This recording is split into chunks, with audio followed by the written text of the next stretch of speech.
So as far as the third world aristocrat video from today goes, I gotta say, huge win for the toe and a stroke of genius on my part.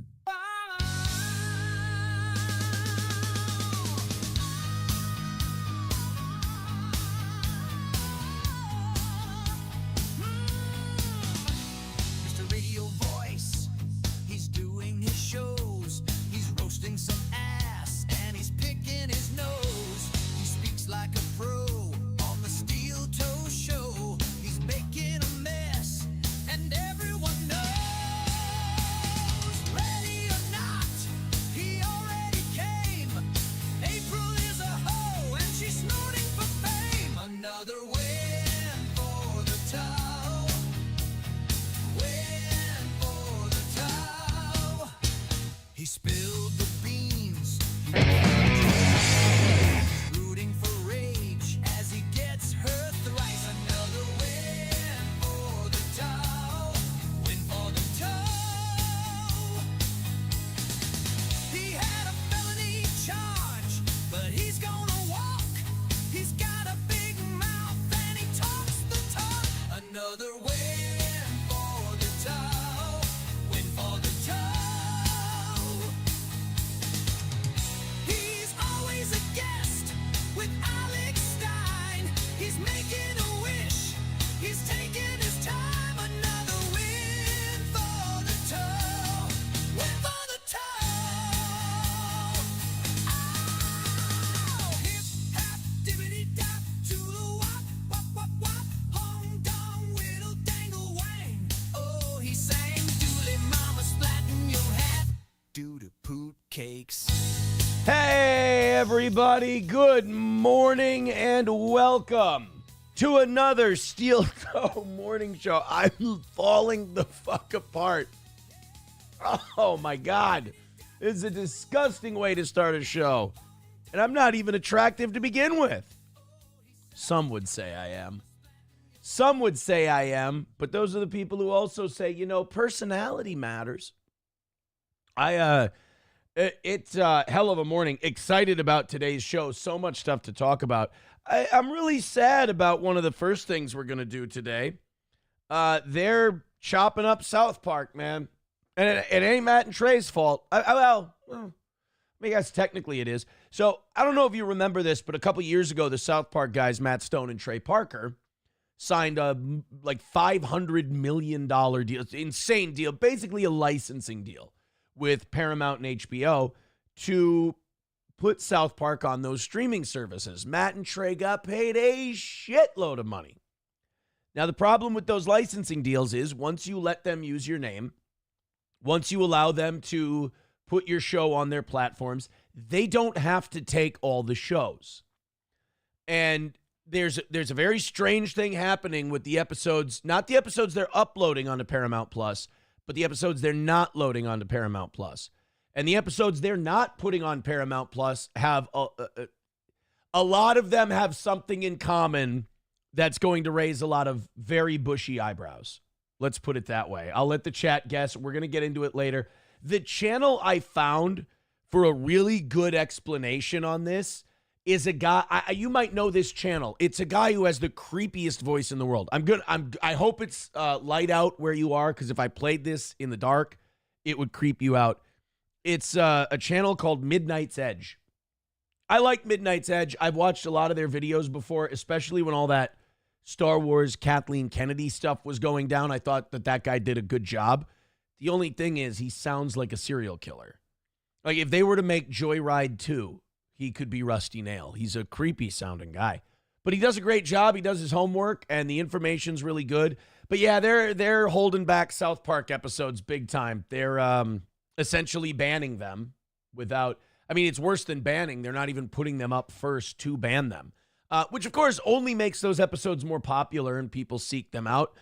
Speaking of banned movies, Kevin Smith announced this summer, I think later this month, and I know it's going to show in St. Cloud, Dogma is coming back. There's been Dogma's been in limbo, purgatory, ironically, because the Weinstein Company has the movie.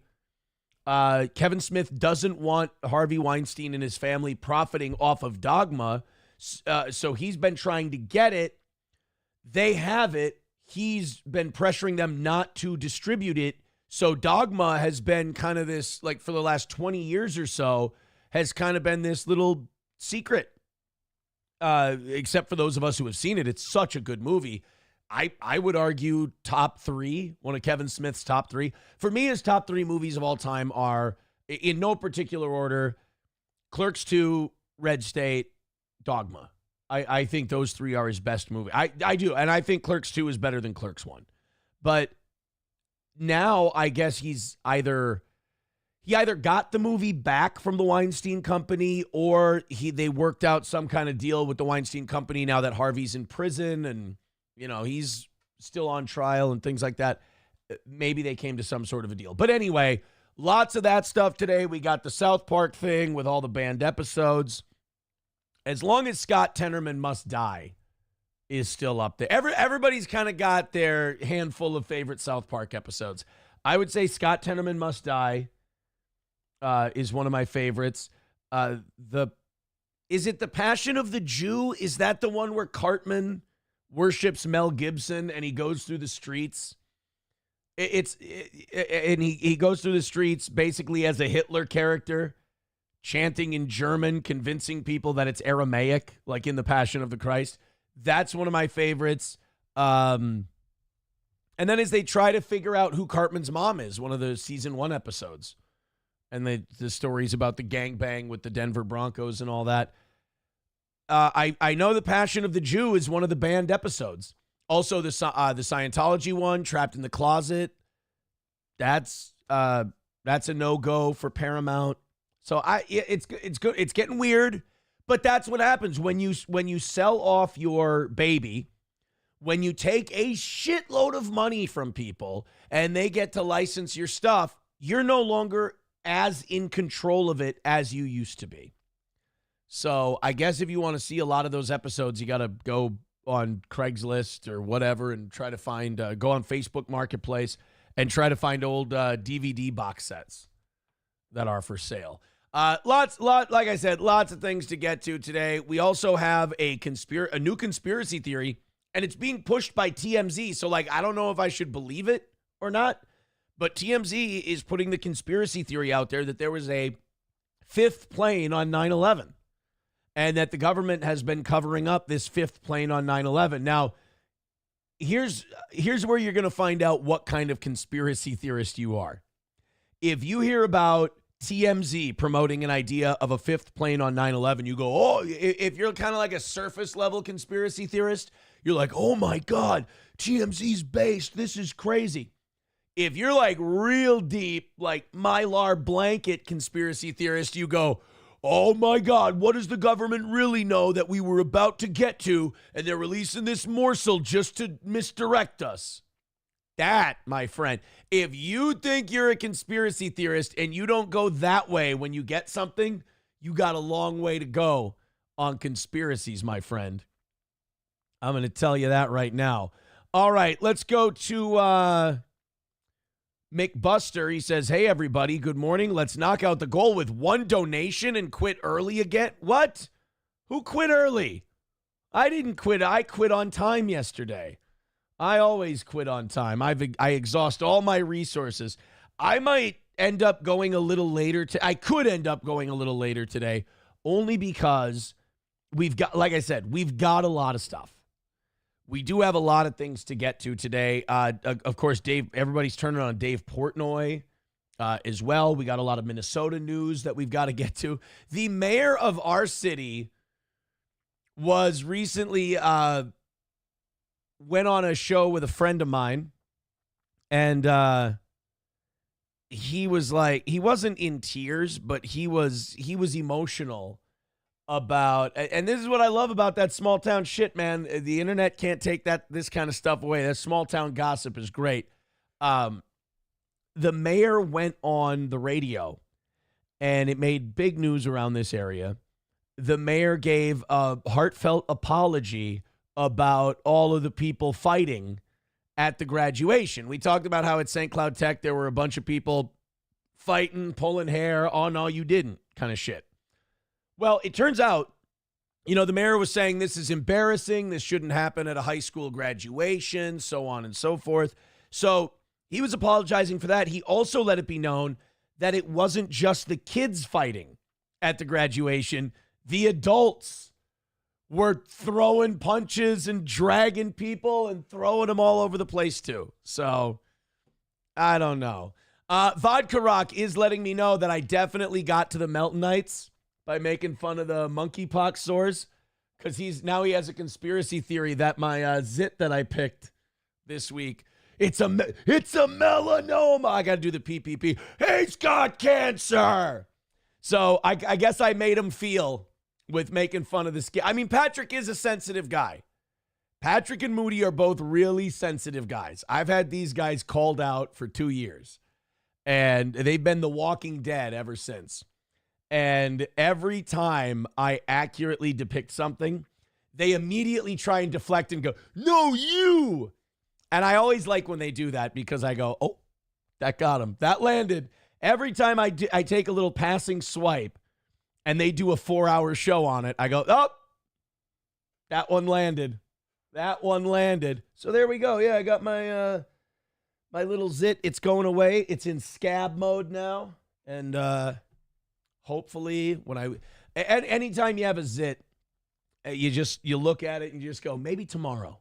Maybe tomorrow will be the day where I wake up and it won't be there anymore. And then a week later, it's almost gone.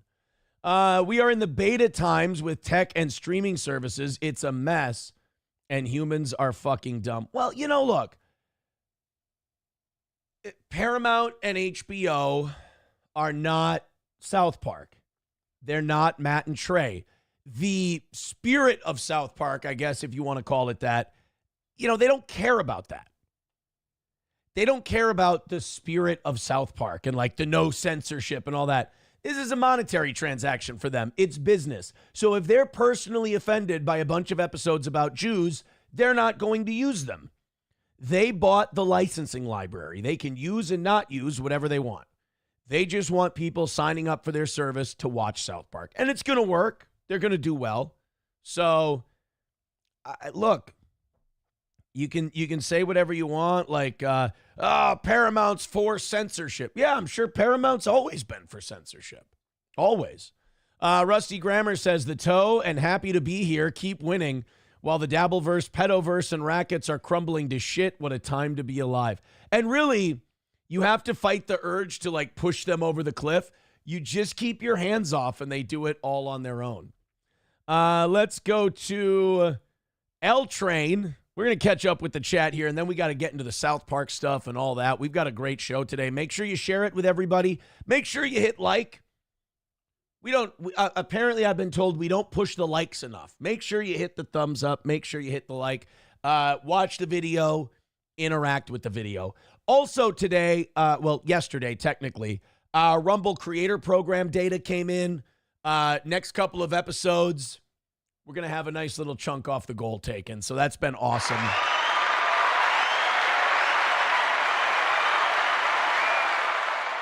$230 is where we start today. $230. Technically it would have been like $235, but I'm like, no. We got to start at $230. And I'm sorry, Gray Duckling. Gray Duckling with $5, but as Gray Duckling knows over on YouTube, that's only $3.50 for us. So unfortunately, when we drop the goal in $5 increments, we're still at $230. Oh, no. Oh, you can't still be at $230. Zenman Build says Casa Bonita. Yeah, see, Casa Bonita's his favorite. Cartman is Dog the Bounty Hunter. That was, oh, god damn. I can't remember what that one was called. That one was where he was a hall monitor. God, I wish I could remember the name of that episode, but that's a really good one too. World of Warcraft. Yeah, World of Warcraft is another good one. Packer Backer. Oh no. Yeah, they're all laying the blame at the culture and religion that they believe banned all of these South Park episodes. Oh boy. Hulkamasha Baby says 1 plane for every dancing Jew. How is that nice? How is that nice? Oh, yeah, the Wheel of Fortune episode. That one is called With Apologies to Jesse Jackson. That's what that one's called. $2 from Balls Deep says, for Martini's happy ex-lover. Who's Martini and who's their happy ex-lover? I don't understand that. Explain that reference, because if we're making fun of someone, I'd love to join in. All right, there you go, Gray Duckling. You can be happy now. 2:25 away from this morning. Let's go to Mick Buster. Says, when will Aaron learn? I love those. I love when will Aaron learns. Let's see, what do I need to learn? Watch Red Bar 10 years ago. I've always been a faithful Red Bar guy. And Melton watch. Melton uses that formula of A-logging on Aaron to the T.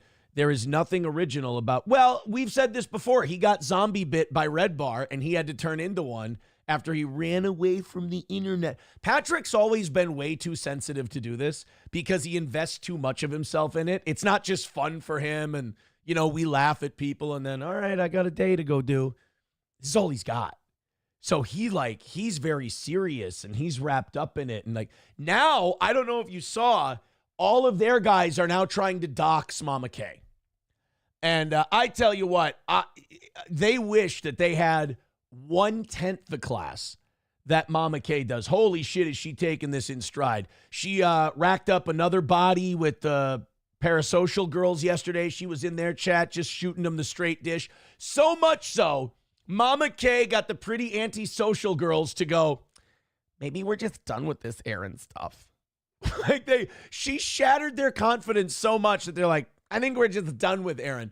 Girls, you understand, A, Daddy Melton's going to be very mad at you, and you're going to get some DMs if you're done with Aaron. Second of all, bye-bye to your audience, bye-bye to money. I'll tell you why. The only reason anyone's watching anything you do, it ain't your likable personalities. It ain't your matinee idol good looks. It's me. I'm the only reason anyone gives a shit about anything you do. I'm captivating. So Mama K was slicing them up. Obviously, she's already carved up Ricada. Will Herron, you want to hear what now, we've already told you what a piece of shit Will Herron is. And I know, 2 or 3 of you in chat are Jannies, and you're going to sweep it up no matter what. But one of these days, you're going to hear me and go, God damn, Imholt stacks so many W's, and he's right about so much shit. I can hate him, but he's right on the money, and that's totally fair. We can split the baby that way. But Will Herron took private information about Mama K's past, and I'm not going to repeat it here because I don't think that's right. I think that's a scumbag fucking move.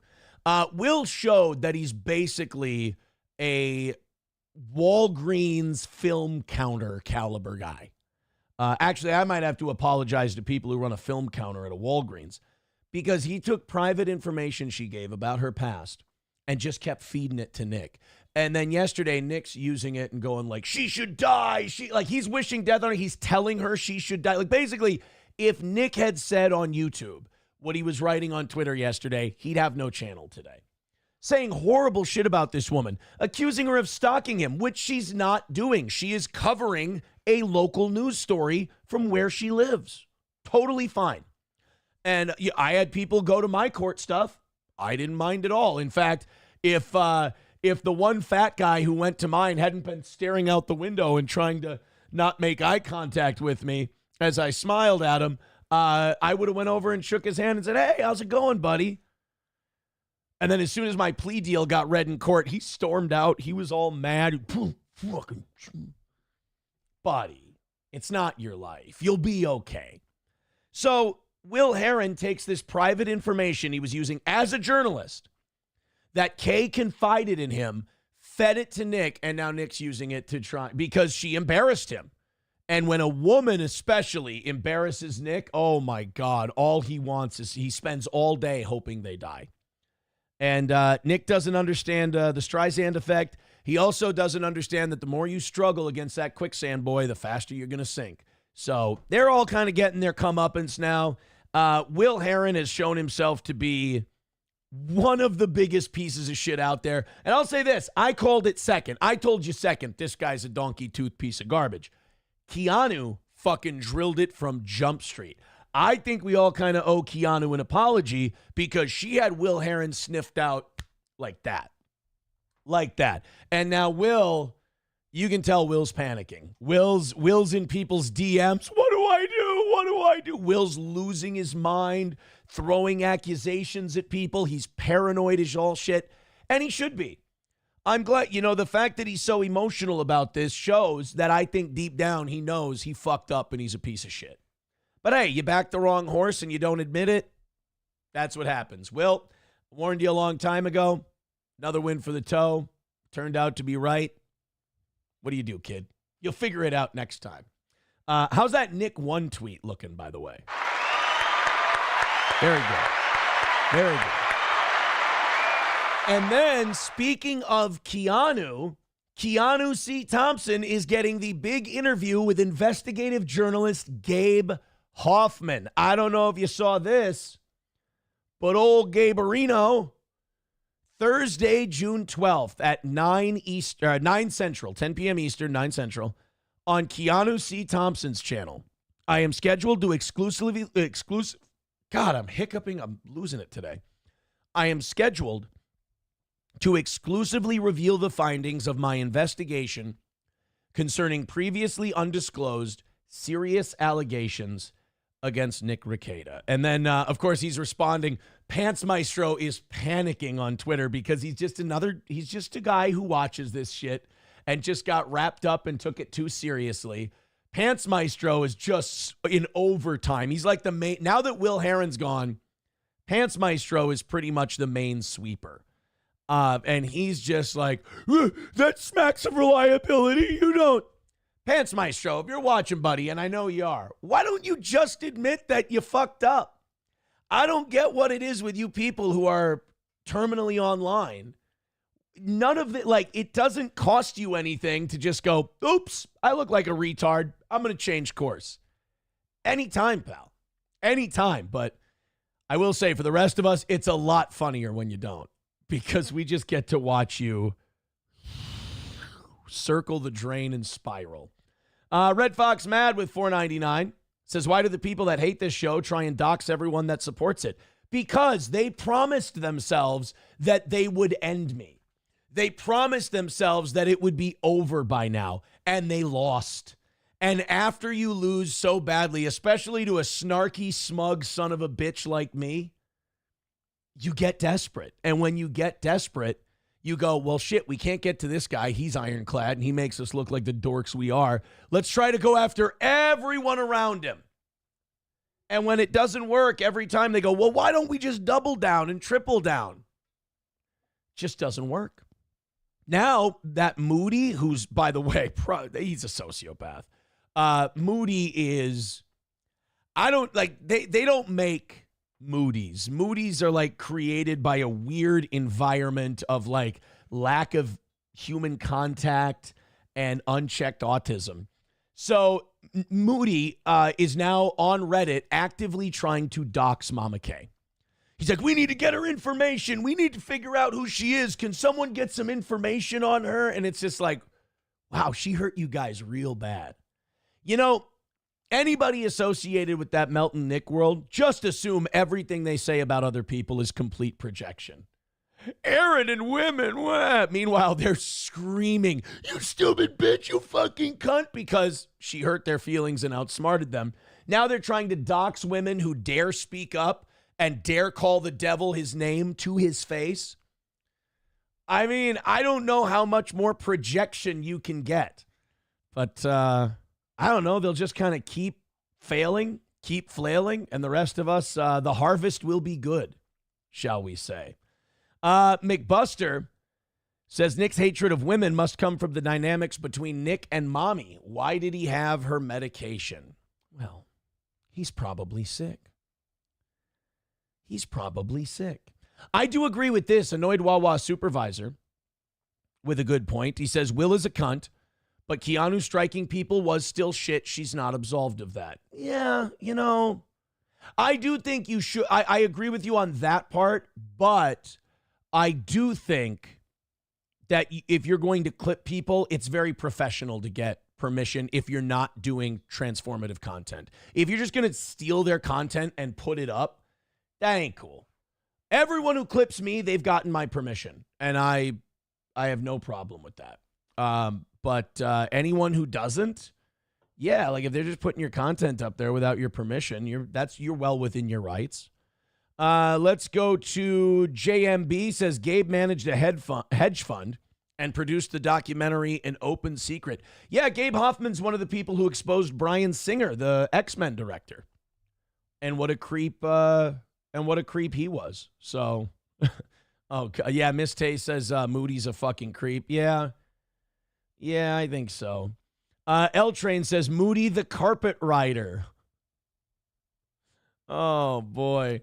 Vodka Rock, sweep it up, Jan, sweep it up. You guys, I'll say this. You guys are some of the sorest losers I've ever seen. All right, let's continue on. We've got a lot of stuff to do today. I just had to poke the hornet's nest and watch them all come out and seethe at the toe. As I like, it's a guilty pleasure of mine. I know some of you go, Aaron, this is remarkably self-indulgent. But like, you heard on Pod Awful what I've done to Citizen M.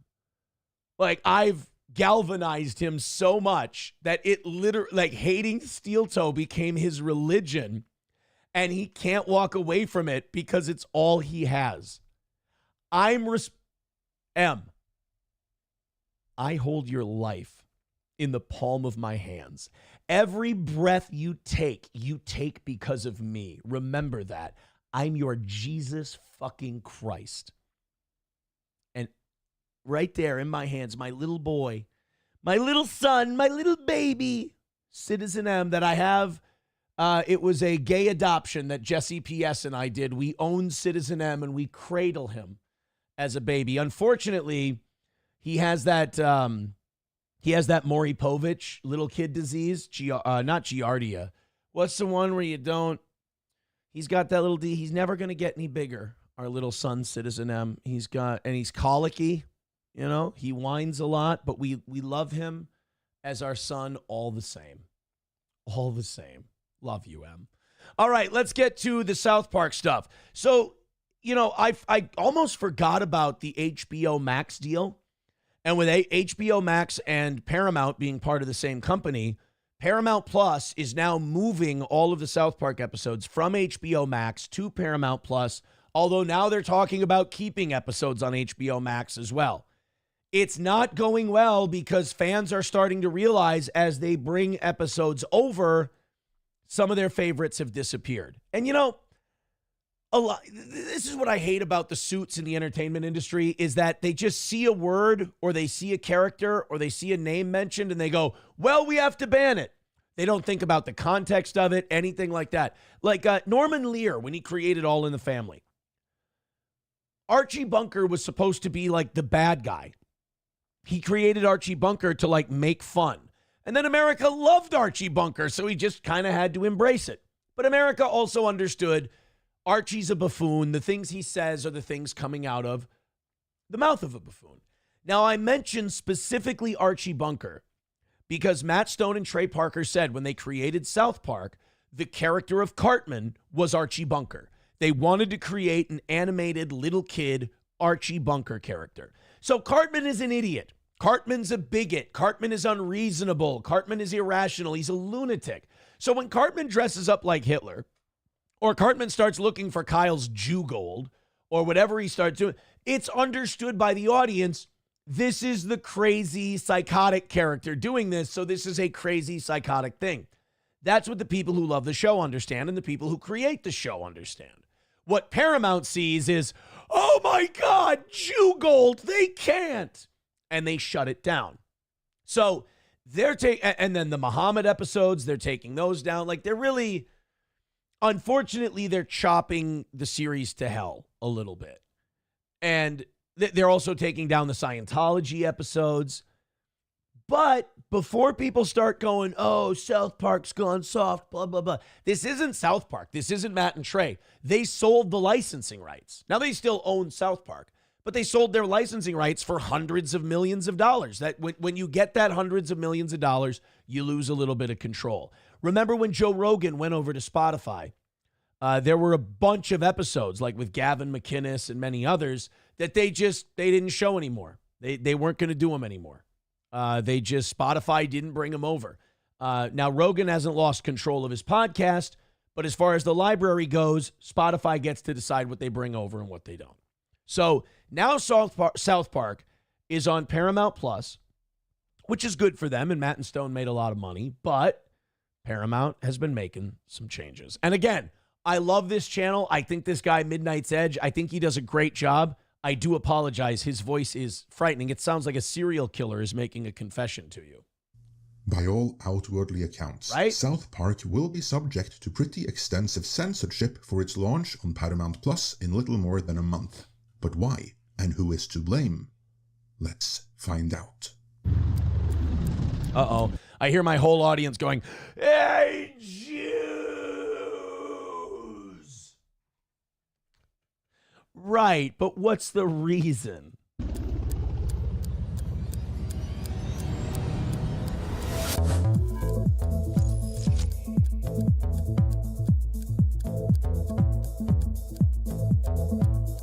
On July 1st, the South Park streaming library will be moving from HBO Max to Paramount Plus. In the UK, this move has already happened, and from there, we know it came with significant censorship. So there's the list of the episodes. Big Gay Al's Big Gay Boat Ride. Terrence and Phillip, Not Without My Anus. Now, that's the one where they teased the Cartman's father reveal, and they played the Terrence and Phillip episode, I believe. And that one, why? Is it because the Saddam Hussein thing? Or I don't know. Then Pip, Great Expectations. I don't remember that one. Super Best Friends, because they show Muhammad. That's the one where they actually... So Super Best Friends was an episode where South Park had a Muhammad character with Jesus and Buddha and a bunch of other people. And this was before Muslims were chopping people's heads off for showing Muhammad. So South Park was totally fine to put Super Best Friends out there. Goddamn, that may have even been before 9/11. I think Super Best Friends might have been like right around or before 9/11. So Muslims weren't running around chopping heads off and shooting up magazines and shit. That wasn't a thing. So they just put Muhammad out there. Well, now it's banned. Jared Has AIDS. That's an interesting one to get out of there. Simpsons Did It. Does Paramount have The Simpsons? That's the only reason I would think that they would do that. Canceled. I don't remember what canceled is. Passion of the Jew. That's the one where Cartman kept looking for Kyle's Jew gold. And I think that's also the one where he was Mel Gibson, loved Mel Gibson. And Mel Gibson came to town and smeared his shit all over the buildings, and it's crazy. Episode 4 of season 8, You Got F'd in the A. 2 days before the day after tomorrow. Is that the one where Butters is in the fridge? Trapped in the Closet, the Scientology episode. Cartoon Wars 1 and 2. That was the Family Guy episodes. Because there's a lot to do with the Prophet Muhammad and all of that shit. Episodes 200 and 201. Chupacabra. Ginger Cow. Oh, we were talking about our favorite South Park episodes. Imagination Land 1, 2, and 3. I think it's a trilogy, right? The Imagination Land trilogy is brilliant. That's primo South Park. Shit Show with 199 says, how much to show the list of words you block in Super Chat? I think there's like 3 words that actually 2. There might only be 2 that I ban in Super Chat. But I know you'd love to see them, wouldn't you? And by the way, letting me know that, big mistake. I can tease you with it now. Maybe Shit Show. I don't know. You know, if you try sending $100 in, who knows? Let's see what could happen. Now you've made you my toy. Why would you do that? You guys are not good at this. Not within individual episodes, at least not insofar as I'm aware, but in the guise of whole episodes being removed wholesale. Oh, that's right. Aquaman is part of the Super Best Friends, too. So John Smith, the guy who created Mormonism, Muhammad, Jesus, is that Confucius? I'm not really sure. Then you've got the Hindu god, you got Buddha.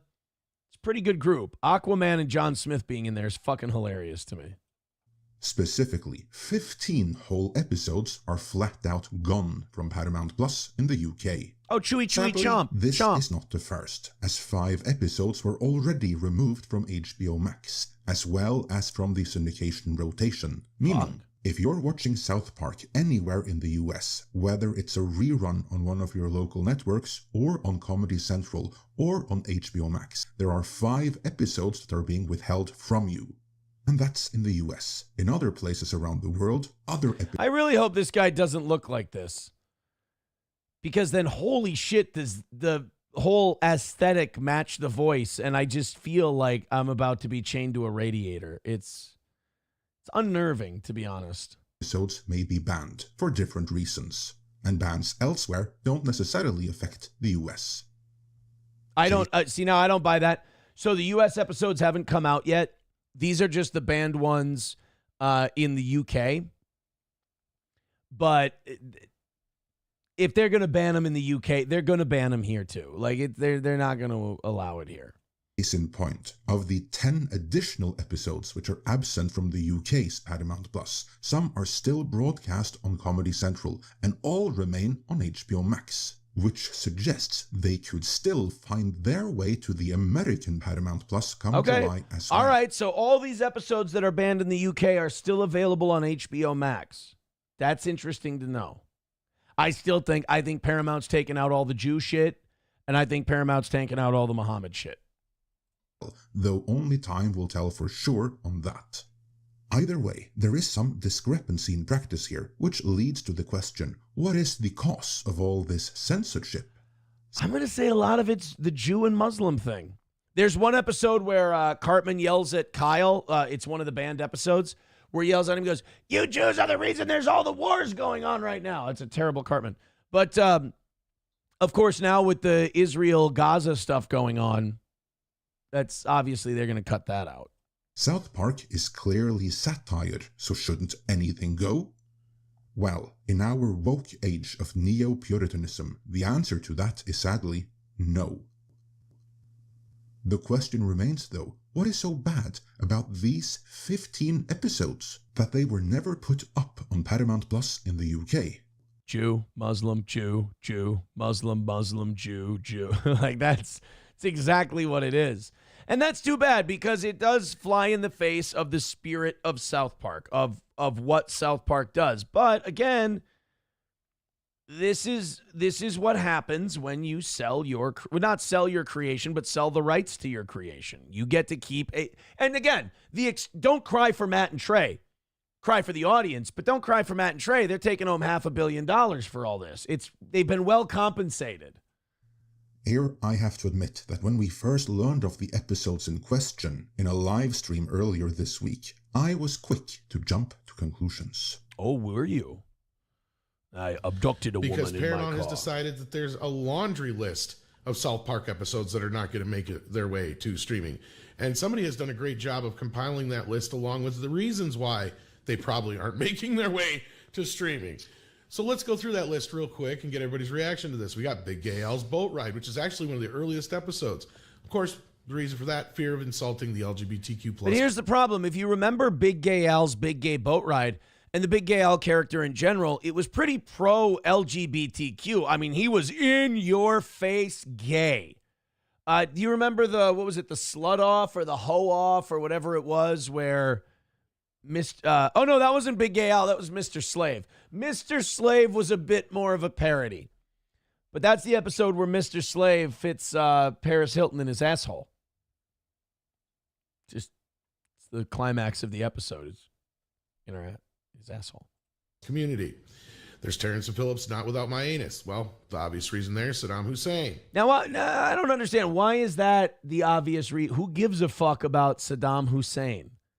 They're going to have episodes that they keep up that probably have depictions or mentions of Adolf Hitler. I'm not so sure about that one. Saddam Hussein nobody gives a fuck about Saddam Hussein anymore. You understand that our children have no idea who Saddam Hussein is? There's a good chance you say Saddam Hussein. Like, you say Saddam Hussein to me, and like since I was a little kid, it was, oh, Saddam Hussein. Oh, he's a crazy murderous dictator. You say Saddam Hussein to your children, and they'll go, oh, yeah, he's a kid I go to school with. Well, I think that actually maybe related to the same fear of offending the LGBTQ. I was going to say, I think it has less to do with Saddam, because that's the other thing here is there's a few of these I'm not so sure I agree with, but I just like that they actually went to the extra effort. Pip and Great Expectations. Now, yeah, I have no clue. Maybe since it's the worst episode. Yeah, I don't know why the Pip episode would be gone, other than Pip fucking sucks. Except the dodgeball episode. Pip's great in that one. He's not wrong. It's not one of the better episodes. Yeah. Super Best Friends, obvious. Yeah, Muhammad. Depiction of Yeah. Muhammad. That's one of the notorious ones that's always blocked.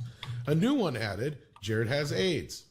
I don't get that one because I know it's, Cartman does the Philadelphia parody but it's so over the top. How could it be offensive? And plus AIDS, I hear now, no longer a death sentence. Simpsons already did it because of Miss chokes on Dick's death. I don't know about that. Again, not sure why that Can I speculate on Jared has AIDS? Yeah, go ahead. Might be offensive to the LGBTQ community. Yeah. Yeah, that's true. No, I am going to go with that one. They're worried about it. That doesn't mean it does. That doesn't mean like gay people got that one banned. It's just Paramount. This is the shittiest part about modern day censorship. Nobody even has to be offended anymore for shit to go away. Nobody has to be upset for something to be censored. There just has to be somebody in a decision-making capacity that goes, I think this could potentially. That's bad. Like when you see where the Overton windows shifted to, it used to be Don Imus had to say nappy-headed hose, and for 2 weeks straight, people needed to bitch and complain until he was gone. Now it's just a guy in an office somewhere going, if I play this, there's a 19% chance that gay people will get mad. And am I willing to take that 19% risk? No, I'm just going to get rid of the episode. That's really bad. Like, that's basically, we've taught ourselves to self-police on the chance, not even better than average chance, that somebody might get upset. That's definitely bad. And then we got the canceled, insulting Jewish people and depiction of the Weinstein brothers. Oh, yeah. All most of the really upfront Jew episodes, you got to understand, those are going to go. Because again, Matt and Trey aren't in charge anymore of the library. It's Paramount. Honestly, I'm not even sure why that one would matter to them, but okay. Are these guys dense? Are they thick? Don't be thick in front of me, Al. You don't understand why a bunch of Hollywood executives would be upset about an episode that insults Jewish people. I mean, people being willfully ignorant of that shit stops us from noticing things that are totally fine, by the way. If it's mostly Jews managing your company, they're going to have an implicit bias to ban things that's insulting and offensive to them. That's not necessarily terrible or awful. It's totally understandable. If you're a certain thing and the property you've acquired has parts of it that offends and insults the very nature of who you are, you might just go, I'm not going to include that. It's my prerogative. I'm not keeping it in there. So whenever people try to tiptoe around the Jews in Hollywood thing, I think it actually misses an opportunity for people to understand each other. Just because you point out, well, yeah, Jews are probably making the decisions, so they're going to keep out the episodes that say a lot of bad shit about Jews. That's not insulting Jews. That's a very normal human thing that a lot of people do. But for some reason, when you pointed out about a very particular group, dude, you don't even get shit for saying, yeah, you depict Muhammad, a Muslim will cut your fucking head off. They don't even give you shit for that. But if you go, yeah, Jewish executive in Hollywood is probably going to ban an episode that shits on Jews. They're like, oh, how dare you be anti-Semitic? No. It's completely the opposite. I'm saying I empathize. I understand. I get it. They're shitting on a thing that you are. You know, not everybody has to have a thick skin. Passion of the Jew. Again, I'm not so sure why they're so worried about insulting Jews. Because there's a tons of episodes they're leaving on that have nothing to do with that. Well, yeah. I mean, if they were going to ban every episode that mentioned Jews, they wouldn't have paid $500 million for fucking South Park. But they probably went through a few episodes, and the Jewish executives started rubbing their temples, and they went, all right, that's like 4 in a row. Can we ban one of them, please? This is a lot. Jesus. Can we just get back to Cartman feeding people their parents in Chile? And then you got F in the A, music copyrights potentially. Nah, yeah, let's go with that. LGBTQ. Sure. Yeah, I was quick to jump to conclusions, but it turned out I was wrong. Well, we should get this guy a welcome mat that you jump on and it makes conclusions about you. We'll call it a jump to conclusions mat. Arch Magnus Tim with $5 says that Mr. Slave episode message was, let the kids be kids. Yeah, you know, South Park actually, whether you know it or not, informed our generation of a lot of our social principles. There's South Park episodes that fuel entire cultural takes of mine. Like, either all of it's okay or none of it's okay. I think that's a great rule. And let the kids be kids. Mr. Slave, the gayest fucking assless chaps guy there is. Assless chaps doesn't make sense. All chaps are assless. You know, he's in there like, don't expose these kids to all these terrible things. Just let kids be kids. Like, that's the gay character saying that. And that's very powerful. And that speaks to a lot of the bullshit we're doing today. So please accept my apology, denizens of Can you the change wider your voice? LGBTQIAP+ community. Sorry. Oh, we're doing the BP oil bit. Oh. So, with disingenuous apologies done with, what's really to blame for this censorship?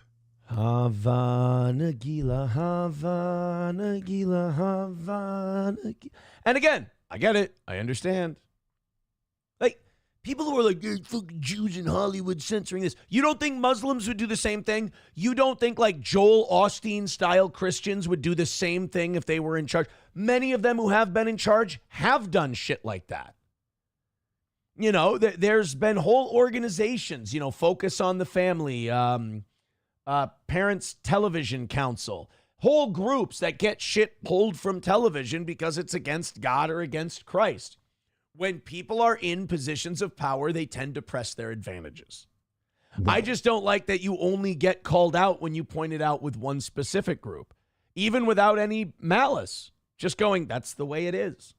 And this would get Cartman riled up. Turns out that the speculation from that anonymous poster about it being about Jewish depictions was more on the money than anyone imagined. Really? No shit.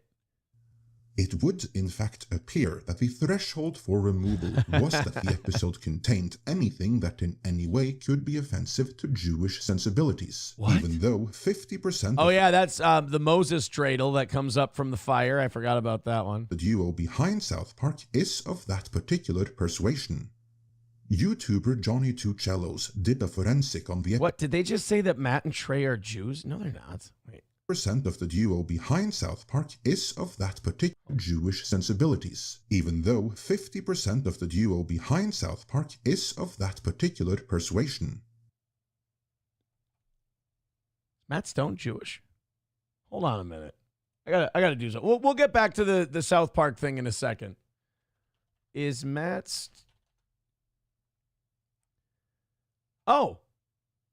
Stone is Jew. Then why are we banning any episodes? The guy who wrote them's a fucking Jew. You shouldn't say fucking Jew, because I don't mean it like fucking Jew. I mean it like he's a fucking Jew. I mean it in the nice way. I love Matt Stone.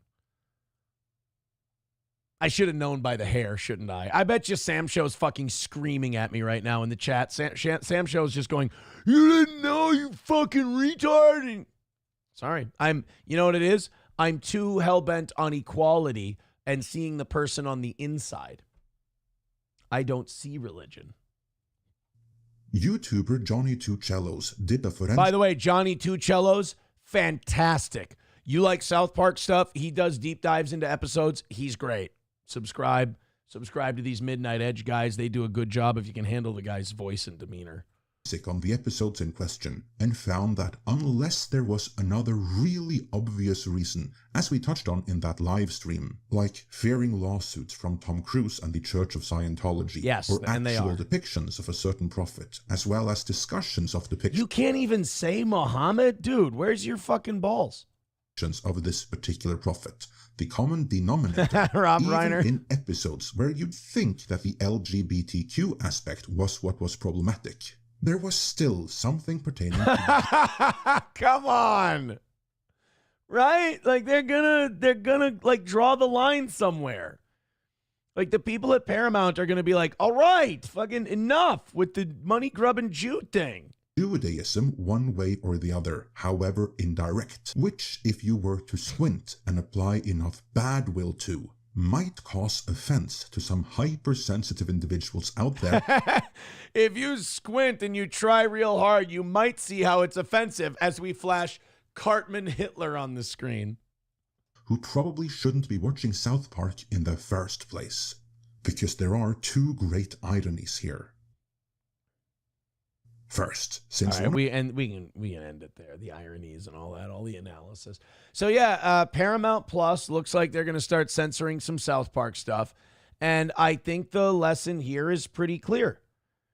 When you sell your creation or you license out your creation to someone else, you have to give up some of the creative say-so when you do that.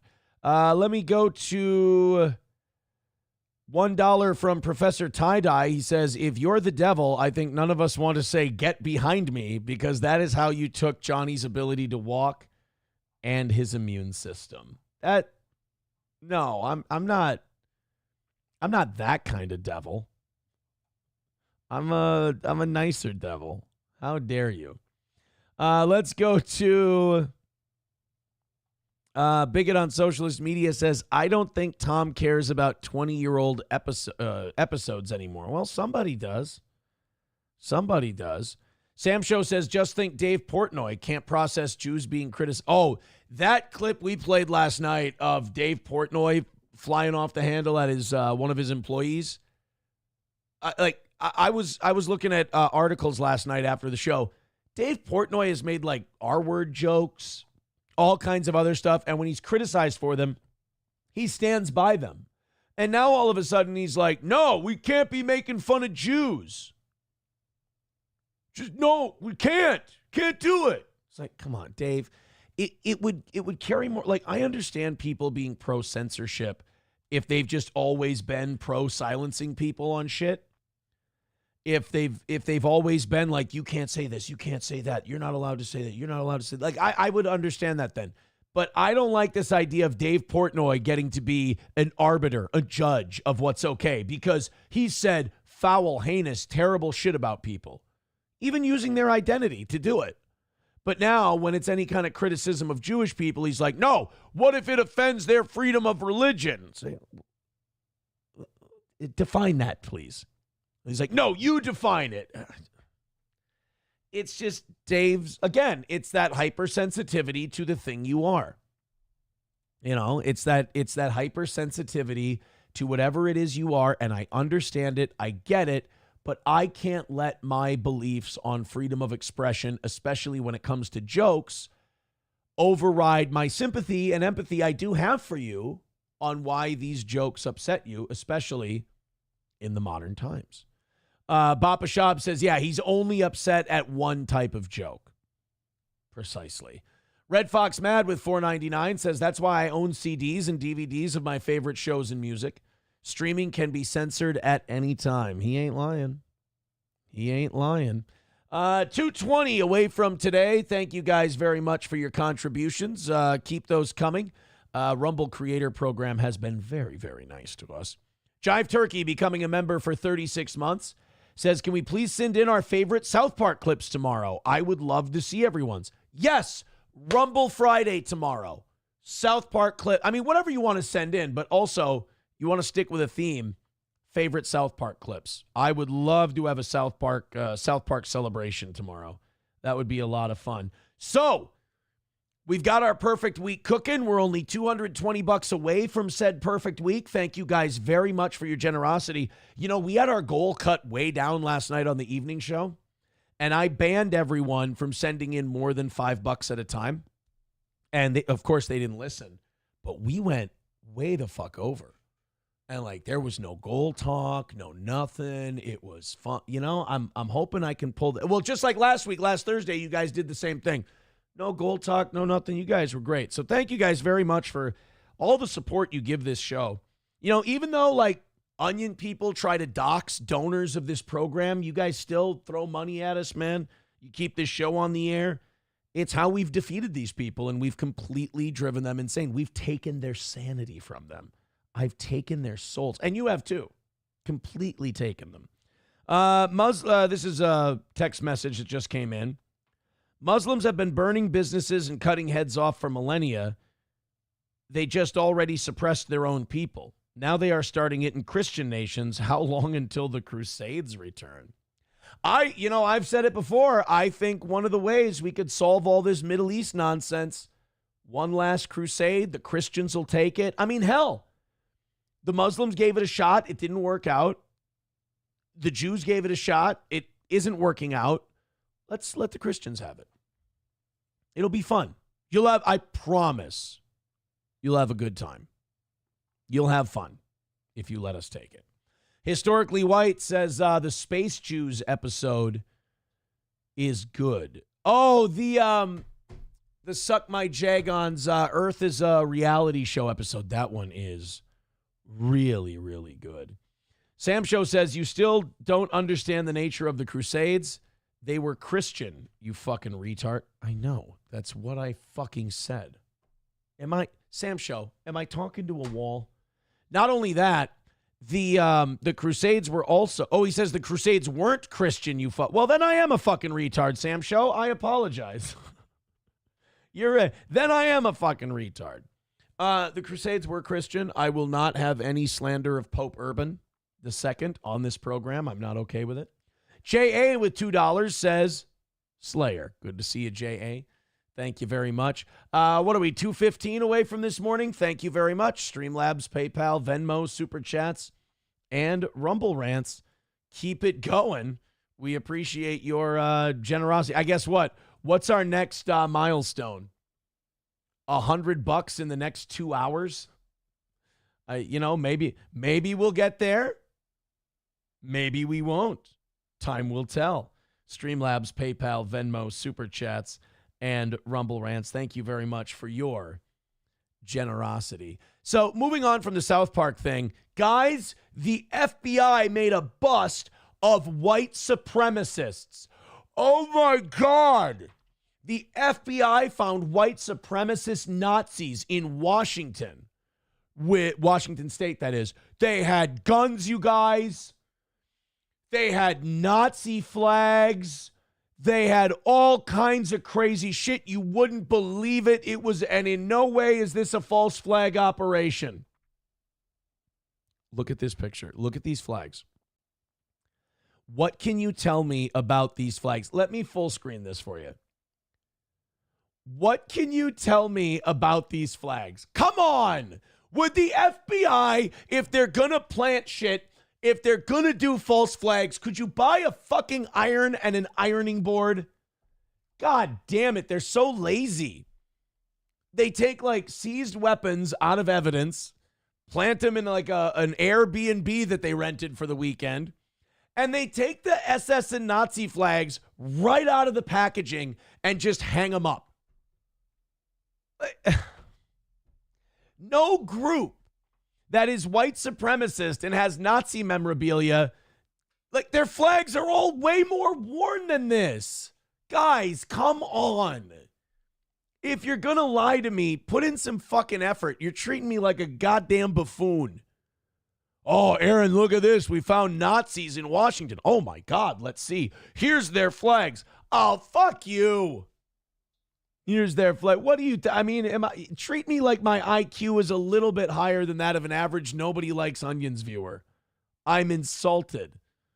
So there it is. There's the bust in Washington State. Nazi paraphernalia, guns, armor, ammo, and the perfectly made creases of the flags that totally weren't just taken out of plastic from Amazon before they took these pictures. What's the point? Why would you do this? Like, who are you framing? You know? Who are you, like, what are you trying to do? You trying to get the rest of us to say what, like racism is bad? Something like that? Yeah, like somebody too says, those flags are brand new. They're right out of the packaging. God. Papa Shop says they even got a fresh MG42 out of the armory for fun, right? Nobody's buying this stuff. I don't mean like the guns. Some people buy those kind of guns. I mean like do the American people, are there people who are online reading those stories, clicking on them and going, oh my God, that's terrifying. And why do they fold those flags so tightly? You know what? I gotta smarten up here. Yes, of course people believe it. In fact, the majority of people probably believe it. Holly with $10 says, sorry if this has been talked about, but is there more info on the golf outing this summer? I want to go. Yes. Oh my God. I'm so sorry. Tickets are up. Eventbrite.com. Saturday, July 26th is the anniversary show. Sunday, July 27th is the golf outing. There's the event.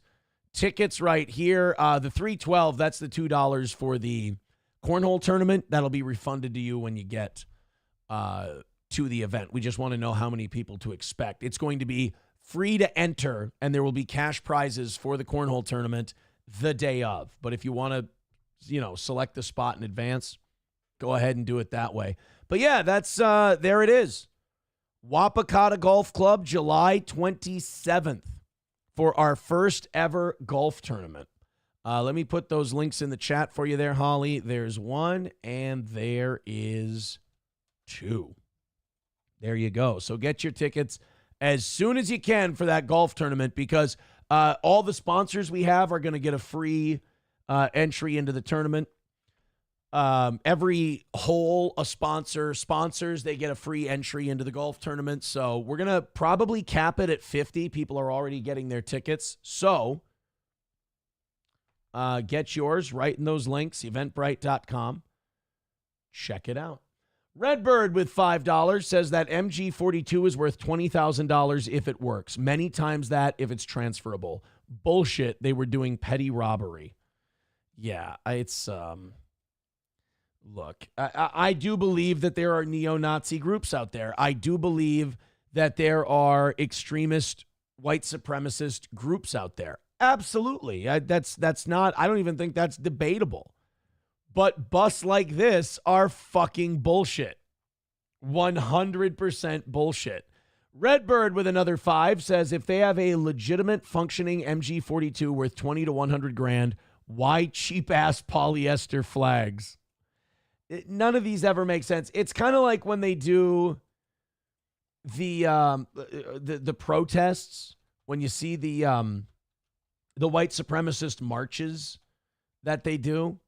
And when they do the white supremacist marches, you see them holding the flags that are like crisply, like just unfolded, and they're wearing balaclavas, and the group they busted formed 2 weeks ago. It's just like, come on, man. If you're going to fuck with me, put some effort into it. That's all I ask. Numero uno, Josh Denny fan says, this is a great theory. There are no real neo-Nazis.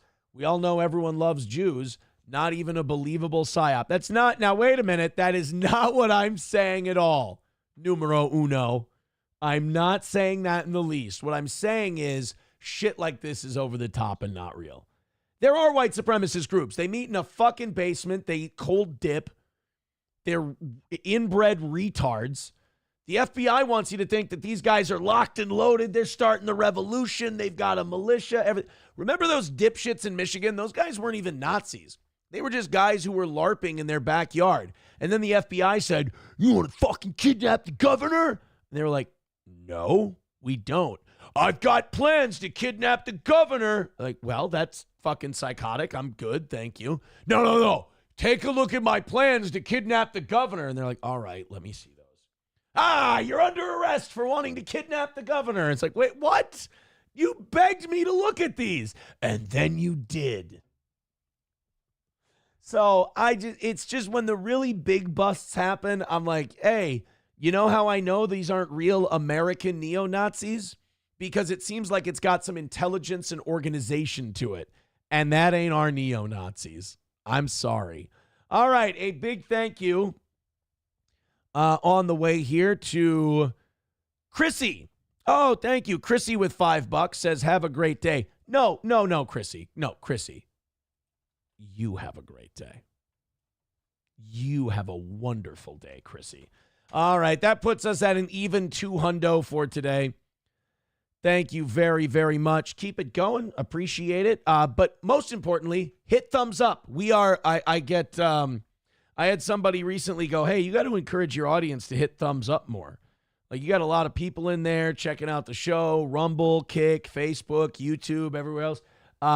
They got to be hitting the thumbs up. I'm like, all right, I'll coach them. So everybody hit the thumbs up. What do you say? Baba Shab says, Aaron, 3/5 of those Michigan people were FBI agents. Yes, no, they were. You're absolutely right. That's what I said. The FBI people came to the group and said, you want to kidnap the governor? And the main guy's like, not in the least, not interested. You want to look at some plans to kidnap the governor? Not in particular. Come on, man, just look at him. All right, I'll look at him. Gotcha. That's what happened. That's why Trump said he's thinking of pardoning those guys. Numero Uno says, Aaron seems like he has insider info on what real white supremacist groups do. It's like he's trying to get Kash Patel to ram his door in. I'm an asset. I can help. I can help the swamp. I don't want to be drowned by it. Dub says, Aaron's a double agent. He weighs double the weight of an average agent. Do you know how used to, in the last 10 years, I've become my audience busting my balls? That guy misspelled at least 3 words in that insult, and I fixed it for him. I did.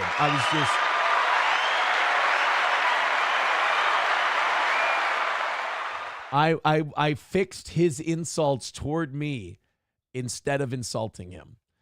King Kong Dong says, I like this show so much that I double tap the thumbs up button. No, that's not necessary. We do not need to double tap the thumbs up button. We can just click it once, hit it once, and we're good to go. That's all. Interact with the video. Oh, and share the show as well. Tell other people, hey, this guy's all right. He's a giant piece of shit, but he's okay. All right, let's get into some of our other stuff today. The South Park stuff is fun. I'm not going to say the neo-Nazi stuff is fun. That sounds a little weird. But I had a good time talking to you guys about it, shall we say. 200 away from a perfect week. Let's make what I love about perfect weeks. And I know that I pen in my lol cows and I treat them well and I feed them well. What I love about perfect weeks is it makes So Thorough Joe Burrow and Muttering Jay feel like they've wasted their lives. And I love that feeling. Muttering Jay, we have broken him so hard, he now just writes fan fiction about Steel Toe all day. So like yesterday, Flinty Gecko knocks out our goal, incredibly generous. I sent him some merch yesterday. Muttering Jay goes, nope, Aaron missed by 170 today. And it's just like, I imagine him rocking back and forth in a corner going, Flinty Gecko doesn't exist. Flinty Gecko doesn't exist. Flinty Gecko doesn't exist. And so I just imagine you guys hitting that $200 and us getting to gloat like middle schoolers about how we had a perfect week again. I just imagine him having to just sit there and pet his arm and go, it's not true, you know. It's not true, you know.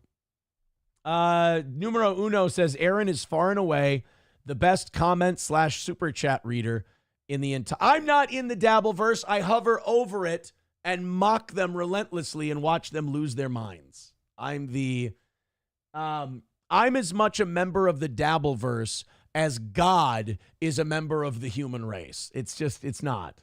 Numero uno with $1 says, as the current center which it revolves around, can you weigh in on the Dabbleverse versus Dabblerverse debate? I would say lazy boomer pedos. I think that's how you pronounce it. I believe that's how it works.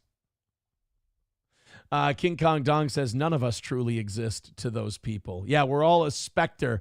We're all a ghost floating around, haunting their dreams. And I wouldn't have it any other way. As long as you guys stay the awesome audience that you are, we will be forever young. Thank you so much. All right, let's go to this. We got another sex teacher story, and this one's Minnesota, and boy, is he a fucking creep. It is funny. You got to point out the hypocrisy. When you see a male sex teacher, you get that visceral want to wring his fucking neck, right? You see, oh, he had sex with a high school girl. You're like, I would fucking kill this guy. And then when it's a female teacher, our caveman instincts go, is she hot? And then if we look at her and she's a frump, we're like, God, throw her on the train tracks. And if she's hot, we're like, oh, maybe we can save her. You know, I hear therapy's good nowadays. Like, all of our positions on pedophilic sex teachers are based on our sensitivity to how attractive we find them. So like when it's a dude, we're like, burn him at the stake. Who gives a fuck? He's a pig. If it's an ugly lady, we go, bury her up to her neck in sand and throw rocks. I don't care. And then if it's a hot chick, it's like, all right, look, she's a bad person. Maybe we can get her some help. You know, it gets a little different. And then you got some guys who are like, hey, where were these teachers when I was in school? I got to admit, I'm trying to think of an age of where I was like, I was banging, but I was comfortable. Because like the first few times, you're like, I'm just figuring out the lay of the land. I'm trying to see how all the equipment works. I'm just, what happens when I do this, And I would say, like, let's see, I lost my virginity at 17. This is a very sexy conversation we're having. I'd say I was probably comfortable around 18. So like if a 30-some-year-old teacher, I don't care how hot she was, wanted to have sex with me at 17 years old, I would be like really uncomfortable. I would feel really out of place. It would probably fuck with me a little bit.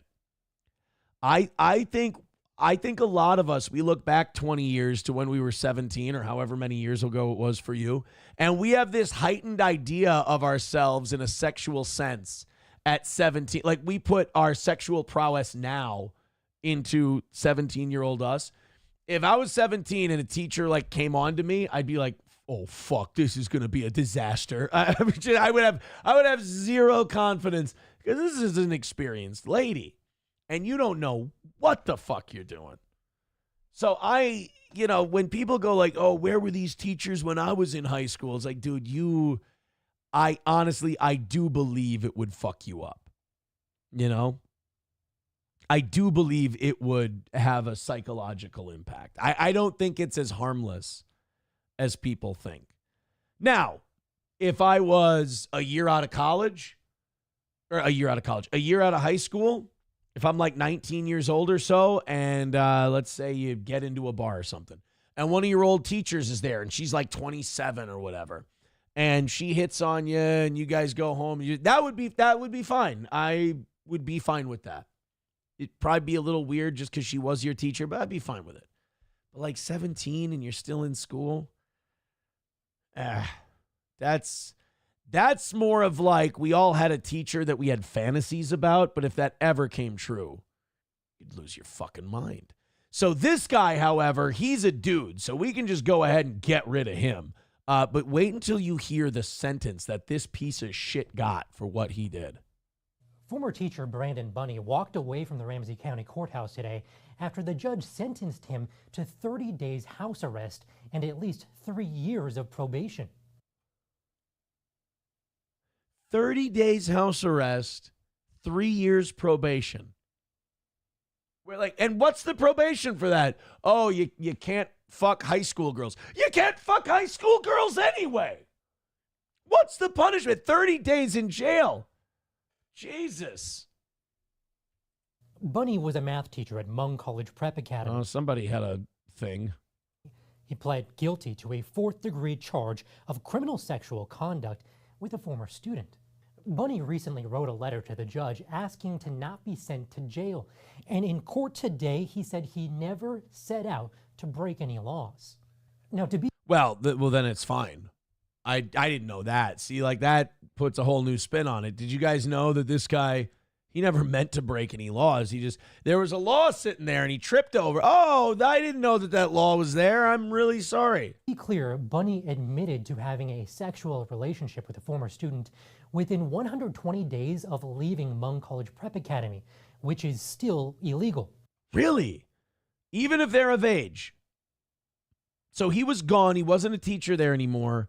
And he had sex with one of the students.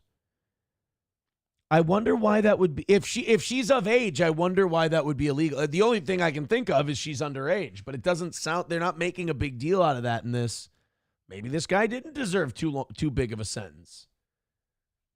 Like so within 4 months of leaving the school, he was hooking up with this chick. Let's find out more. But personnel records the Fox 9 investigators obtained reveal the school previously warned Bunny about his behavior while he was a teacher, documenting, quote, inappropriate interactions and relationship with a student. Okay, so... As we reported last year, instead of firing Bunny, the school rescinded his contract instead. That's actually a good move because, like, with teachers unions and shit, if you try to fire a teacher, it's red tape. So any, like, loophole you can find, take it. While the school did report Bunny to police, they did not report him to the state's teaching board, which exposed a major flaw in how the state tracks predatory teachers. As for Bunny, he's now been ordered to have no contact with the victim, and he will... Did the Mung student sleep with this guy because he's built like a small Asian man? Also be required to register as a sex offender. Yeah, there you go. Fox 9 investigators. I'm Nathan O'Neill. That is a pretty lax sentence, though. I mean, 30 days house arrest, 3 years probation. I'm thinking that they got him on that because even though he had left the school, everyone kind of knew that he was fucking around, that he was doing something. Ablo Pacheco says, sorry, but how is that a crime? Well, you know, a lot of times now what states are doing is they're saying, like, it's not necessarily the age gap. It's the power dynamic. It's the fact that he's a teacher, she's a student. There's like, there's an inability to say no, basically. Now, some people in the chat are saying, well, Aaron, he's not a teacher anymore. What's the difference? Yeah, I mean, we really are kind of splitting hairs on this one. I don't think that it was necessarily all that like egregious of a crime, but I think it was a crime nonetheless. Numero Uno says Aaron got fucked up while he was in his 30s by a ditzy retard in her 20s. A 30-year-old teacher would have ended teenage Aaron's whole world. Let's go to the texts. You realize that Jesus being half from the human race was the point, right? Yeah, but I'm like, I'm a different part of the Trinity. I'm the Father. I'm the Father, and then there's the Son, which is like, I don't know, Gino and Keanu. And then the Holy Spirit, which is Jesse P.S. Professor Tie-Dye with $1 says, I hope comparing yourself to God was a blast for you because it was a blasphemy. Oh, fuck. Oh, boo. Everybody boo Professor Tie-Dye. Oh, my God. I actually like that one. I have to pretend I don't because it was so fucking egregious. Oh, my God. I hope it was a blast for you because it was a blasphemy. Even 200 away from today's goal. Thank you very much. Streamlabs, PayPal, Venmo, Super Chats, Rumble Rants, etc. 600 of you checking out the toe, heading up to 700 or 800 today. Keep hitting like and we'll get there just fine.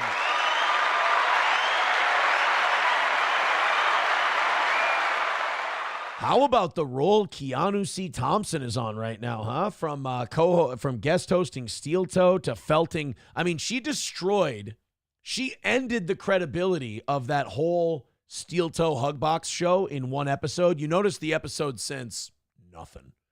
Nobody cares. Nobody. I think they kind of ended themselves with the cuck fridge embarrassment, the hackamania backfire, where everyone went, you guys are just gay for Aaron. That's all this is. And then I did a bit where I went in there and ripped them all apart and made them all mad. Thank you, Vito, by the way. And then the Keanu thing happens, and it's just double disaster. And now just nobody gives a shit. There's like, nobody's saying anything about Melton. Nobody's saying anything about Carl. It's just Moody's trying to dox Mama K. Like, they're desperate. And again, I wish I could take credit for it and say I did something, but these guys are just so retarded that you just sit there and you watch them operate and they destroy themselves. I think what happened was they backed themselves into a corner with the Rekieta thing. They really, really pinned all their hopes on me being the worst guy. And then not only am I not the worst guy, but people are like, no, he's objectively a far superior human being. You guys are all garbage. And it just, it's almost like somebody told Melton and Moody and Carl, your reputation can't get any lower. And they went, I bet you it can. Hey, abuser who drugs his kids. Over here, you're on our side now. It's like, God, you guys really are just, hey, I have an idea. We're going to scream cunt at a lady just for calling us out on our bullshit. With receipts. Hey, I know the guy that we backed is now going to tell a woman to die over and over online just because she told him he was lying. We've challenge accepted. JH says Adam Bush is now ditching Carl. I mean, he should, but he probably won't. Numero uno, Josh Denny fan, says, so the theory is Keanu has reversed the steel toe curse. Keanu is just like controlling the universe right now. I don't know what it is, but Keanu is like, she's got the Gabe Hoffman interview now, and Gabe has been doing, like, Gabe's an investigative journalist.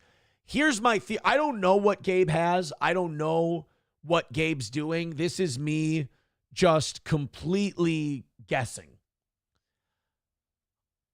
I believe that somebody was in possession. If this is my theory and I don't know anything, sure, I'll just pull this out of my ass. I think somebody was in possession of like illegally obtained documents. But the thing is, journalists cannot be prosecuted for leaking sealed documents. They can't. Journalists are protected. And your source is protected as long as the journalist doesn't give them up. And the government can't make a journalist give up a source. So I think somebody, because Gabe Hoffman is a respected investigative journalist, somebody got Gabe some info. He started calling around, doing some digging, and he's found some stuff. And he knows that Keanu is like the kryptonite to these people. So he's going to do it on her show. And that'll be huge for her. That'll be huge for her. Sam Show writes, Gabe Hoffman, Lamau. Look, I understand. Sam Show. I'm guessing you're not the biggest Gabe Hoffman guy. Ablo Pacheco says journalism shield. Yeah, that's the journalism shield laws. Packerbacker says, dude, in that last story, the student graduated. It's lame that he even got charged. Really? So the student graduated. He wasn't even a teacher anymore. And now it... I don't want to have sympathy for that guy because he really does look like a fucking creep, but it really seems like that teacher did not do anything legally wrong. I think morally this guy did some shady shit, but you're right. He shouldn't even have been charged with a crime. Oh, Sam Show says he's a huge Hoffman fan. Sorry, I apologize. I just assumed you hated all Jews, and that's on me. That's on me. All right, let's continue on. Hit like, hit follow, hit subscribe. We appreciate you being here. We got another scam going around. This is, the fact that people fall for these, I think we ought to start giving some of these scammers, I think we ought to start giving them medals. I really do. I think they're, Sam Show just wrote, you're a bigot. Holy shit, what just happened? I literally just felt the earth tilt on its axes. I just felt the earth shift. Sam Show just called me a bigot. I'll be honest with you guys. I don't know what to do with myself. Holy fuck. Anytime Sam Show calls you a bigot, it is time for you to take a look at yourself. You got to look in the mirror and go, what am I? And you know what? I think I'm going to do that reflection on the golf course today. I think that's what I should do. Papa Shab says, on today's episode of Who's Jewing Who? All right, so there's a new scam going around, and I don't mean to brag, but it's originated here in Minnesota. I think we ought to start rewarding these guys because I believe they're weeding out the retarded. Like, imagine giving someone money because they called you and told you to. Like, imagine someone calling you like, yeah, hello? Yeah, you owe me $5,000. Oh, yeah, how can I pay? Oh, yeah, Venmo. Yeah, just Venmo me $5,000. Yeah, you owe it to me. He's like, okay, here you go. I must owe it. I don't want to get my house taken. Hey, I'm doing crypto. Give me $15,000 and I'll make you 400% in 30 minutes. Like, really? Yeah, give it to me. All right, here's $15,000. And then they send you $60,000 and they're like, all right, if you send me back that $60,000, I'll turn it into $240,000. All right, here you go. Like, some of these scammers get really ballsy because it's like they'll take like $1,000 from somebody and they'll give them $2,000 in like a day. And they'll say, I got this from investing crypto. You want to give me more? Give me more, give me more, give me more. And because they gave them that $2,000 first, they're like, yeah, sure, this has got to be legit. I think it would be great if you just did one of those scams and they gave you the $2,000 and you went, no, thanks, I'm good, I appreciate it. And just walk away. But this new scam is a text scam. Somebody sends you a text saying they're from the DMV and you have a shitload of unpaid tickets and you have to send them this amount of money by the end of the month or they're going to take your car or something. They're going to take your license away. Guys, I can't believe I have to tell grown adults this. The DMV doesn't send you text messages. The DMV will send you a MnDOT, Minnesota Department of Transportation. They'll send you like a thing that your ticket's been sent to collections or you've got moving violations and they're calling to claim them and there's paperwork and a whole thing.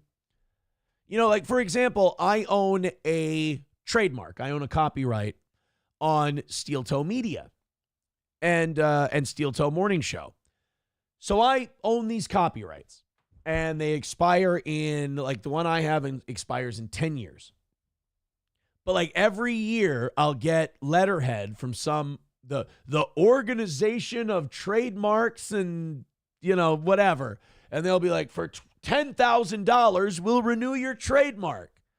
Like, if you give these people $10,000, you're a fucking idiot. First of all, you just go to the trademark and patent website. You find your thing, you hit renew, and you renew the thing. That's all you do. But there's people that'll mail you shit. And look, they shoot their shot. You miss 100% of the shots you don't take.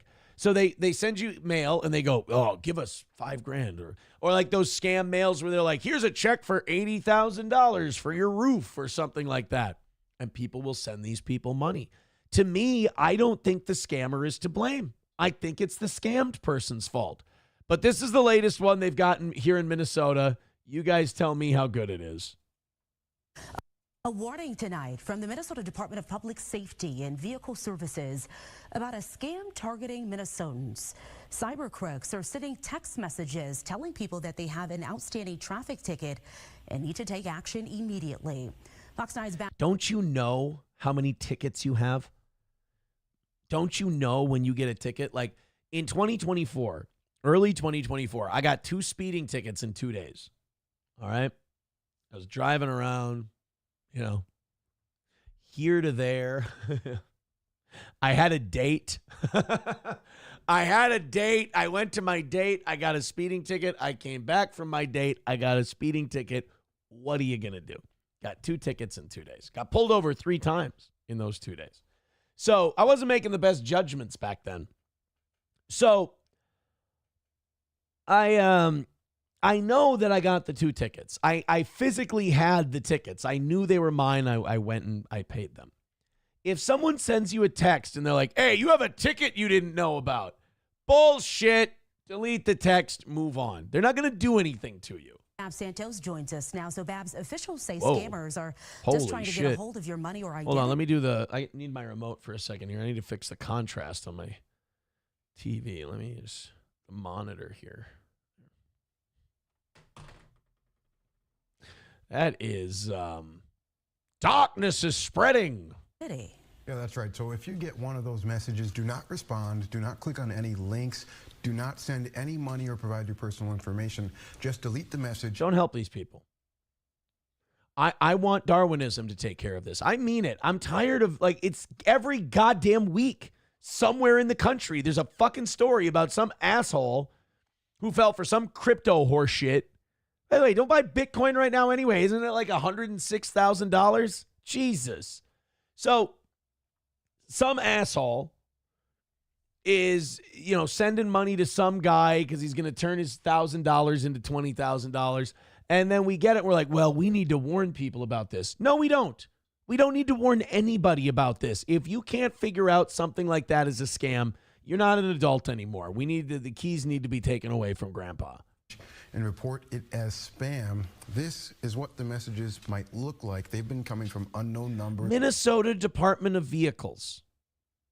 There is no Minnesota Department of Vehicles. It doesn't exist. Fucking Google some shit. There's the Minnesota Department of Motor Vehicles. That's the DMV.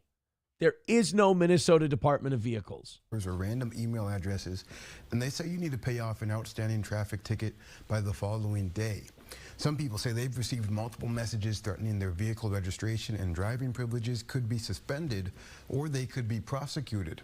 Now, state officials... Yeah, I sent you a text message that says, give me money or you'll go to jail, because that always happens. Officials want to remind the public they never send texts about outstanding traffic tickets. No. And they will never request payment through a... And then look, they give you a website to type in. Go type in that website and find out how fucking stupid you are. Hold on one second. dps.mngovct.vip. dps.mngovct.vip. Oh, look. It can't be found. Don't give them your fucking money. Go back. Sorry, I fucked up the... Now I lost the damn story. A warning tonight from the Minnesota Department of Public Safety. Never send texts about outstanding traffic tickets, and they will never request payment through a text or payment. email. We understand how scary and unsettling it can Oh, yeah, Minnesota doesn't even have a DMV. We have a Department of Vehicle Services. be to get a message like this. And we want to alert people, who receive these texts or messages that they're not legitimate. They are not coming from driver and vehicle services. We'll never send a text asking for money. Well, it's not even the Department of Vehicles. It's Driver Vehicle Services. If you're trying to determine if a message you received is a scam, you should check if the number is international or if the sender is asking for your bank account number or... No, here's what you should do. Ignore it and see if anyone gets back to you. That's what you can do. Ignore the first message. Just go, well, this is horseshit. And if they send you another one, then then maybe, if they send you a letterhead or something like that, you can maybe look into it further. Redbird with $5 says, I wish the DMV was this efficient or technologically capable. Right? Yeah, I mean, if the DMV did that, it might actually be a little more helpful. But, what do you do? Thank you, Redbird. That now puts you at 112 for this week. So Flinty Gecko at 170. Somebody threw in $40 last night, gave it to Miss Tay. She's at 120. Redbird at 112. And Steven at an even hundo. 195 away from today's goal. Thank you guys very much. Keep it going. 195 away from a perfect week.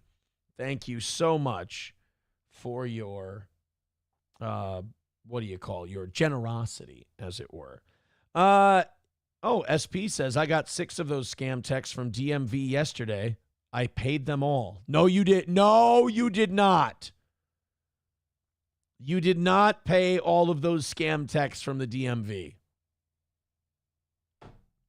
I can't be with someone who would do something like that. She deleted the text messages and she moved on with her life. That's what I'm deciding she did. I don't have any sympathy for people who get scammed. I mean, you almost have to, you have to want it. You have to want to get tricked to fall for those scams. Driveway Junkie with $20. Throw that man a Hogan. We want the gold, sucker. Hulk Hogan, we coming for you, nigga. You know, I sent Driveway Junkie a text message that said if he owes tickets to the Steel Toe morning show, and if he doesn't pay them, I'm going to take his house. So I appreciate him throwing us a couple of bucks. Ablo Pacheco says, yes, but did SP pay them in Amazon gift cards? I don't know. We'll figure it out. She writes, does that mean you don't love me anymore? I mean, if you really did pay all of them to a scam thing, then yeah, I've lost massive amounts of respect for you. You're just a sex thing at this point. I don't believe her for a second that she paid it. She's smarter than I am. If I'm smart enough to understand this shit, she can figure it out. This one gets it. Oh, by the way, if you didn't know, SP runs the show. She tells me exactly what to do. She tells me what I can and can't talk about. The whole thing. That's another one. I get to laugh at people. Like, for my job, like when my job is over, if I catch anything online, my second job becomes laughing at desperate people who I've broken their brains. Nick was texting the other day. He's like, no, SP runs his whole show. She runs the whole thing. She tells him exactly what to say. I'm like, first of all, do you know in the nearly 20 years I've been doing this, how many people have tried to tell me what to say and how many have succeeded? 0. To my own detriment sometimes.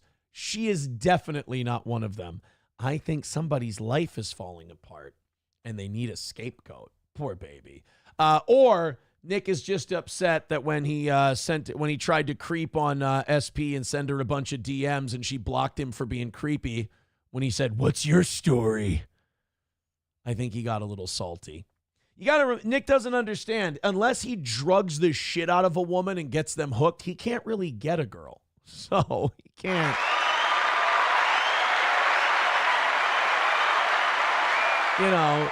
So he watched me get women without cocaine, and he's like, well, it's got to be easy. And he went, what's your story? And she went, ew, fucking gross. Block. He's repellent. Like, as soon as he, goes up to say, hi, they go, what are you, some kind of fucking lesbian? Here's Nick Rekieta hitting on a girl. And, hey, what's your story? Get away from me. She must be a fucking carpet muncher. You like nitrous? Oh, you mean like in cars? No, like in your mouth. He does. The best is a confident man who doesn't know he's creepy. McBuster says Nick was panicking the other day after Jesse P.S. showed the live footage and Mama K went on Keno Casino. He called Aaron a pedo for the pink sock thing, too. Nick is a pedo painter, uses it too much. Well, Nick is also a projector, so you got to be careful. He accuses people of something. He's usually that thing. And, Nick's, he's a little desperate. I wrote in the chat before the show one time, I said, hey, I got to run my daughter some pink socks and a microphone for her project. One of the listeners made a gross joke about it, and I went, no, I didn't even think that when I wrote it, you fucking monster. And they all got a kick out of it, and Nick's like, no, he's a pedo. I go, oh, poor baby. Here's the problem. He locked himself now in a death spiral with Melton because he can't claim any moral high ground because Melton has made pedophile comments about children that he knew very well. And he can't justify that relationship without looking like a giant piece of shit. So he has to try and throw it back the other way, but it ain't working. It ain't working. So the fall into another circle of hell continues. All right, let's continue with our program, pot shots, and then we run away. What a fucking chicken shit I am. 180 away from today. Keep it going. We appreciate all of your generosity. Let's get to 100 in the next hour and a half. Let's get. Oh, I'm sorry. My bad. I think it's fine. Let's go to this 81-year-old woman pepper spraying kids. This is an old lady who has just fucking had it. There are children in her. Now, I don't understand, like, why, if you're 81 years old, you would still live in a community that has a bunch of kids playing around. Like, it's time to go into the old folks' home then, if that's the case. So a bunch of kids are running around her neighborhood. They're blowing bubbles. Stop it. They're having fun. They're doing innocent things that kids like to do. And this lady decided, well, the only way I'm going to stop these little bastards is by macing them. And mace them, she did. Florida, ladies and gentlemen. An 81-year-old woman arrested for pepper spraying her neighbor's kids while they were playing with bubbles in their own yard. Yeah, those kids are... So she walked over into their yard and gave them just pepper spray. Look, man, I got pepper sprayed when I was like 8 or 9. It's fucking brutal. It's awful. It really burns like hell. Like when you're a little kid, it's the worst pain you've ever felt. We had to stop off. What happened was my cousin was like 16 or 17. I was 8 or 9. And he was driving me and a friend around. And he had pepper spray in his back seat. And my friend picked up the pepper spray. He didn't know what it was. And he just went, psh, and he shot it in my eyeballs. And I went, what'd you do that for? And then you give it a couple seconds and then, I'm on fire. So then we had to stop off at a public pool we were near.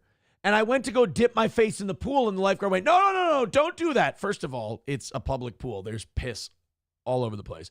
He said, no, you don't want the chemicals in your eye. So they took me over to a water fountain that people drink out of and just started rinsing my eyes out. And, oh boy, is that an awful experience. So this 81-year-old lady walking up and just pepper spraying the shit out of little kids, you know that there was a lot of screaming. 3 and 6 years old. News 6's Laverne McGee spoke to the Ocala woman who says she fears for her family's safety. Oh, no, and she pepper sprayed black kids, too. Like that, oh, boy. This look is going from bad to worse. Last Friday, April Morant's 2 kids were blowing bubbles in their fenced-in yard when she says their next-door neighbor approached her fence and sprayed her kids with pepper spray while yelling racial slurs like the N-word at them. She videotaped what was happening and called police. She tells us every day, like if it wasn't like an everyday occurrence, but every day since we've been here, we don't belong here and we're monkeys and we're... Oh, my God. Wow. Okay, so we're pepper spraying black kids. We're calling the black neighbors monkeys. She's really swinging for the fences.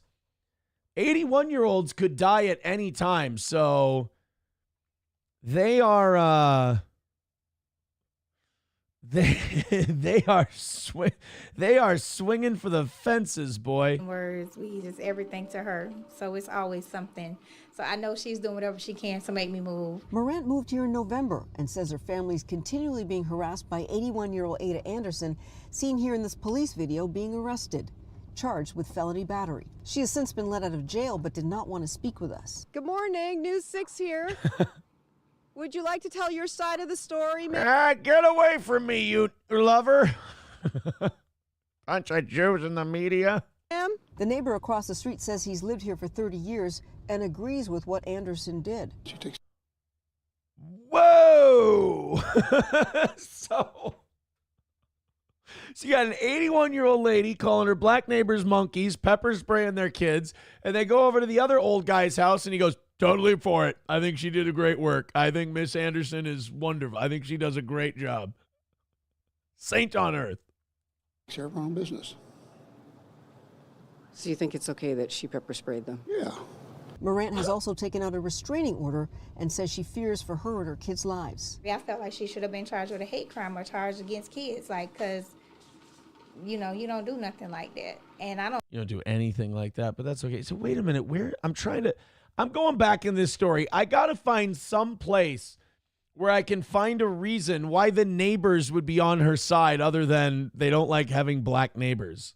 We're monkeys and we're N-words. We just everything to her. So it's always something. So I know she's doing whatever she can to make me move. Morant moved here in November and says her family's continually being harassed by 81-year-old Ada Anderson, seen here in this police video being arrested, charged with felony battery. She has since been let out of jail but did not want to speak with us. Good morning. Yeah, I don't. So the neighbors are like, yeah, totally on her side. She rules. She's the best. Well, what the fuck? Like, have these kids been, have they been going in people's yards? Have they been trespassing? Or again, possibility,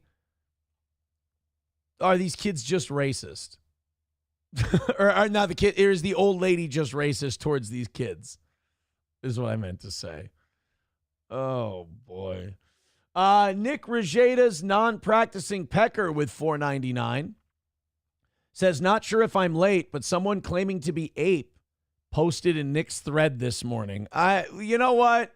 If people want me to go find it and check it out, I will, but I'm going to press X to doubt on that one. I don't think April's coming out of hiding to say anything, and especially not on Kiwi Farms. I don't think she's going to do that. People writing in the chat, free grandma. Jesus. Hate crime for pepper spray, says Yankee. I mean, I will say this. Like, if there's hate crime laws on the books and you're shouting the N-word and calling black kids monkeys and pepper spraying them, I mean, I'm not a big fan of hate crime legislation, but if you have it, that probably qualifies. Yeah. See, this text coming through says, see, these are the homes where you find those loved, uncreased Nazi flags. Exactly.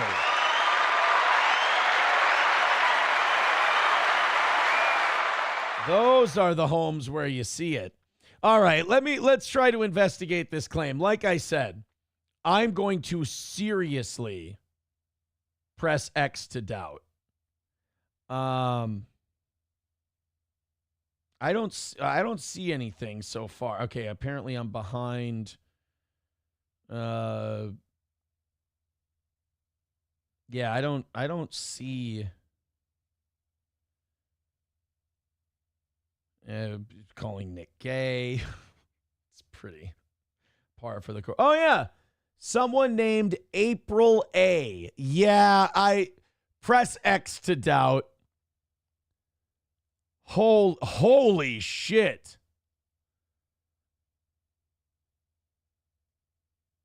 They, I don't know. I don't think this is her. I mean, I'll read it, but I don't think this is April. Well, I guess, look, I know the way she writes and talks and everything else. I'll judge for my own. Hey, so firstly, a lot of misconceptions out there about myself, my ex, which one, my past relationships and everything that went down, much of which was painfully public. This will be the last time I address it, so please respect that.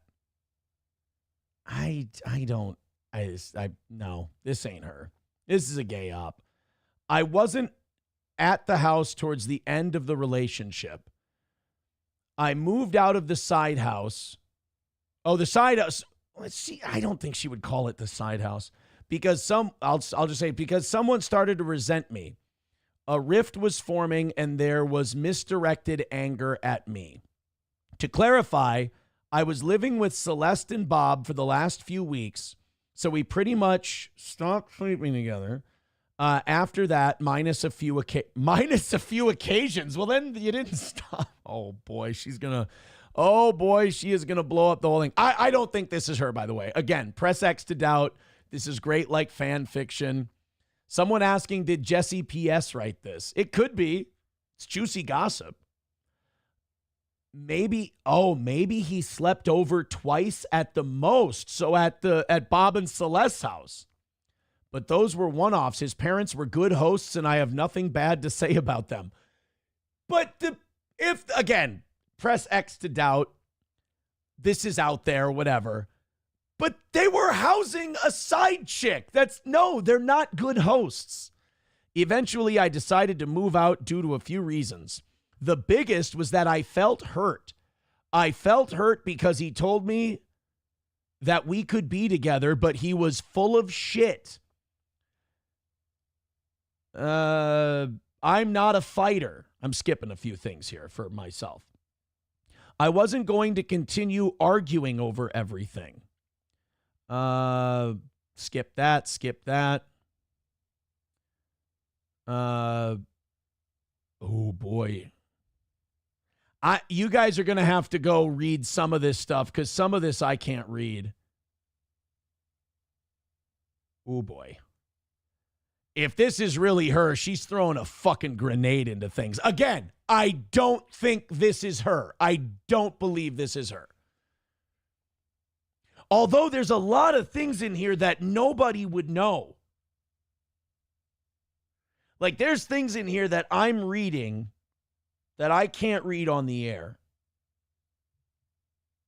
That nobody would know. This is breaking news, by the way. I'm going to say this. I think it's a gay op, but if it's a gay op, it's a very well-researched gay op because I can co-sign some of this stuff. Oh, boy. This is going to cause problems.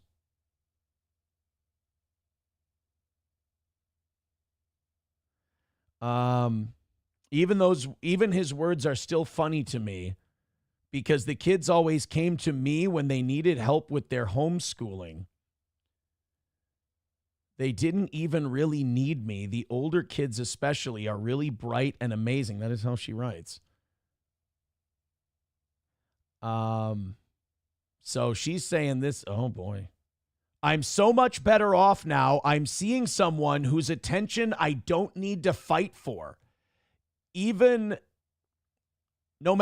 just say this. No matter what happens, I have no intention of returning. Please stop reaching out to me about anything related. I've moved on. This is the last I will ever speak on it. Now this says, peace and love, A.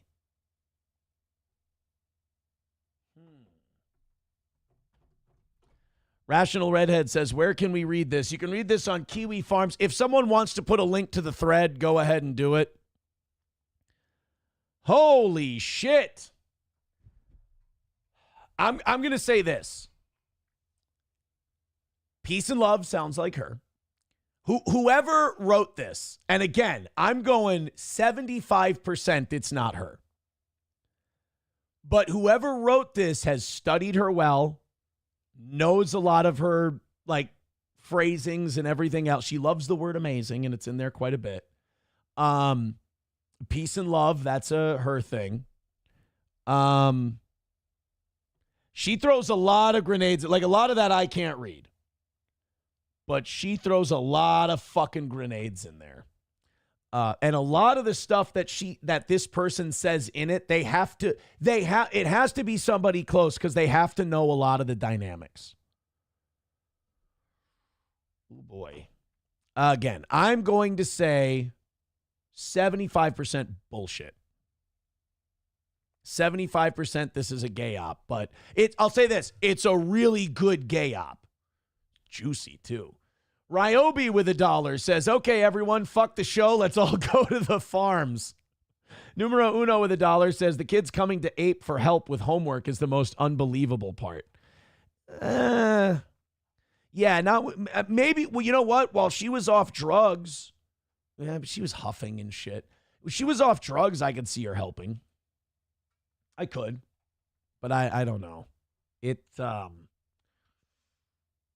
Yikes. That is some wild shit. We got some wild shit today, boys.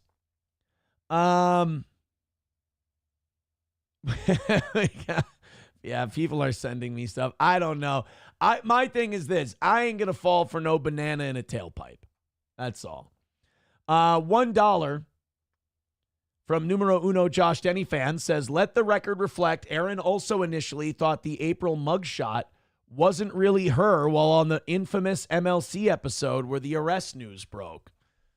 Fair is fair. Fair is fair. But I mean, she's stayed out, like she's been in hiding and living a private life this long. Why come out and involve yourself in this shit? You know? Why would you come out? Whoever did this is getting what they want, though. People are intrigued. People are talking about it. It's gossipy for me. Oh, God, in like 45 minutes before he has to start covering that trial. Oh, he's going to lose his fucking mind if this is for real. I know you said I know she said she's done after that message, but oh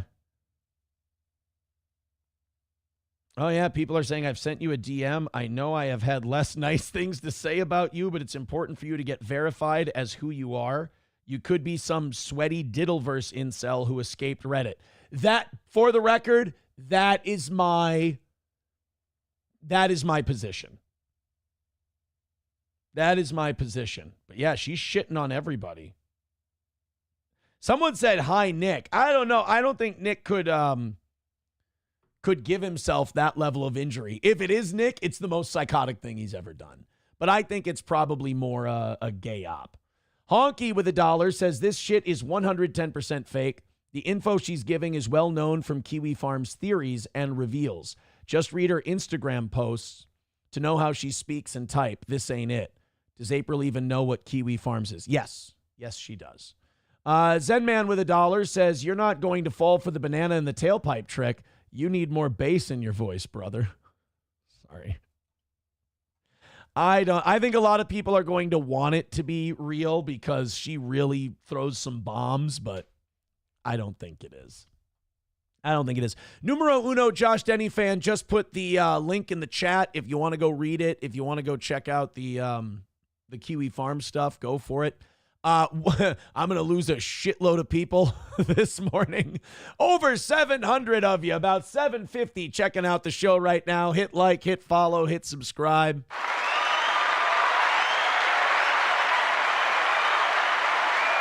Oh, Sam Show with a good point says, almost word for word, it's shit Keanu already said. Yeah, I don't think it's legit. Here's the thing. I don't think it's legit, but the gossipy part of me is like, ooh, this is going to be good. This is going to be very, very interesting. Here's how much I believe that it's not her. If it turns out to be her, I will reach out to Monograph and have him change the theme song. If it turns out, that's how much I don't believe it's her. But it's very interesting. It's going to get people talking. And when you're in the talk show business, gossip is king. Gossip is good. Her helping with the schoolwork is the biggest red flag. Who knows? Numero uno says, I think, hey, so firstly sounds like her. Maybe. Now I have to go from that. See, somebody sent in that $5 and broke that news on the show. Now I'm supposed to go from that into there was a fifth plane on 9/11 conspiracies. What the heck? You throw that at me just before I'm about to go to 9/11? Well, I guess this could end up being a disaster of another kind.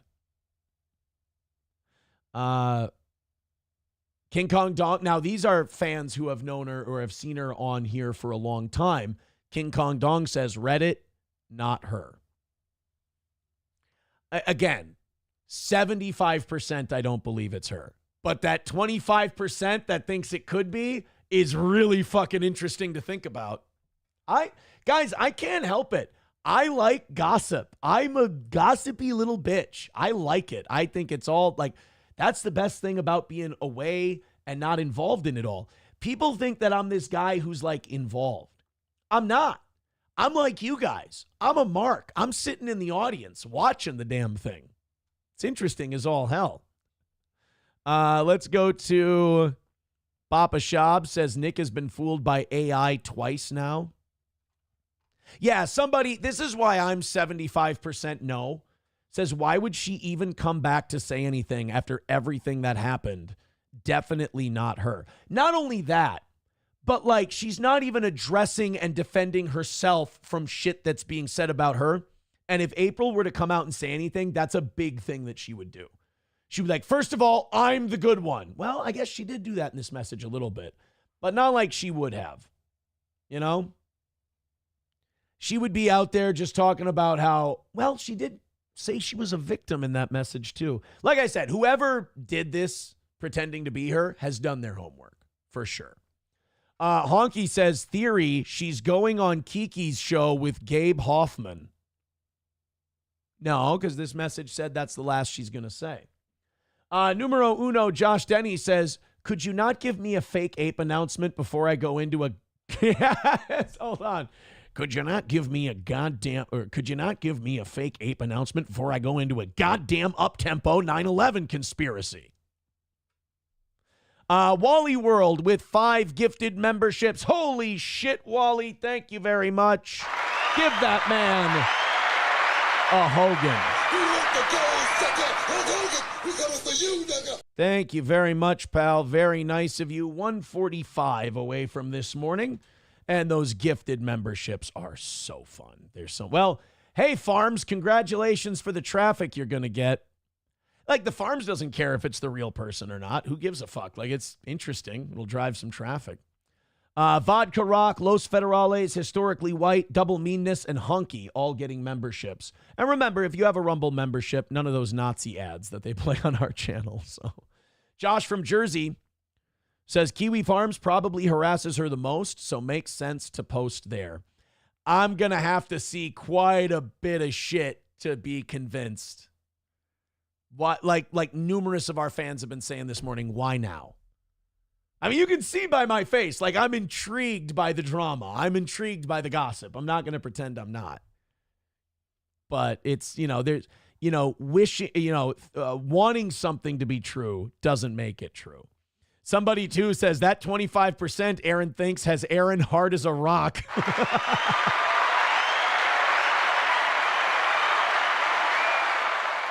Numero uno says, see, Aaron is the best super chat reader in the biz. Kevin Brennan would have had no fucking clue what that even meant. Yeah, Cunnilingo TV. So, okay, Null has come out and confirmed it. Null just said, April's email is not darkanime17. If you fell for it, you are a stooge. See, I told it. I said 75%. If Null's right, if Josh says that it was darkanime17, I'm up to 99.9. You know, like in the election where they can't officially declare a winner, but they bury the needle at greater than 99%? That's where I'm at. That's where I'm at. darkanime17@gmail.com is unless she really went somewhere weird in the last year in terms of her interests. Darkanime17 doesn't really seem to fit the personality. Sam Show's mad that Josh told everybody that there's no Santa Claus. Sam Show writes, Josh needs to shut the fuck up. Oh, poor Josh ruined it for everybody. All right, 145 away from today. Thank you guys very much. Oh, dank anime, not dark anime, dank anime. Well, now I believe it. Chips and Diff says she's using her new boyfriend's email. April's never been into anime. Like, April's not into weird, creepy anime guys. And in Wilmer, you're like the blue collar crowd, they're not into anime. Like most people here in Minnesota think anime is fucking gay, myself included. So let's go to, there was one more I wanted to get to here. And then we got to move on to the 9/11 stuff. God, that was fun for a minute though, wasn't it? That was a good time so the 100 or so of you on Kick and Rumble and all these places that came over to watch the gossip real quick, don't worry, you're good now. We're going to do 9/11 conspiracies and go back to work. Where is my... Somebody, too, writes, that part of Aaron's 25% is like, fuck, damn it. I was hoping it was true. So much content lost. It was, dude. It would have been so much content. Vodka Rock with a good point, though, says April is definitely into weird things. She married Aaron.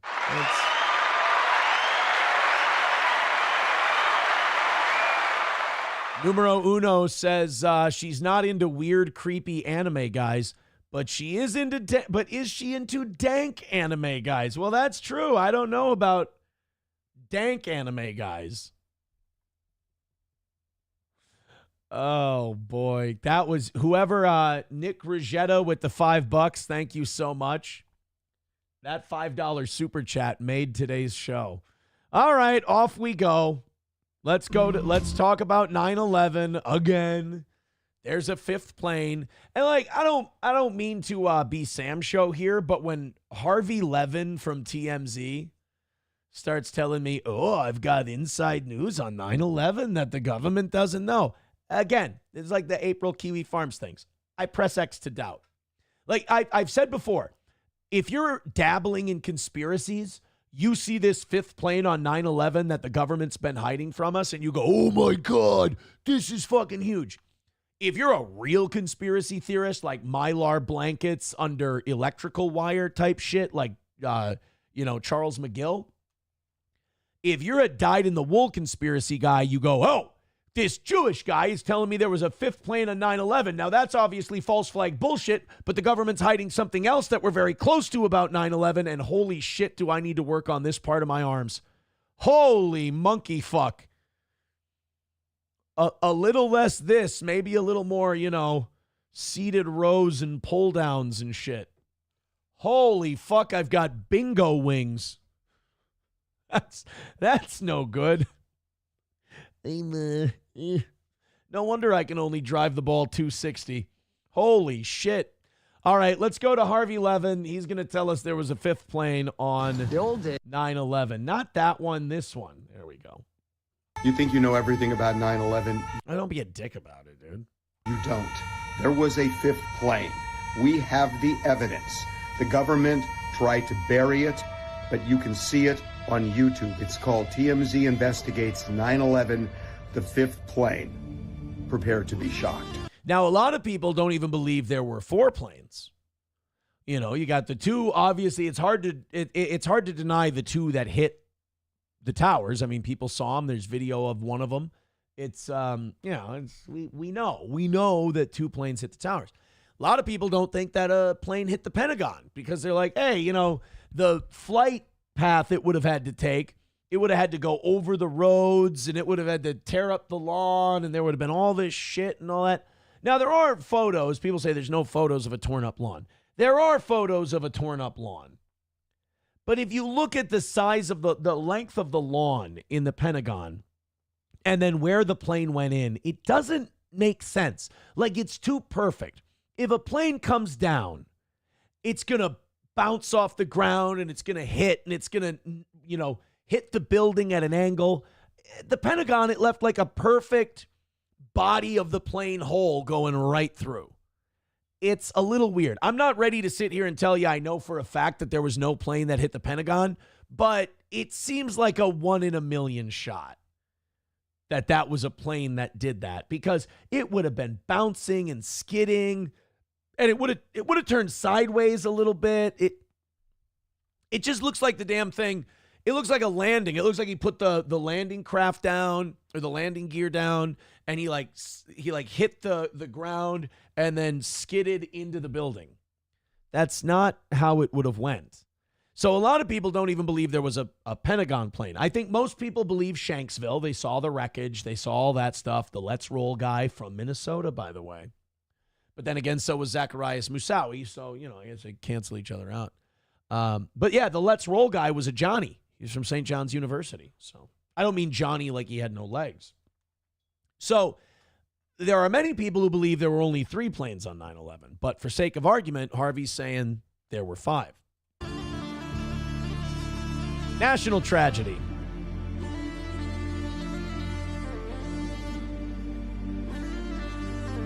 Boy, that Silverstein guy who owned those buildings, he had recently re-upped the insurance policy not too long ago before that. And he probably made out like a bandit on that insurance claim. But, you know, you don't want to file the insurance claim right away. You know? That's going to look a little materialistic.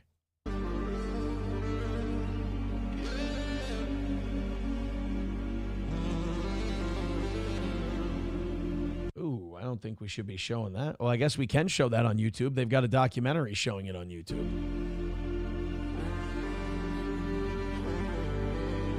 Where's the, are we just showing 9/11 shit? Where's the fifth plane evidence? Come on. I want to see where the fifth plane could have been. Come on, TMZ. Quit with the fucking blue balling. Hold on a minute here. Fifth plane 9/11. Let's take a look. Exposing the 9/11 cover-up. See, like anytime I see a mainstream news organization like TMZ, like entertainment, but still mainstream, anytime I see them go, oh, exposing the 9/11 cover-up, like to me, they're doing like a soft expose to keep us from whatever the real cover-up is. I don't trust TMZ to be like, we'll burn it all down to give you the real skinny on 9/11. It seems like gatekeeping. That's what haunts me to this day.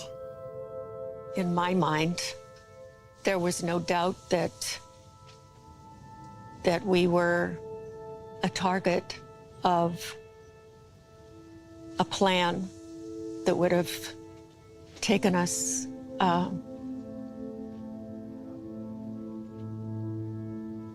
to our end. So this is a United Flight 23, and they believe that, you know, when 9/11 happened, the planes start hitting the towers, they ground all air travel. You'll get to the ground, you know, whatever. So if there are more hijackers, they didn't coordinate time-wise, they didn't get to hijack their plane. I'll buy it. I'll bite. That makes sense. I'm not going to watch the whole documentary. You guys can go check it out. Exposing the 9/11 cover-up. TMZ investigates. I'm sorry. I don't think that that's that juicy. You know? I don't really think that that's that big of a thing. That's like, hey, they had a shot and they missed it and they ground all the planes. Again, this is soft conspiracy talk. Mikey Two Milks with $4.99 says, I appreciate the lack of Nick talk. That's worth something. Bonus points if you can tell me where Press X to Doubt comes from. Oh, that's a meme from, I don't know here. Where does Press X to Doubt come from? Phrase is a humorous online expression of skepticism of disbelief. Its origin comes from the video game L.A. Noire.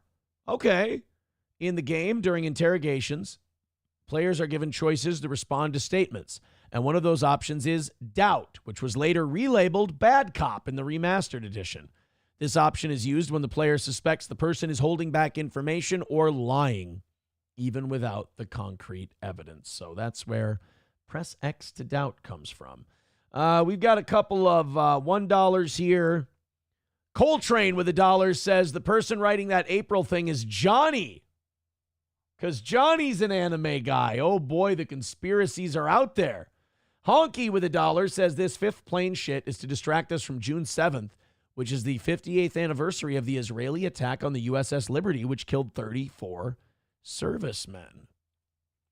It is interesting that we framed the Spanish for blowing up the USS Maine so we could go to war with them. And then when the Israelis actually attacked and killed 34 American servicemen, we just kind of looked the other way. Interesting indeed. All right, guys, we are $140 away from a perfect week. Thank you very much. Tridio becoming a member for 19 months says L.A. Noire video game. All right, there we go. You've got it. Streamlabs, PayPal, Venmo, Super Chats, and Rumble Rants. Let's throw in a couple of bucks. We're only $140 away. Let's get to 100 by 9 o'clock. You guys are crushing it today, and I appreciate it. Knock on wood. Knock on wood. Roots Calhoun says, and then later that day, wasn't there another plane in the air that was helping certain family members leave the country? Yes, there was the bin Laden family was escorted out of the country. We didn't interrogate them. We didn't ask them any questions, nothing. The Bush administration ordered that the bin Laden family be sent back to, I believe, Saudi Arabia or Egypt. So, again, do with that what you will. You know, I love that we have this little war going on between Tucker Carlson and Mark Levin, because Mark Levin is dog shit. Mark Levin is Israel first. If America had to suffer immeasurably in order for Israel to get the upper hand in the Middle East, I mean, Mark Levin would have no problem making that trade.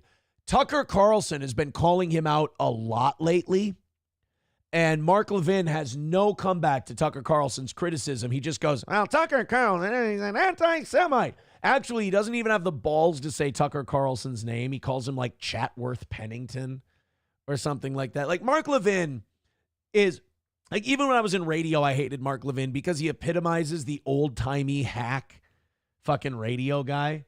Like, when we went to war with people on radio back in the day, we just used their names. We said their shows. We were like, you ain't going to go fucking listen to them more than us anyway. That's why we just smash people openly on this show. It's like, if you think that's good, you're fucking retarded anyway. Stay here.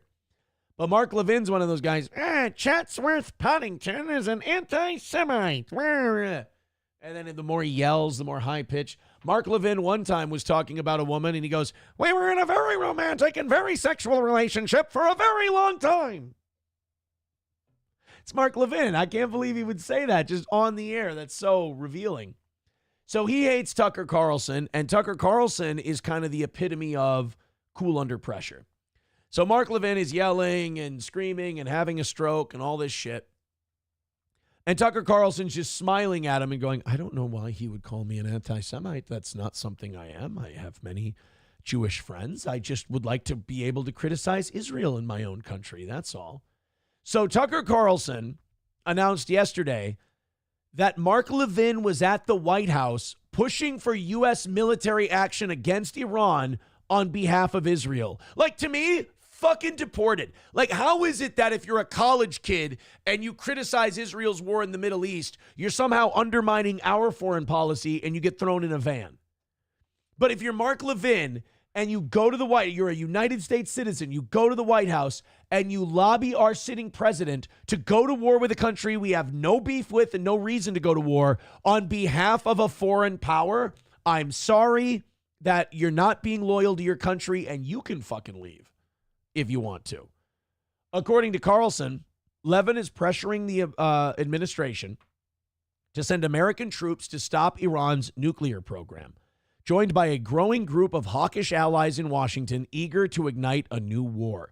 I mean, these assholes, these dipshit neocons, which, by the way, Mark Levin also believes that the term neocon is anti-Semitic because Wolfowitz was a Jew. I think he's dead, isn't he? I think he's dead. These neocons in Washington, D.C. are so like, they're not even like smart evil. They're dumb evil. They think, honestly, it's just, hey, we topple one more Muslim guy. We've got it. You know, we toppled Iraq. That worked out great. We toppled Afghanistan. That worked out fine. And hey, look, we got rid of Gaddafi. They're selling slaves in Libya. Everything's aces. You know, if we just take out Iran and we get rid of the Ayatollah of rock and rolla, we're going to be fine. This is going to be great. We're going to have finally figured out the Middle East and have peace. We're not going to radicalize anyone. We're not going to turn people against them for blowing up their houses and killing their kids. They're going to love us. They're going to greet us as liberators. And like, they all think that if we do this, it'll finally make Israel safe. Nothing's going to make Israel safe. You took a Zionist Jewish country that had been committing terrorist acts before you made it a country against Palestinians. You took a Zionist Jewish state and you dropped it in the middle of You put it right in the middle of all that shit. This was never going to work out smoothly. And then when those countries got pissed and went, hey, you're fucking taking land from us, and they started wars, we gave money and weapons to the Jewish Zionist state that we started. And then they beat those countries and took more land. So it's like it started cursed. It's staying cursed. And can we please stop fighting their wars for them?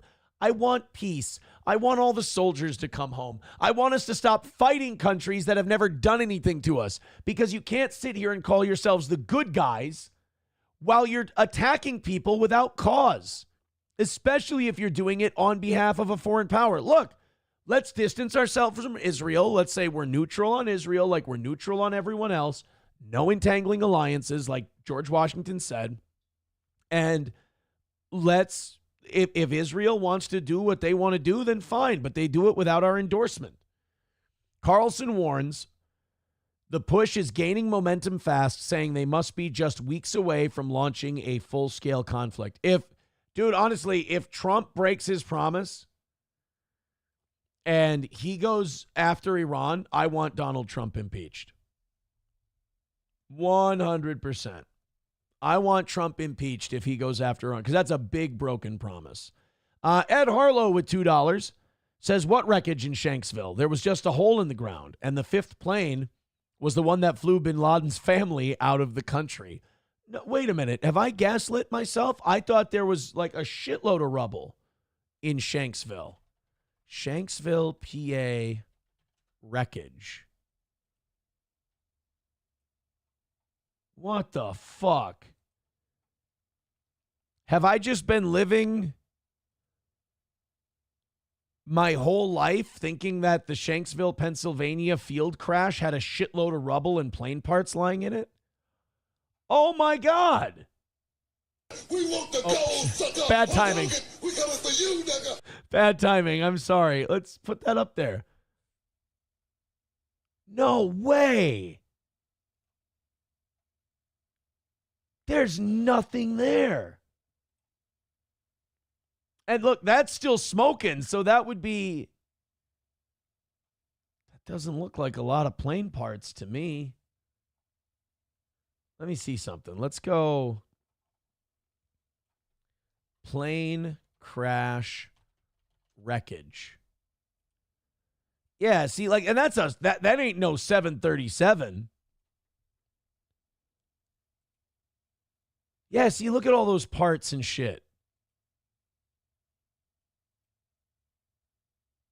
That's one that was shot down by a missile, and that's still got remnants left. Yeah, you're right, man. Holy shit. I had been living all this time.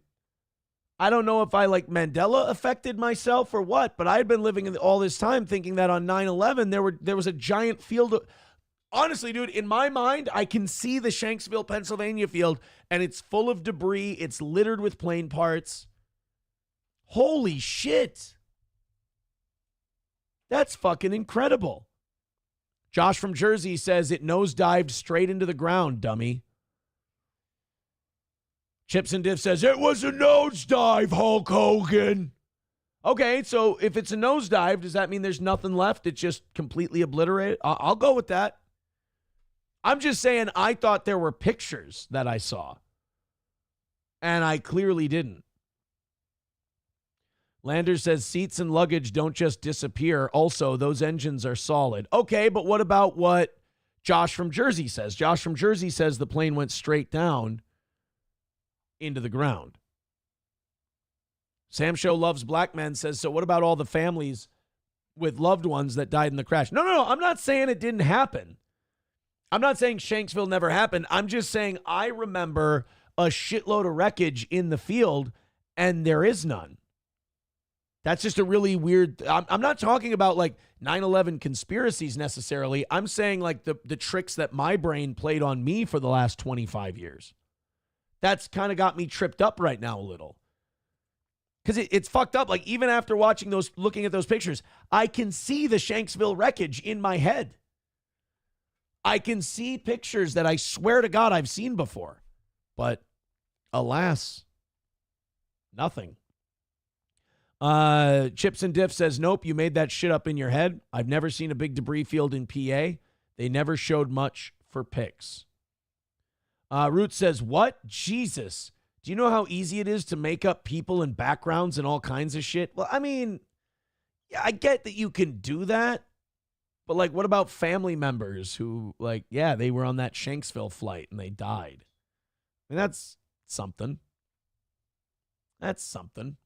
All right, guys, let's get back to work here. 1:40 away from today. We've been sidetracked by a lot of interesting stuff today. We've got a lot of gossip and whispers and shit. Red Fox Mad with $4.99 says, look up 9/11 firefighters talking about bombs going off at the Twin Towers.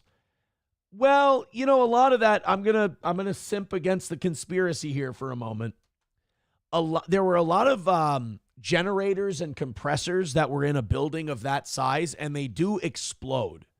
And so as the fires burned, those generators and those compressors and all these things inside the building were blowing up.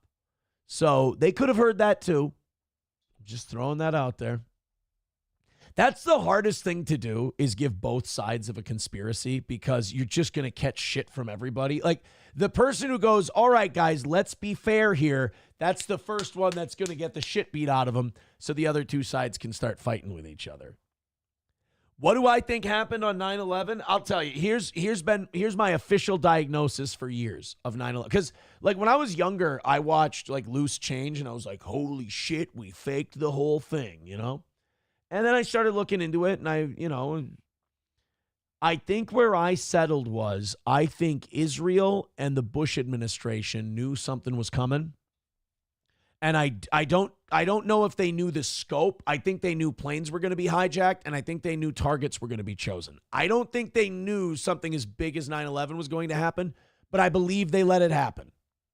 And I believe they let it happen because they had that document that all the neocons that were working in the Bush administration wrote back in the late 80s, early 90s, the Project for the New American Century or whatever it was, where they said, in order to be able to remake the Middle East and overthrow all these governments, they said it would take decades of politicking or one galvanizing moment like Pearl Harbor.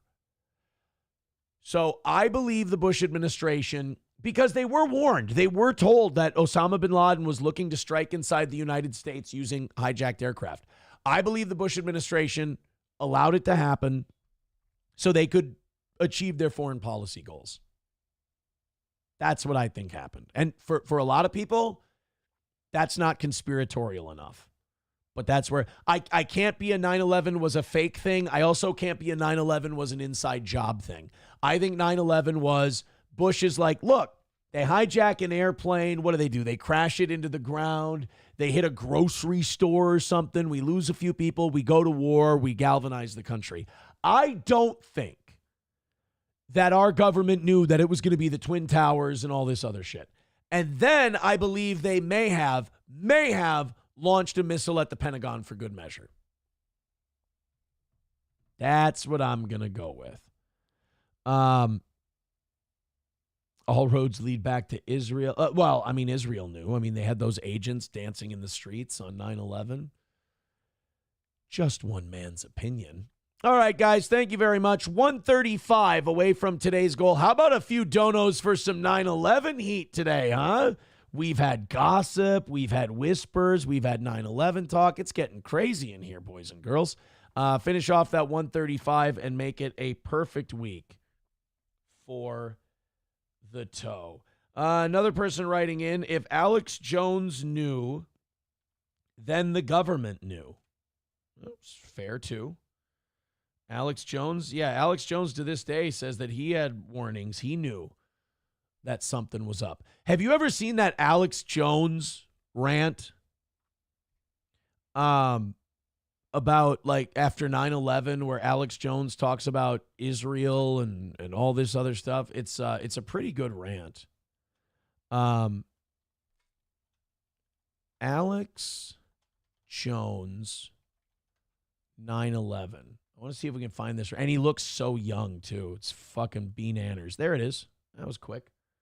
Here we go.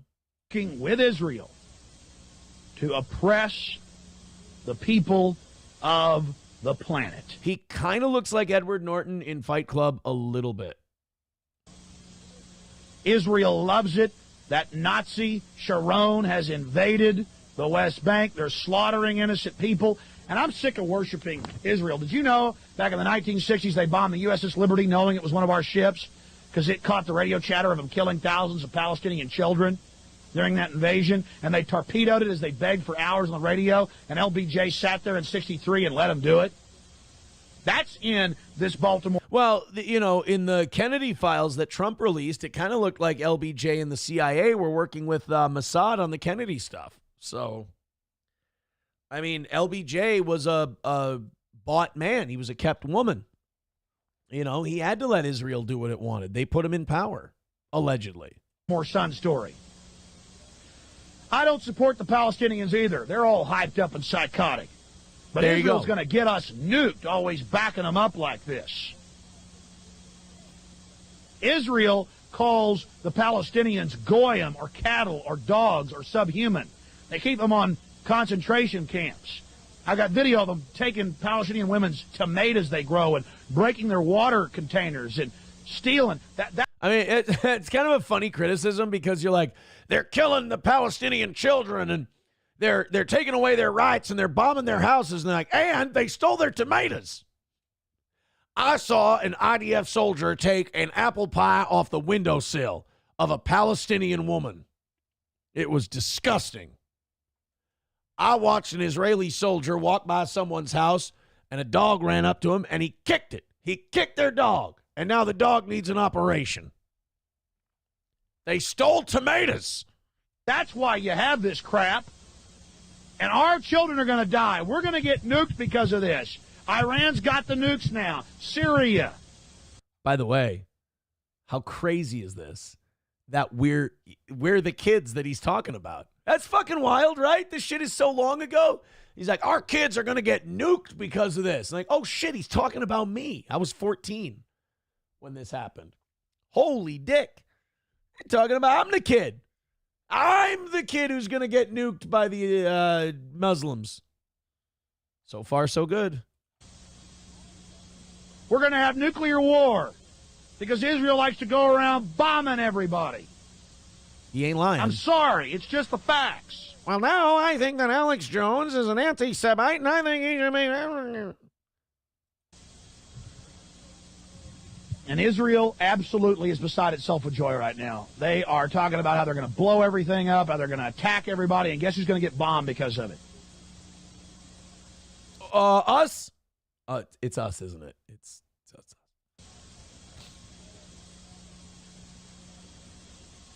I have been supportive of Israel for many years. When I found out what they do, shooting little Palestinian children in the genitalia and laughing, it's on video. Little 10-year-olds walk around throwing rocks at tanks. A guy sits off a half mile away and blows their testicles off. You got to admit, a hell of a shot. I mean, mean, terrible, evil. They call them goyim. They call them dogs. What do you think they call us? I mean, you don't think they call us goy? Come on. Yeah, he's like, all right, can you believe that they look at these Muslims, they look at these Palestinians as subhuman? It's like, well, I mean, if you're not Jewish, they kind of... They call the Arabs cattle. And then the corrupt Arab governments that are in league with this government, it's really a sick Hegelian dialectic. I love the way Alex Jones talks. Hegelian dialectic. Nobody's better than that. That's the best. If you can properly use Hegelian dialectic in an argument, it doesn't matter whose point is what, you win. I got to look that shit up. What the fuck? What is a Hegelian dialectic? The Hegelian dialectic is a philosophical method developed by the German philosopher G.W.F. Hegel, which views reality as a dynamic process of continuous change and development. It involves a progression through thesis, antithesis, and synthesis. Antithesis and synthesis, where opposing concepts are reconciled to achieve a higher level of truth. Bro, if you are arguing with someone and you can drop Hegelian dialectic, they ain't going to have nothing to say for a couple of seconds. Grand Poobah with $2 says, at least they aren't stealing the Arabs' bird baths. You know what? That's a good point. But, I mean, how many tomatoes can a guy steal before you run out of, cheeks to turn? That's all I'm saying. Honky with $1 says, hijacker passport survived the tower collapse. Pentagon footage missing frames prior to collision. Flight 93 was a hole in the ground with Cessna-esque wreckage. More red flags than a Soviet parade. Oh, shit. Ed Harlow with $5 says, you remember the kamikazes nosediving into ships, and all that happened was the plane vaporized into nothing and just left a little smoke? Stay off the radiation, NJ. Well, I mean, a Zero fighter jet versus a 737, there's not much of a comparison there. By the way, thank you for the $5. That's going to put us down to 130 for today. Thank you, guys. Streamlabs, PayPal, Venmo, Super Chats, Rumble Rants. It's our last goal of the week. And we haven't really had to mention it much today, so continue. I appreciate it. Can we get a kamikaze plane? What type of planes were... I believe they were Zeros that they used. What type of plane was the kamikaze? Included fighters, light bombers, and even purpose-built suicide aircraft like the Yokosuka MXY-7 Oka. Some common examples include, the Mitsubishi Zero. Okay, so a lot of them were Zeros. Oh, the Ki-43 Hayabusa. It's funny that, like Mitsubishi made those, right? But then, also the Hayabusa is a bomber in World War II, and now it's boxing gloves. That's fucking strange to me. So here, Mitsubishi A6M0 measurements. Okay, so this is what crashed into the carrier decks. 29 feet, 9 inches long, 39-foot wingspan, and 9 feet tall. So let's go 29, 39, 9. That's a Zero fighter jet. That's the kamikazes. Boeing 737 measurements. All right. Width 12 feet. Wingspan. Oh, no. So the Zero's wingspan was 39 feet. The Boeing 737 had a 117-foot wingspan. The Zero was 29 feet long. The Boeing 737 is 100 to 144 feet long. So let's just split the baby and call it 120. How about height? How tall is a Boeing 737? 41 feet high. So the Zero that crashed into the carriers and vaporized was 29 feet long. The Boeing 737 that crashed in Shanksville was 120 feet long. The wingspan of the Zero that hit the carriers, 39 feet. The width of the Boeing that hit in Shanksville, 117 feet. The height of the Zero that hit the carriers, 9 feet. The Boeing 737, 41 feet. So that's, in fairness, that's a lot more plane to fuck up. Dr. Silverwolf with $5 says your best equivalent would be the B-25 Mitchell that crashed into the Empire State Building in the late 40s and early 50s. Even that is pretty far away. Josh from Jersey says the materials are vastly different. A 737 is a tin can loaded with thousands of pounds of fuel. Look, I'm not saying that there's not an argument to be had here. I'm just trying to give you an idea of scale. That's all. Brian says compare the weights. That's fair. Mitsubishi Zero weight. Had an empty weight of approximately 3,700 pounds, 5,300 pounds loaded. So let's say 3,500 to 5,000 pounds. Boeing 737 weight. 90,000 pounds. That's a big motherfucker. And that's empty. 90,000 pounds empty. Max takeoff 155,000 pounds. Fuck, we're fat. High gross weight, max takeoff 175. So about 150,000 pounds versus 5,000 pounds. I mean, that's a pretty big difference. Honky with $1 says, so the Dabbleverse is the Imperial Japanese Air Force, a bunch of kamikaze zeros. Yeah, fair enough. 125 away from today's goal. Thank you guys very much as we continue to march downward. Keep it up. We appreciate every ounce of support you give this shitty little program of ours. My goodness. Ryan the Garbage Man says, Jews refer to all non-Jews as beasts of burden. Oh, well. Sorry to be an inconvenience. I apologize. Landers says those engines do not disappear.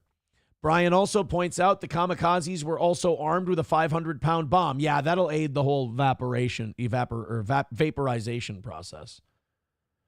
Sam Show says it's not coming from slamming it into a U.S. destroyer either. Right. You're crashing it into the ground, which does, believe it or not, have a little bit of give to it, versus a steel United States destroyer, which not a lot of give. Not a lot of give. All right, let's go ahead and get into our next. Look at us, man. We went from Tucker Carlson to Alex Jones to, is April posting on Kiwi Farms? I thought it was a nice try, like whoever did that. I thought it's an interesting attempt, right? Why not? Give it a shot. Oh my God. Yeah, they're still debating whether it's not. It's 99% it's not. Hey, the John Redcorn thing from King of the Hill. You know how the first night we told you about that, I was like, I'm hearing a lot different story than this LGBTQ Pride Month hate crime thing that they're trying to put out there. Well, the facts are starting to come together, and it does seem like this Jonathan Joss, John Redcorn, King of the Hill murder thing is a little more complicated than they originally said. $1 from numero uno Josh Denny fan says, can we take a moment to appreciate Nathan Fielder actually becoming a working 737 pilot for the new season of The Rehearsal? Yes.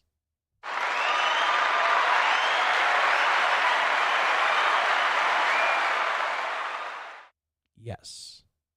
I have no idea what that means. But yes. All right, so this Jonathan Joss thing, he was really fucked up.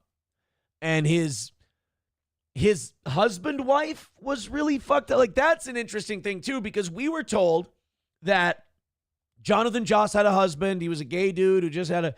It turns out Jonathan Joss was married to a woman, and now that woman's identifying as a dude.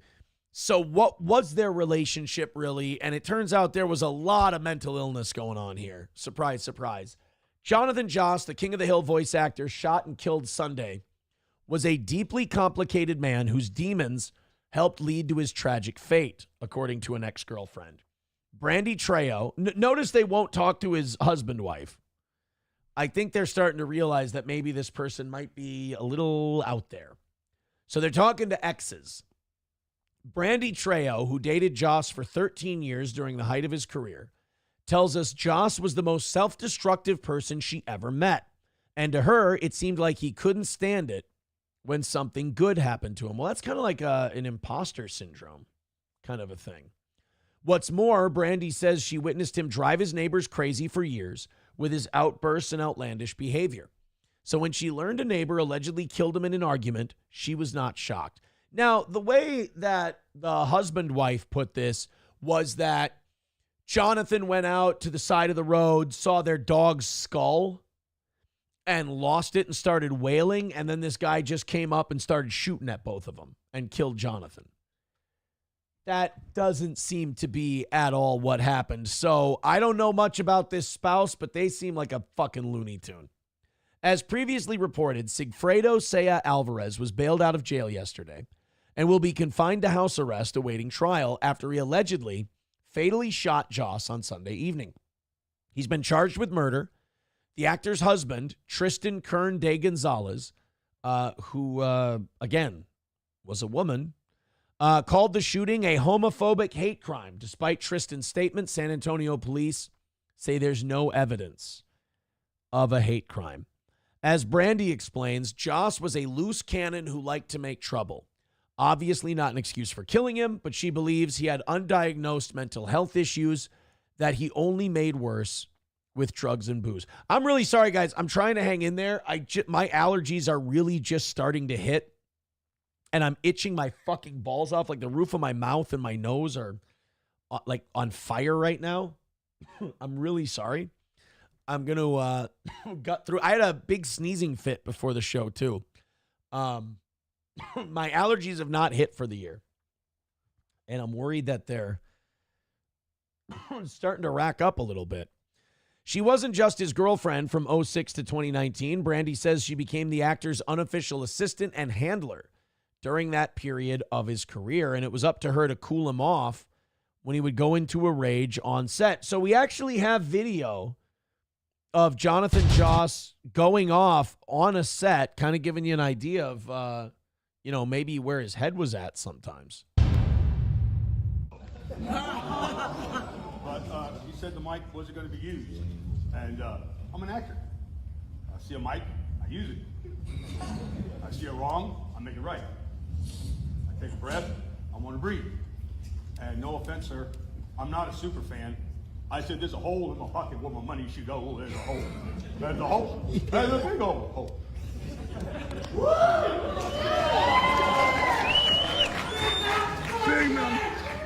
My house burned down.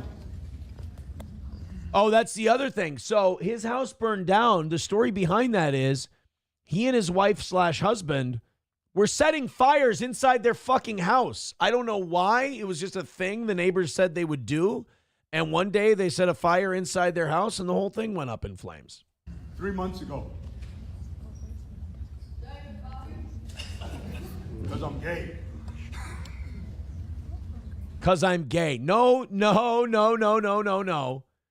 Your house did not go up in flames because you're gay. Your house went up in flames because you were setting fires in your house. So it sounds like there's at least kind of a pattern of accusing homophobia where there is none. And I'm starting to wonder if this guy didn't maybe shoot in self-defense because this guy was losing his fucking shit. I've had a couple loves in my life. And Sniper, you guys wrote an episode where I had an older lady. Oh, I remember that episode. That was a good episode. Honey, maybe we can bump right now. I was just, what? You're doing the same thing, sir. But mine's full of emotion and real. I'm just saying that for Johnny, he gave you guys a character because he is that character. Yeah. He is that person. This is Jonathan Joss, the voice of John Redcorn. By the way, guys, there might be a reason that they're having a King of the Hill thing and Jonathan Joss isn't up on that stage. You can tell that they're all just kind of on edge and pins and needles. So this guy's been a fucking problem for a while. He is in the reboot. Yeah. So, I'll shut up. I'll shut up. All right, well, again, shout out to Johnny and also to Tom Petty. But again... There's Pamela Adlon's on the stage. All right, so they're all back.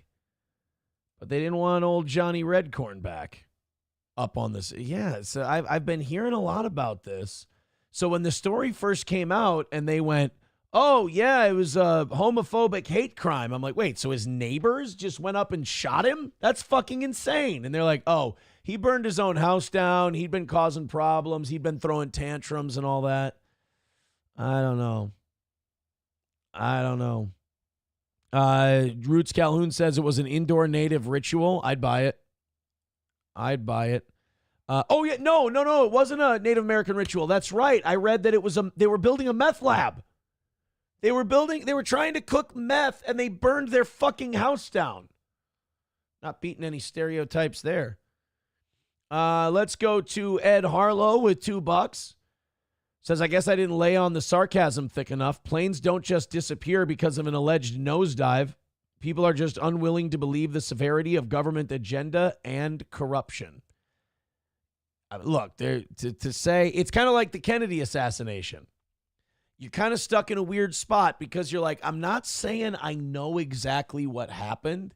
I'm saying somebody does, and they're purposely not giving us all the info. That's what I believe on 9/11 as well. I don't know what happened. I have a theory. I have an idea that we let it happen so we could go to war. But somebody does know what happened, and they won't say for whatever reason. All right, boys and girls, we are 125 away from today's goal. Very close from perfection. This is our last goal of the week. I hope we knock it out. So if you're feeling generous, I think just everybody throw a gift in a membership or throwing in a couple of bucks. We got this thing done. We're close. 125 away. Do me a favor. Let's do a little $25 rally in the next 15 minutes. Let's get to $100 by 9 o'clock. And I think once we get to 75, we should ban all donations over $5. And we should do it in small, little, tiny increments at a time. Let's get into these 7 o'clock hour stories. While we do, let's talk about our friends at All Care Towing. 320-253-5203 for All Care Towing of St. Cloud. Of course, All Care Towing has trucks and wreckers for any size vehicle, motorcycles to heavy-duty equipment, you name it. They've got it. They can come pick you up, whether you go in the ditch, you get in an accident, whatever the problem is, they can handle it at All Care Towing. And nobody is faster than Tim and the team at All Care. Midland Armory in downtown Foley, Minnesota, midlandarmory.com. Of course, Midland Armory, Derek and Tracy can answer all of the questions you may have regarding firearms, knives, optics, parts, and gear. Again, they can handle it all just for you at Midland Armory. So either call them today, go visit them in person in downtown Foley, or go to midlandarmory.com and contact them there. Stoney's Bar in downtown Rockville. Look, tonight is bike night. Sure. Wild Willie's Sandwich Shack. Sure. They're going to have great live music this weekend. Absolutely. But they have a big Ride for Heroes bike run going on Saturday morning. 10:30 a.m. registration. It's a benefit for the Rockville Fire Department. It's called the Ride for Heroes. It's this Saturday. 10:30 a.m. registration. 12 p.m. the ride leaves. $20 per person. That includes food after the ride, free camping, and a street dance with live music by Hollywood Boulevard. So a big bike run benefiting the fire department at Stoney's Bar in downtown Rockville, right there on Broadway. 10:30 a.m. registration. Bring your bike. Have some fun. It's Stoney's Bar in downtown Rockville. What's your weather? Ooh, decent weather. 75, mostly sunny for that bike ride. Not bad at all. All right, let's continue on. 125 away from today. Bapa Shab has something related to the Joss story. Let's check that out. This video, oh shit. Oh, here's him going fucking batshit again. This video was found on the Facebook page of Jonathan Joss. It was posted January 11th, less than 2 weeks before the house was fully destroyed by a fire. Okay, let's, this was the mental state that Jonathan Joss was in. The roof is on fire. We don't need no water. Let the motherfucker burn. So they were slow burning their house down this entire time. I mean, look, a bunch of shit is charred, and there's a charred board right there. He's shooting a garden hose into a spot that's still smoldering. Fucking hell, dude. Now, I do not own the rights to this, but honestly, the roof is on fire. Happy New Year, everybody. You can't beat them, burn them out.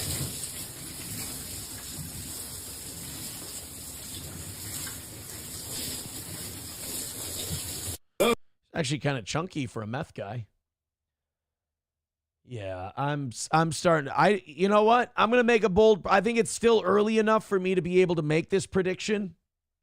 I don't think that guy who shot him is going to go to jail. I think they're going to find out that this guy was so fucking whacked out of his mind that he was a threat, and this guy felt like he was neutralizing it. I'm going to say that the guy who shot him doesn't go to jail. Let's go to Papa Shop says it's fucking hilarious. I can't get over the hole in the ceiling with fire pouring out while he's spraying. Yeah, the guy was burning down his house. And remember, they were still living there. So this guy's just spraying a garden hose up into a roof fire that he's got for whatever fucking reason. Gave himself his own sunroof. Oh, buddy! What? And they kept living there until finally they burned the whole thing down. And then I think they were living either in like a tent or an RV. Because they were still living on the property after it burned down. So he was a complete and total mess. Like, this guy was a wreck. I'm going to go out on a limb here and say they're going to find out this was probably a self-defense shooting. And that guy ain't going to jail. I mean, look at him. It's fucking insane. He's lighting his own house on fire. Hey, guys, great news. The View is back on the toe.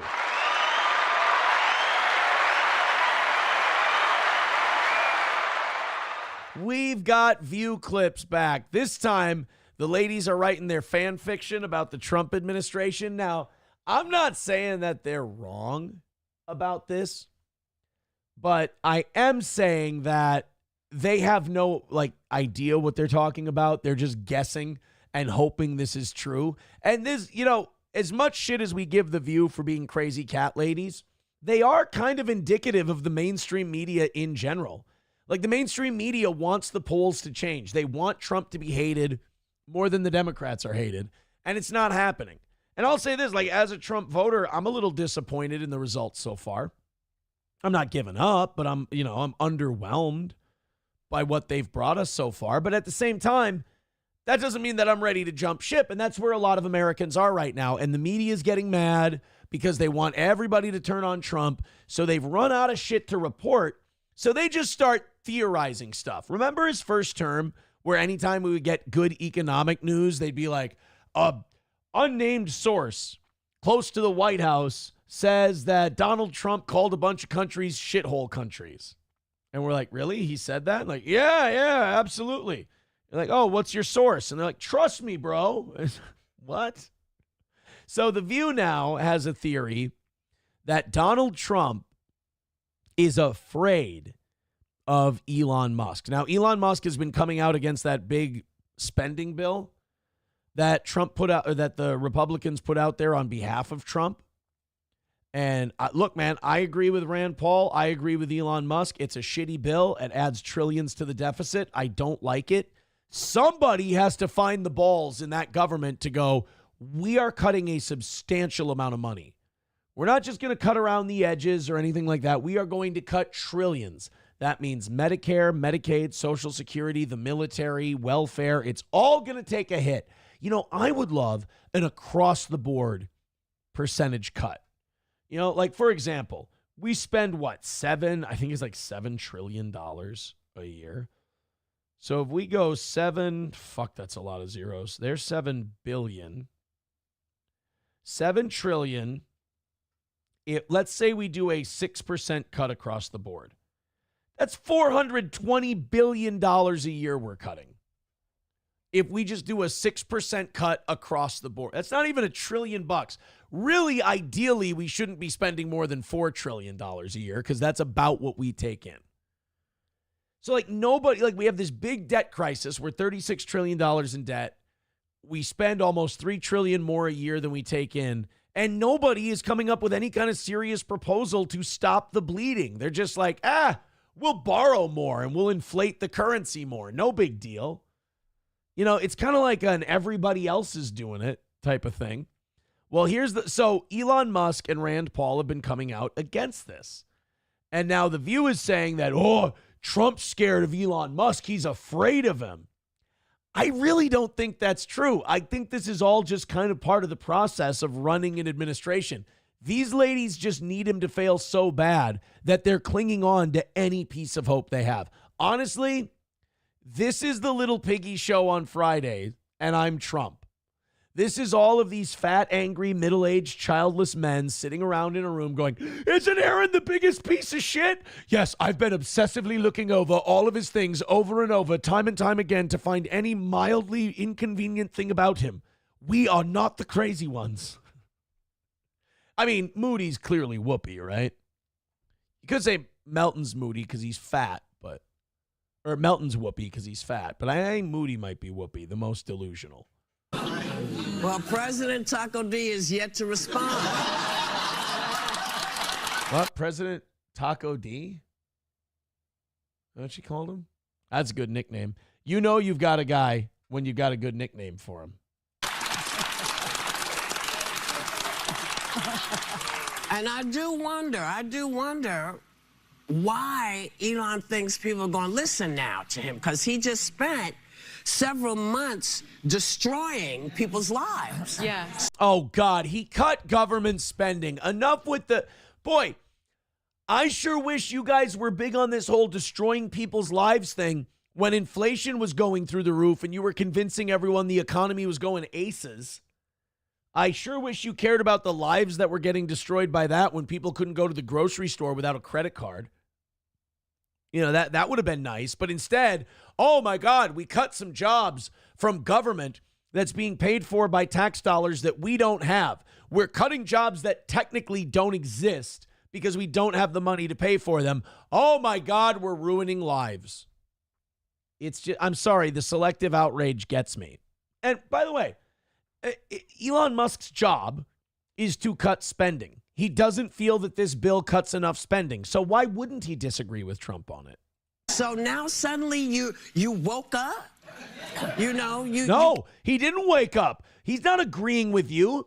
What Elon's saying is that more money should be cut out of this thing. He's saying the cuts aren't deep enough. He's not waking up and going, oh, the ladies on The View are right. I've been cutting way too much government and we need to just raise taxes instead. No, he's going like, hey, I thought we were taking a hatchet to government. This is like, it's barely a handsaw. Came out your fog? Yeah, but you know what? Musk has is more favorable numbers than Trump, it looks like. Today? Yeah. He has an 83% favorability among Trump voters from 2024. So he's hurting Trump in a way. They like him better. No, they don't. From Trump voters?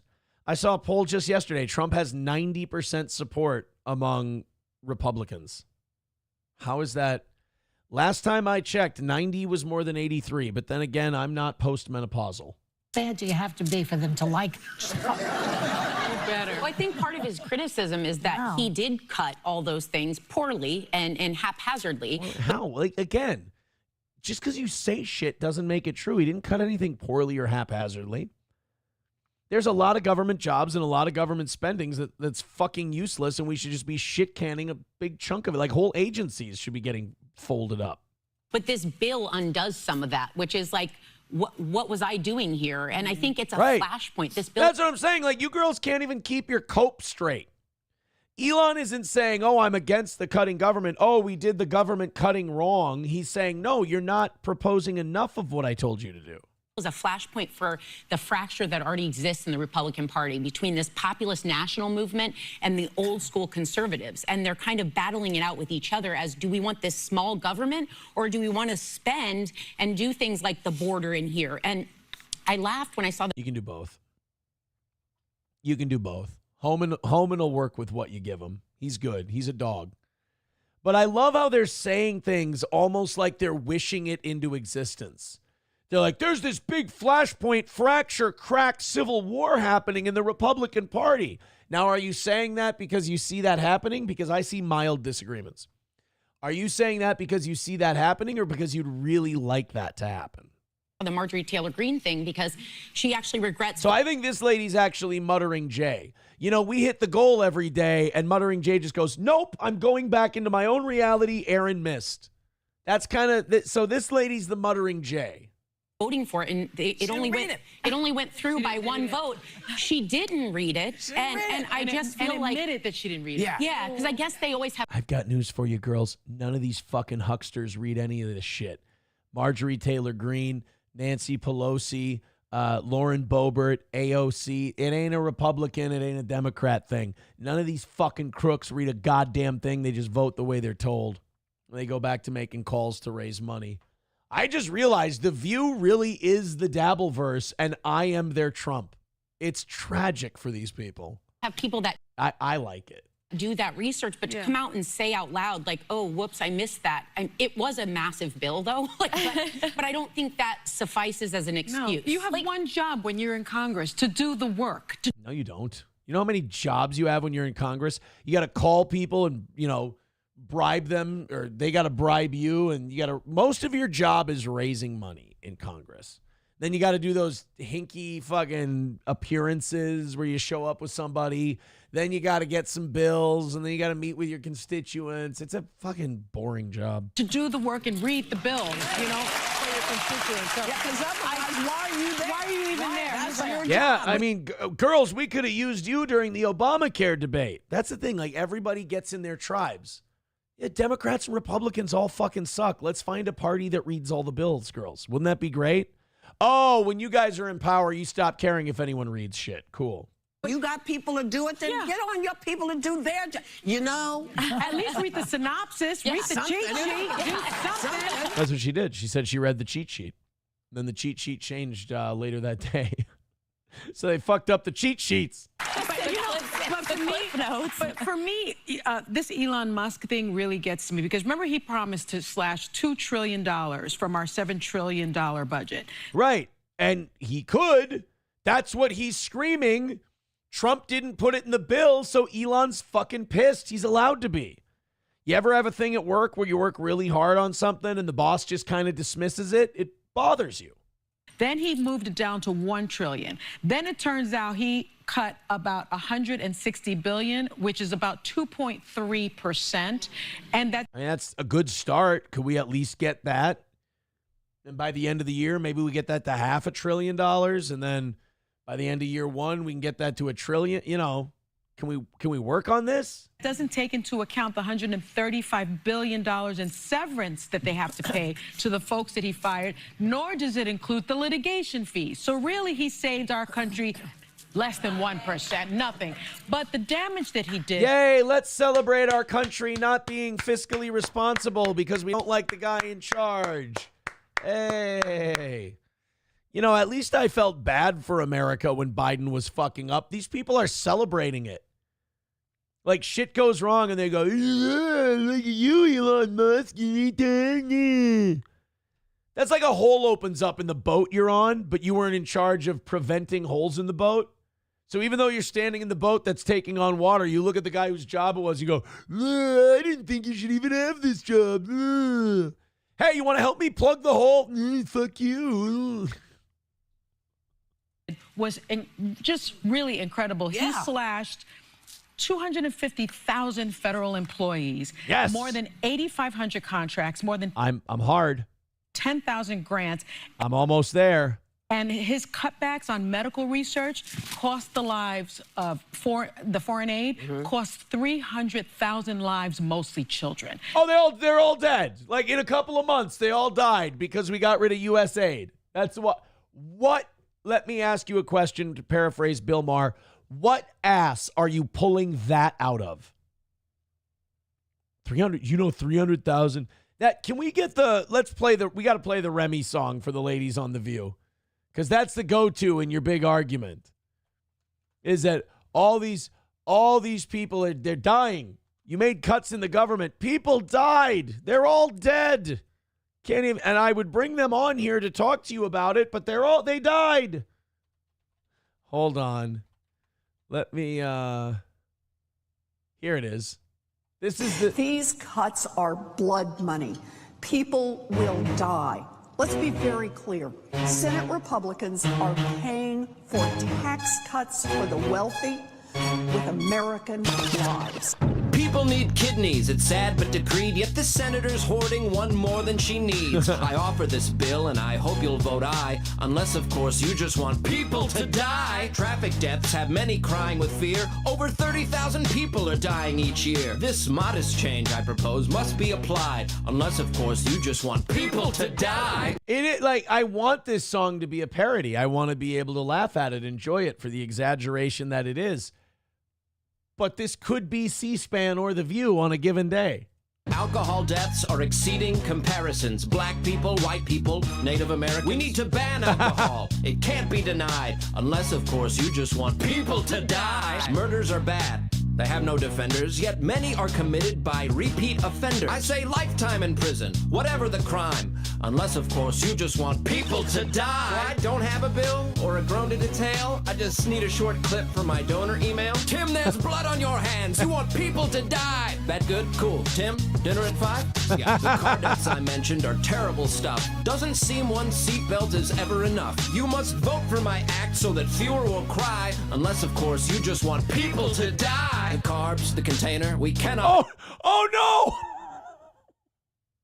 I forgot that this was in there. I swear to God. I did not know that there was a Whippet container in this song. This is not a dog whistle. This is not a veiled, vague reference. I did not know, but that is what it looks like though, except his is green. He has a green one. It looks just like that.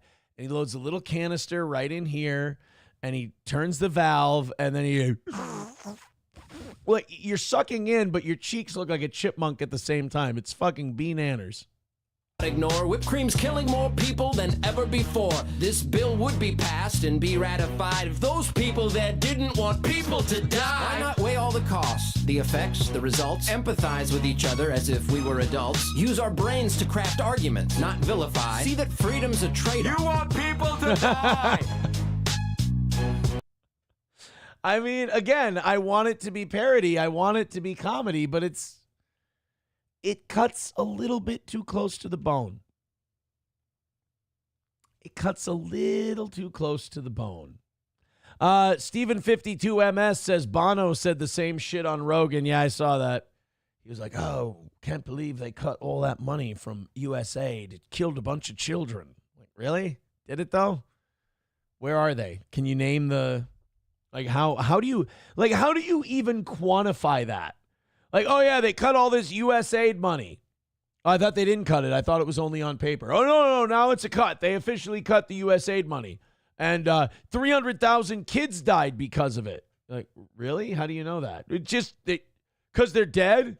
And, like, it was the same time as the cutting? It's like, could they have maybe just died no matter what? Whether we had... No! Elon murdered them. Oh, sorry. Eric with $1.25 over on PayPal says there's a Frank Imholt running for Stearns County Commissioner. If he wins, does everyone get a polycule? Frank Imholt is a distant relative of mine. That's probably not what he probably doesn't want people to know that. Sorry, Frank. If it's the auctioneer Frank Imholt, then yeah, that's the guy. I've met Frank. He's a good guy. I endorse Frank Imholt for county commissioner.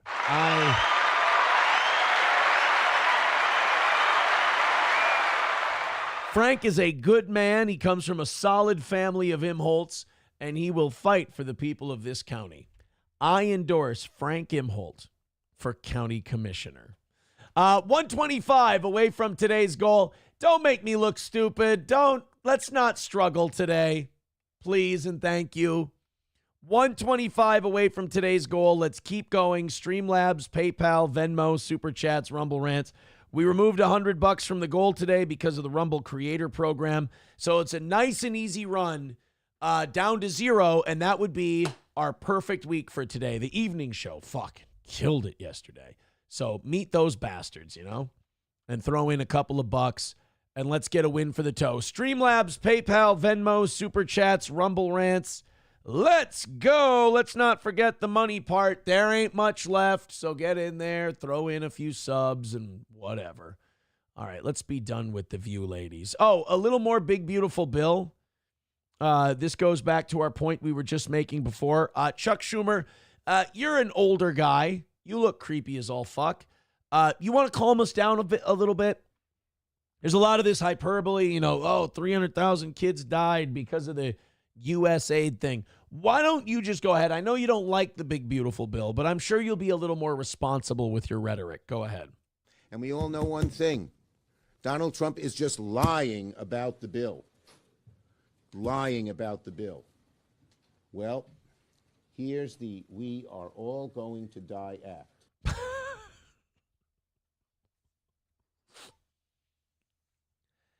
1776 to 2025. It's what? It's like almost a 250-year run? Not bad, right? Like 250 years, a lot of empires don't last that long. I mean, Rome made it longer than that. Sure. Okay. That's fair. I think the Mongol Empire, I don't think that lasted 250 years. Some of the Chinese dynasties lasted that. British Empire lasted longer than that. But like 250 years is still pretty good. I think the Persians were around a little longer, the Greeks, the Egyptians, but 250 years is a solid run. The We're All Going to Die Act. 14 million Americans will lose health care, and they won't get any new health care. They'll just lose whatever health care they have now, and they'll never be able to get any more. They're not making any more health insurance policies. All those 14 million people will just sit around with their thumbs up their ass going, well, I just can't go to the doctor. They're all just going to lose it.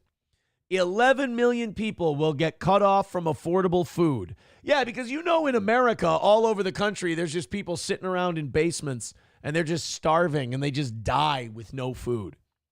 Actually, America's largest health problem amongst our poor, our food inadequate, obesity. Yay!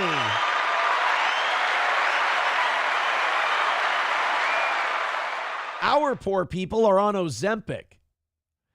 Funding tax cuts for billionaires on the backs of families. I don't know. Every time they say that all these billionaires are getting tax cuts, and then those tax cuts for billionaires end up passing, I usually end up getting a nice little tax cut. And I don't know. Last time I checked, we I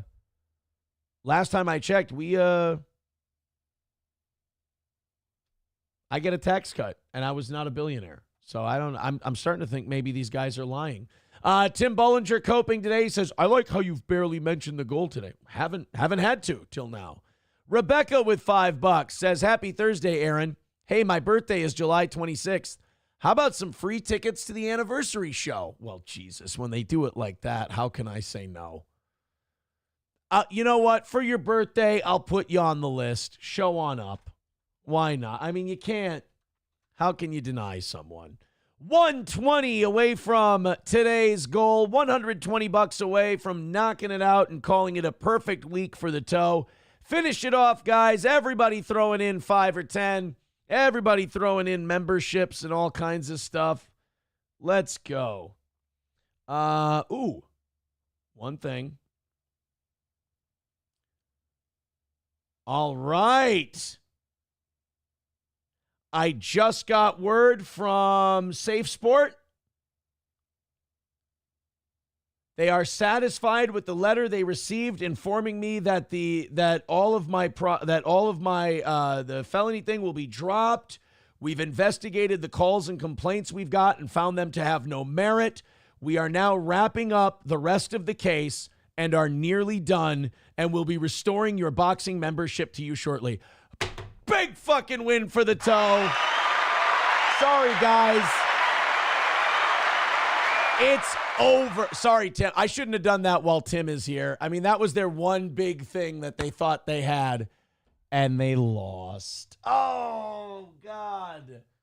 Oh, no. Poor Tim. They're going to need extra strength copium tomorrow on their Hug Box show. Yikes. Uh-oh, SpaghettiOs.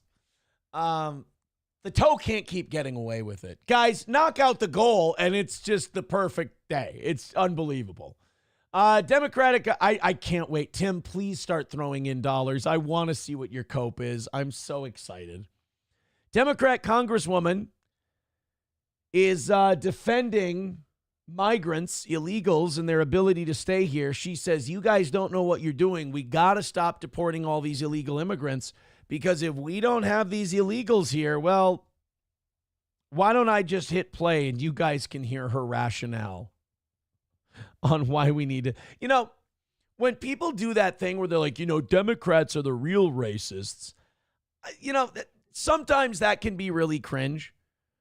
And I don't know if I'm going to go with Democrats are the real racists, but they're way more racist than they think they are. They have a real blind spot to their fuck-ups and foibles when it comes to race. Like, one of them is, they're like, hey, be nice to these Mexicans that you're deporting. But then they'll, like, seriously downgrade their intelligence. And it's like black people when they go, hey, we can't have voter ID. It's racist. And they're like, well, how is voter ID racist? And Democrats go, black people won't be able to figure it out. And it's like, whoa, what the? I know you think you're defending black people, but I feel like you just called them stupid. Same thing with this. Do you remember when Kelly Osbourne was on The View and she was trying to talk about how, like, Donald Trump's a bad guy because he's trying to deport Latinos? And he's like, who do you think's going to clean your toilets, Donald Trump? It's like, the fuck, lady? Out of your mind? Well, a sitting congresswoman, Representative Becca Balint of Vermont, decided to go on a similar rant. First, Corn Pop with 199 says another win for the toe live. It's a rule now. It's a fucking rule. All right, let's go to Becca Balint. Here we are. Labor, and of course, we have to come to a place in Congress where it is no longer a political issue, but we see it as an existential issue for the country. If we don't have avenues for people to come here legally to work or to build a home here, I'm going to be really crude right now. We're not going to have anybody around to wipe our asses because we don't. So Democrats are like, hey, we got to stop throwing out Latinos. We got to stop throwing out all these Mexicans because who's going to handle all of our duty? And they, by the way, they don't see this as racist. If you showed this clip to her, she'd go, yeah, what? Like, really? So you look at Mexicans and you just see someone wiping an old person's asshole. That's it. First of all, there's a lot of nurses. There's a lot of RNs. There's a lot of people who are here legally. In fact, there's a backlog on registered nurses. We'll have plenty of ass wipers if we throw all of the illegals out of the country. I mean, first of all, you've got everyone who worked in the Biden administration is probably very adept at wiping invalid assholes. They've been doing it for 4 years. So you could get them a job. They'll have employment. That's good. Keep people out of the unemployment line. So I think we're going to be okay, Democrats. I know that you value our Latino brothers and sisters. I know you value the undocumented immigrant. I just didn't know you valued them because you really have an itchy asshole and you need it cleaned out by a Mexican. That's bravo. Bravo. Again, I'm not going to do that thing where I go, Democrats are the real racists, but I will say Democrats are a lot more racist than they give themselves credit for. That's for sure. Corn Pop says, I said one, not win. Oh, another one for the toe. Well, same thing. Another one, another win. I'm very happy. Ed Harlow with $1 says only podcasters are sitting in their basements all day, and most of them are too fat to be starving. Fair point. 1:15 away from today. Keep it going. Keep banding together and knocking out the rest. Thank you for all those contributions. 1:15 away from today's goal. Streamlabs, PayPal, Venmo, Super Chats, and Rumble Rants will get it done. Let's all team up and throw in our contributions and get this over with. 1:15 away. $4.99 from Plankton says, I need a primer on the safe sport thing. How does complaints involve felonies? Break it down, please. So a bunch of people called in on me and said that I was like abusing my kids and shit. So then they go, oh my goodness, that's terrible. So they look into it. And when they look into it, they go, okay, we got to put you on hold because we found a few things. So they put you on hold and they got to investigate. And then as soon as they wrapped up the investigation and found out that there was no felony, anything like that, that was the only thing that raised the red flag. Now that that's over with, they can conclude their investigation, wrap it all up, get all my stuff back. I hate that. Whenever they open an investigation, they take all your stuff away no matter what, whether you did anything wrong or not. Now they've finished up the investigation and I get my stuff back. I'll tell you this. I was in the right the whole time. I was okay. Never should have been suspended in the first place. And they're learning that now, and I appreciate that. However, just like this is a government entity, and just like any government bureaucracy, it takes them a lot longer to give you back the thing they wrongly took away than it does for them to shut everything down. So that's a little annoying, but I'm glad because it was the biggest punch they possibly had, and we beat it. And I'm so fucking happy. And I never stopped boxing. Corn Pop with $4.99 says, okay, I'm not going to keep paying for you to make fun of me. I said one for them, Toe. No, you didn't. You said one. And then I accidentally said win. And then I clarified and said one, but you didn't say one. That's not the thing that you said. One. Oh, no, that's 2 5s. It's 105. Away from today. Keep going, kids. You're doing great. I'm loving the rally here. $1 from Tim. Says, hopefully one day you can go for a boxing record of 0-3. Oh, no, I ain't lose. I'm probably going to run off 7 or 8, maybe 10 in a row before I have to stop at 40. Well, I don't have to stop at 41. At 41, you got to go into they don't call it seniors division. They call it the masters division. So I got to go with, I got to run off 10 in a row, I think. We'll go with 10 in a row. Bad news yesterday on tariffs. Trump has doubled the steel and aluminum tariffs, which is not a good thing. I get, you know me, I get so skittish on these tariffs. I'm just sitting there like, as soon as they announce a tariff, I go, could we just come up with a deal? Could we just do a trade deal? That would be really nice. I would really appreciate it. That would be so good. I'm the panickiest. Like, I'll admit, like, there's a lot of, like, pro-Trump people that listen to this show that are like, Aaron, you've got, like, fucking no guts for any of these big fights Trump wants to have. And I'm like, I know. I don't. I just want it to happen. I want no resistance. I want to steamroll. I want it to be like the invasion of Poland. I just want, no issues, blitzkrieg, done in a couple of days, boom. Whereas the Trump people, they relish the fight. They're like, we're going to take it to the deep state. We're going to take it to the status quo and the powers that be and everything else. And I'm like, can we just skip all that and just the country's in harmony and everything's good? I'm going to say right off the top, I am a fucking punk-ass bitch when it comes to the MAGA war. I'm just like, can it be like more of a MAGA mild inconvenience? So when I hear Trump doubles steel and aluminum tariffs, our audience goes, yeah, we're going to fucking pressure them into defeat. And I'm like, no, make a deal. So don't let me be one of the generals when it comes to, fighting for Trump. I'm a panicky bitch. Look, man, I went through 4 years of the Biden administration. We went through COVID and all that. I don't want to have any more struggle and fuck ups. Tim with $1 says, I didn't say 0-3. I said 3. I know I said 0-3. I was correcting you. Come on, Tim. Try to keep up with this shit. I know you guys aren't the sharpest, but do I have to carry you every fucking time?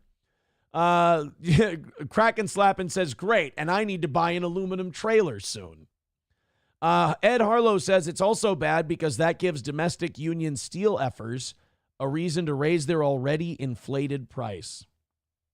Look, I hope these tariffs end up getting us a result of either more investment domestically in the United States or new trade deals. If they don't, or like if the worst case scenario, we have to keep all of the tariffs. If we have to keep all of the tariffs, like I want them to use them as tax cuts or whatever. I don't fucking know. It's just, now I'm stressed. Now, see this? Now I'm stressed out. No more steel and aluminum tariffs. Let's stop. No more tariffing. Stop the tariffing. Phil Herslet says tariffs as big as your head, man. No more tariffs.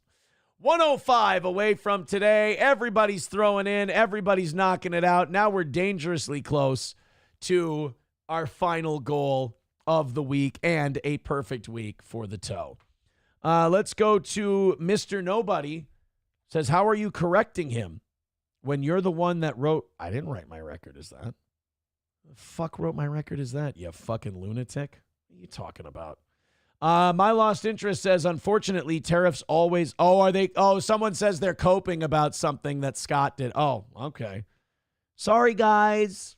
Sorry. I know this is bad news for you. And I know your tactic is throw the kitchen sink. But you know what? Come to the next fight. I know you didn't want there to be one. Come to the next fight. We'll get it all taken care of for you. I'll give you front row treatment. I know it's going to be outside, so you're going to have to do this, but don't get so upset and offended. I'm just busting your balls a little.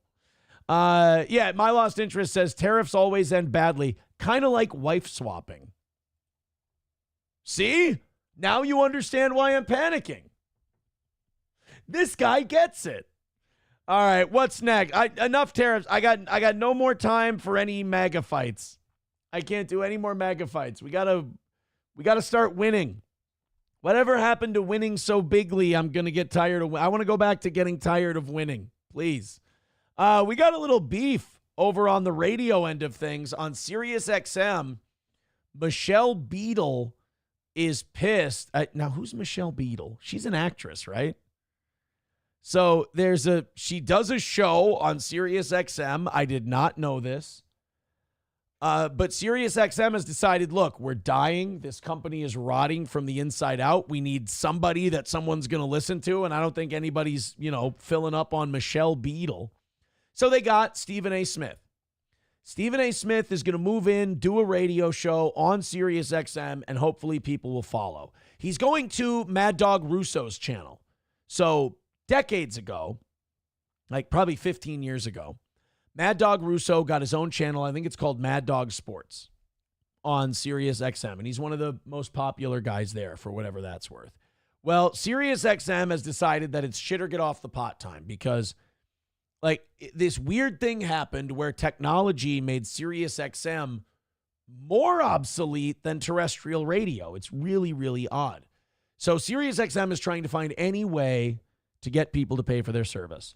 They hope that Stephen A., one of the most popular formats in all of radio still, one that podcasting and stuff has not overtaken, is sports talk.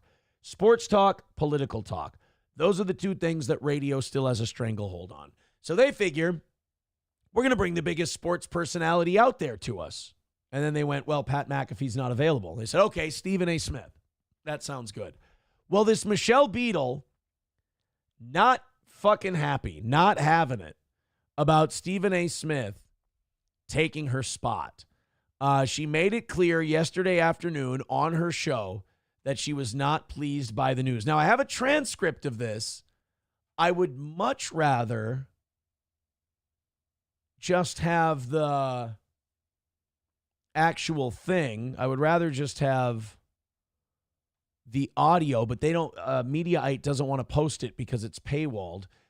Michelle Beadle Smith. Let's see if we can get the clip. It's not good if they don't have the clip because that means nobody's fucking clipping SiriusXM anymore. It also means that nobody's listening to Michelle Beadle's show. Okay, is this it? Here we go. Here we go. This is Michelle Beadle's clip. Somebody got it.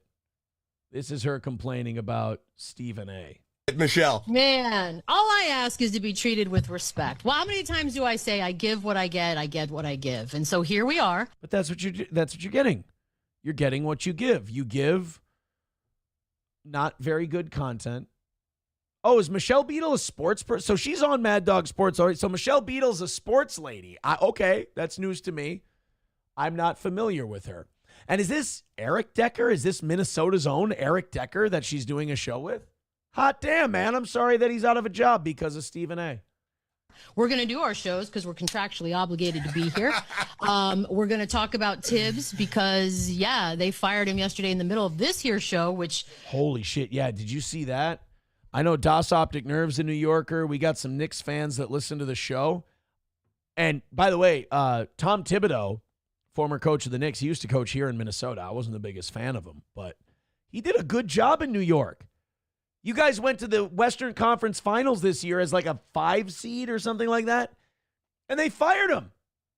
He lost to the Pacers. They canned him. He's out after being one of the last 4 teams left, which is like anytime that happens, it's crazy to me because I'm like, oh my God, are we just so used to being losers here in Minnesota that we make it to the Western Conference Finals 2 years in a row for the first time ever, and we're like, let's build Finch a statue, dude. Ant's the best player in the history of the Timberwolves, and we're just ready to crown everybody. Meanwhile, New York's like, you didn't get to the finals, you fucking worthless dickhead. You're fired.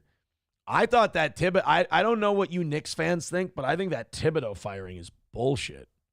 We both reacted to very organically and genuinely because as much as people had sort of been talking about it, it still felt very, very absurd after a 51-win season and just being eliminated from the Eastern Conference Finals. And I've heard so many theories. So it's kind of like your show. Like your show was apparently doing just fine. It was doing okay. But the bosses thought, we can do better, and they're bringing in Stephen A. Smith. You guys are kind of like the Thibodeau of Mad Dog Sports. I've heard so many buts, and it's time, and I will never agree with anybody saying that. I think that is absolutely absurd, stupid, short-sighted, and asinine. But then again, what isn't? So, we're getting passive-aggressive bitchy now. She ain't happy about old Stephen A. coming. You know what would be funny if Stephen A. walked into the studio right as they were doing this and went, I'm sorry, I got to grab one of my pens. Carry on with your show. Yeah, 888 Mad Dog 6 is how you can reach us today. Yeah. And it's going to be fun. It's going to be a fun few hours here. Yeah, I'm sure. Yeah, I mean, the octaves in your voice going that high definitely feels like it's going to be non-threatening and totally comfortable. I'm sure no one's feelings will get hurt in any way, shape, or form. 888 Mad Dog 6. How you guys? Well, you're not going to hurt the boss's feelings. They threw your ass aside for Stephen A. Smith, so you guys can lash out at them all you want. You're going to be fine. So give us the goods. Is doing because announcements abound. I heard Shine. The big 3 are back. Oh, yeah. What does that mean? Big what? Big 3, the Mad Dog.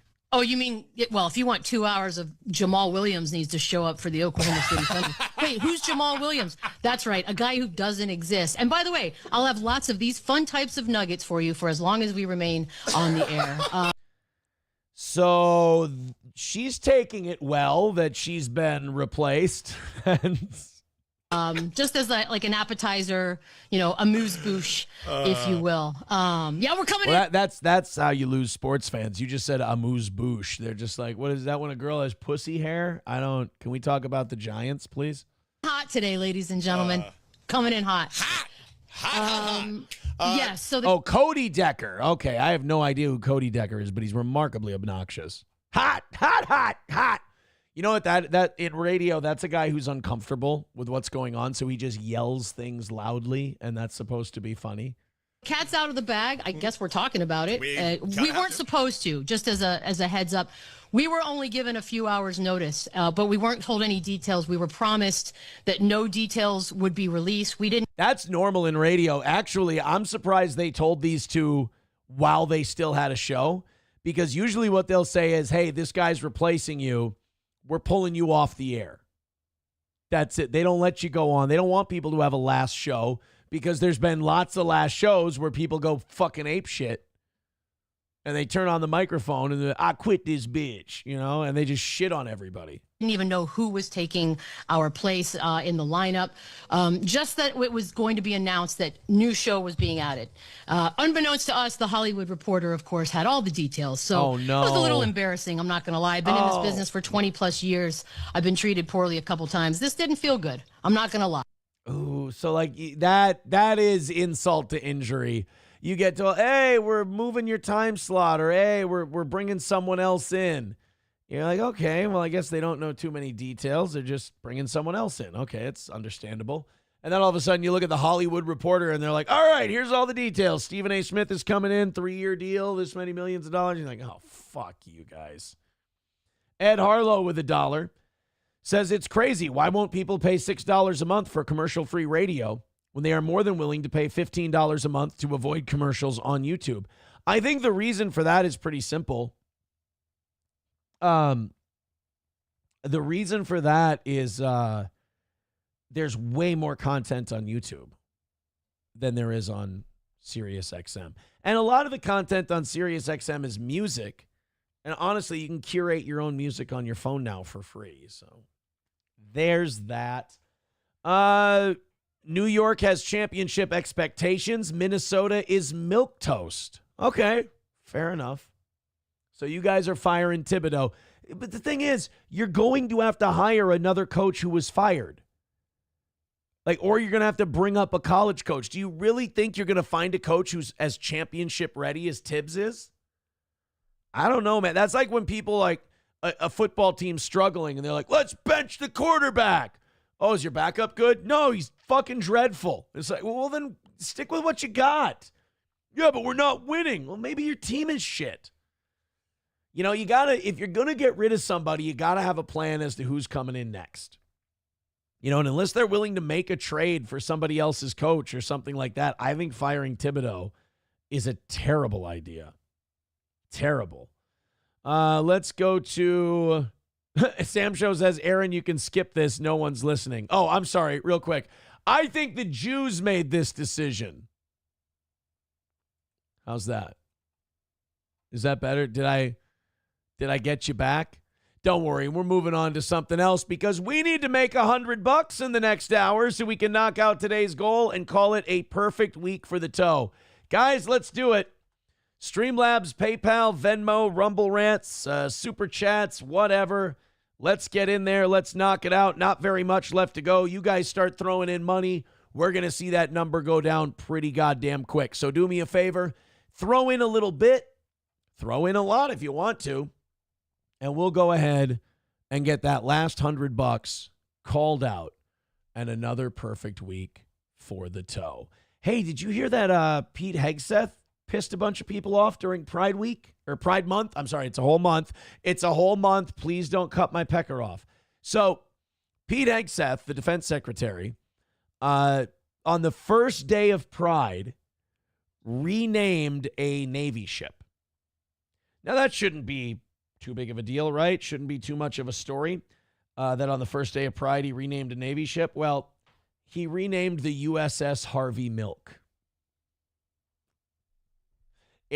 And when it's the Trump administration, I guess it's hard for some people not to take that personally, that he took the USS Harvey Milk, put it out of commission, changed its name on the first day of Pride Month. First of all, Harvey Milk should not have a naval war vessel named after him. I mean, that's not exactly striking fear into the hearts of our enemies. Oh, what the Americans say they are sending a navy to enforce peace treaty. What are they bringing? They are bringing USS Harvey Milk. The San Francisco clear? We don't need to worry. Name it after the Incredible Hulk or something. I don't know. I don't really feel like, what are we doing next? The USS Richard Simmons? It's not necessary. Let's make our military feared again. All right, we got the USS Paul Lind being dispatched with the USS Liberace. And I think, we'll put that with the USS Buddy Hackett, and I think we're good to go. This is anything but petty. I would like you to indulge me for just a couple of minutes. Wrong choice of words in this kind of a story there, Harvey. Because I want to tell you a story about me. What a weird thing. You're going to talk about this battleship deal or whatever, and you're like, let's stop for a minute. I want to talk about me. That's a very Harvey Levin thing to do. How Harvey Milk made a difference in my life. Uh-oh. I still don't shit right. That's how he made a difference. So early on in my life, when I was a teenager, I realized that I had a secret that I felt I had to keep, my sexuality. And I hid it, and it became the center. Wait a minute. Am I the last guy to figure out Harvey Levin's... I thought Harvey Levin crushed pussy. I thought he was a girl guy. Well, I guess he is, but you know what I mean. I thought Harvey Levin was fucking girls, like the way God said. Shit.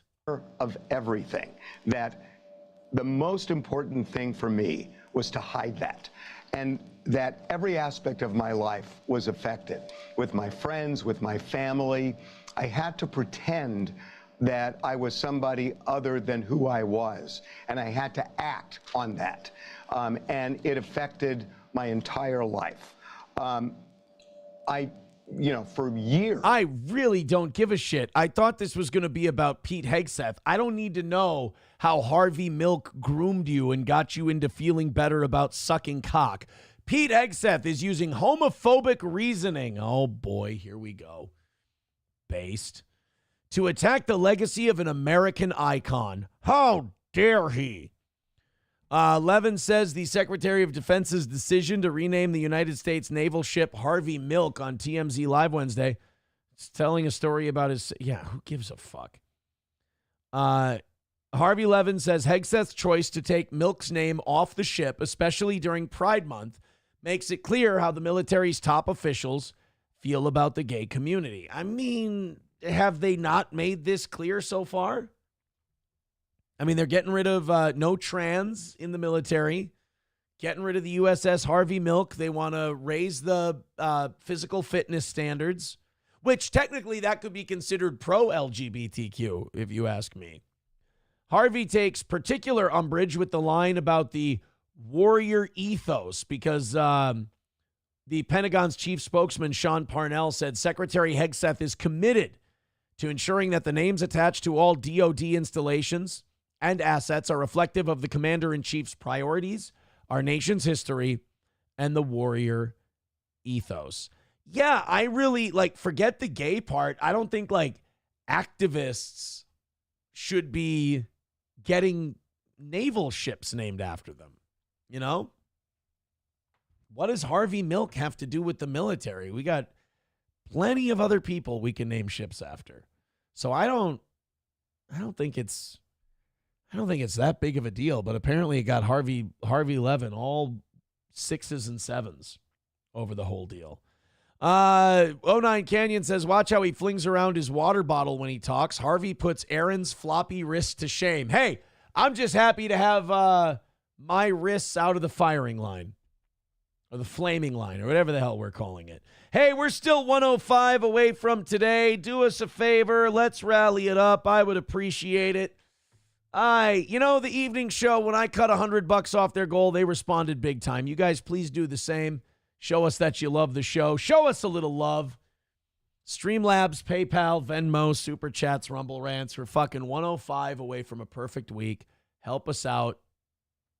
Make it happen right now. I don't mean 40 minutes from now when we got 5 minutes left and I'm a fucking nervous wreck because I just want to own everybody with a perfect week. Let's go now. Streamlabs, PayPal, just start throwing in 5 or 10 or fucking 50. I don't give a shit. Let's just get this 105 knocked out, please. It's just lingering there like a fucking itchy scab. Please and thank you, and I'll keep doing a great show for you. Hey, Corinne Jean-Pierre's not a Democrat anymore, and it only took 4 years of working for Joe Biden to cure her of it.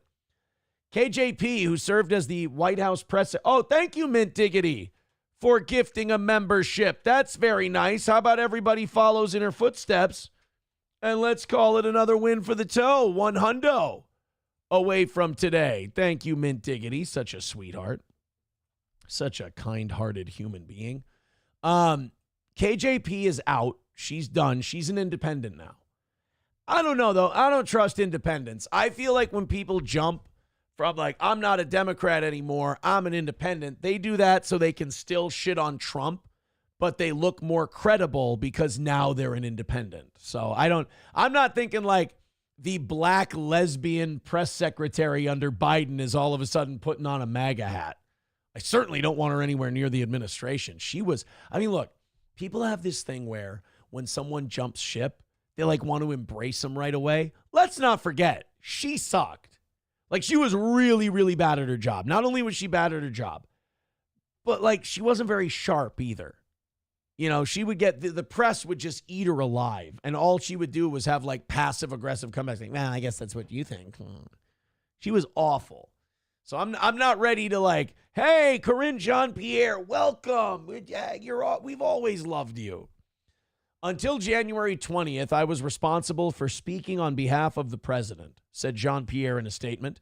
At noon on that day, I became a private citizen who, like all Americans and many of our allies around the world, had to contend with what was to come next for our country. I determined that the danger we face as a country requires freeing ourselves of boxes. So she's not a lesbian anymore. We need to be willing to exercise the ability to think creatively and plan strategically. Holy shit. So like, even when she has a big announcement to tell us about, no offense, she's fucking boring. Camel Girl, thank you for the $4.99. That's awesome. Everybody following in Camel Girl's footsteps, and we got ourselves a win. Easy Money's wife gifting a membership over on YouTube. Gifting memberships is incredible. I love those. $95 away from today's goal. We're in double digits. Finish it off. Swing for the fences. Let's get gay over here. Streamlabs, PayPal, Venmo, Super Chats, Rumble Rants, and everything else. Let's celebrate another perfect week for the toe. All right, let's open up. Oh, text message real quick. He's just saying that because he wanted to fuck Jen Psaki. I did not want to have sex with Jen Psaki. She's not the ugliest press secretary we've ever had. That would be Scott McClellan.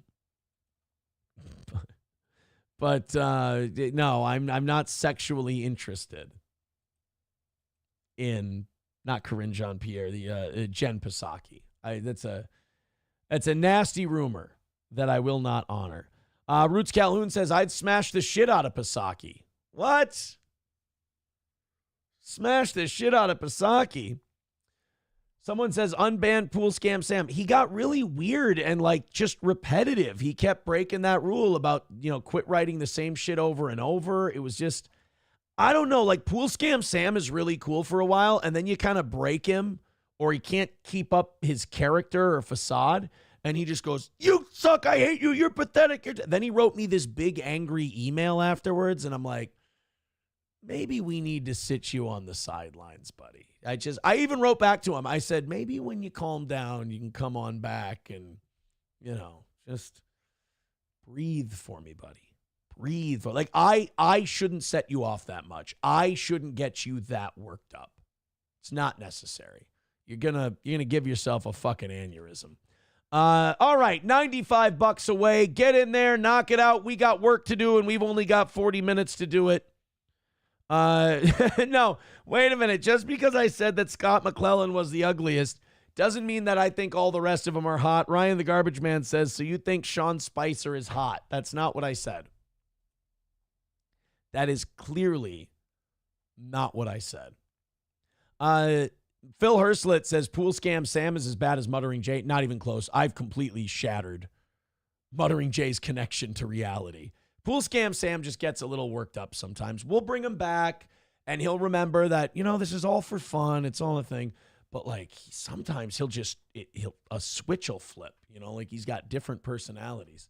He's a little out there. We've got a story out of North Carolina where a mom, and like, I have a feeling some of you had moms who are just like this, these psycho broads. So the problem a lot of schools are having is that they'll call in parents to talk to the parents about bullying, or like their kids being bullied, or their kids doing the bullying. And they'll be like, look, we got to talk to you about this. We got to have a discussion. Your kid is being violent and they're being disruptive. And instead of the parents going, oh, thank you, we'll address this, we'll take care of this, the parents start going, my baby isn't violent. What have you done to my child? And then all of a sudden the parents will start fighting people. Well, in North Carolina, The superintendent, which, by the way, for the superintendent to get involved, that's pretty big. She called in, along with the principal of Randolph Middle School, Maria Hector, to discuss her daughter's fighting. All right? Daughter's been fighting too much. They're going to call in the mom and say, look, we need you to help us out here because we got to get this figured out. Well, the superintendent and the principal then found out where the daughter got her proclivity to brawl from when the mom started a fight. Dean did not lose consciousness, but had a difficult time breathing and visible signs of injury around her neck from an attack. I was angry because I had been trying to prevent this from happening all year, Hector said. So Hector attacked the principal and the assistant superintendent. She started choking the life out of Jennifer Dean, the assistant superintendent. When they asked her why she did it, she said, I was angry because I had been trying to prevent this from happening all year. Apparently, she was trying to prevent herself from choking out the assistant superintendent all year. My daughter was jumped, and her hair was pulled out of her scalp. It was by a number of girls and a boy. They also threw a trash can on her. By God, it's ECW. Oh, my God. I came to speak to the administration, she said. I felt like they just brushed it off and didn't take it seriously. Now, this is classic, like, parental protection. I don't think the school brought in the mother of a child to say that the child was being violent, only to have the school fuck it up so bad that they didn't know the kid got jumped and was getting beat up. Your kid was doing something. Your kid was being shitty. So instead, you go, no, it was these other kids attacking her. And they go, no, your daughter's kind of violent. I'll show you violent, you fucking bitch. And you just start choking them. And then when they ask you about it, instead of going like, hey, I'm sorry, Tiger got out of the cage, the whole thing got away from me, you go, been trying not to choke these motherfuckers all year. It's got to be such a defeated feeling if you're a teacher or a principal or a superintendent when you call a parent in because you have this feeling you're like, oh, good. I'm about to get to the bottom of this situation. I'm about to fix it. We're bringing another adult in. And then you find out exactly where that kid came from and it all starts to make sense and you go, oh, shit. We're fucked on this one. We're not going to get any help from this lady. It's even worse when she starts choking the life out of your coworker and you're like, we're just going to have to kick everybody out. Coltrane with $1 says, for the Corinne Jean-Pierre not being a lesbian joke, that got me. Well, thanks for the buck. I appreciate it. $95 away from today's goal. We need a lot of bucks. We've only got 35 minutes left. I'm going to beg you. I didn't want to get into gold talk today. I really didn't. We cut it by $100. Thank you, Rumble Creator Program. I really thought we had something going there, but just like every fucking day, it got down to a certain level, and now for the last hour and a half or so, dog shit. Nothing. Not a goddamn thing. So, guys, pity me. Take pity on the toe. I want a perfect week. I really wanted the perfect week to be like seamless, like the way it was going from like 6 to 7:30. But I'm not going to get that. It's going to have to be a drum beating kind of a perfect. I'm going to have to be a little bit of a, cymbal crashing monkey. But I really want to get that. It is very important. I will say that. It's very important to me that $95 gets knocked out. It is, all jokes aside, very important to me that we have those perfect weeks. It makes me feel good. It makes the week feel complete, sends us into Rumble Friday with a good vibe. So you got 10 or 20 bucks to throw at the show. Please do it. You got some memberships to gift. Please do it. I would appreciate it. It's what keeps our show running. Please and thank you. 09 Canyon. I hate it when shit just like they pick shit up right in the middle. 09 Canyon says 25 to 30 years ago, the elementary school next to my mom's job had a parent smash a coffee mug into the face of a vice principal at a meeting about her kid. That checks out. Right around 2000, 2005, 05, when I was graduating, you were starting to see more and more of that.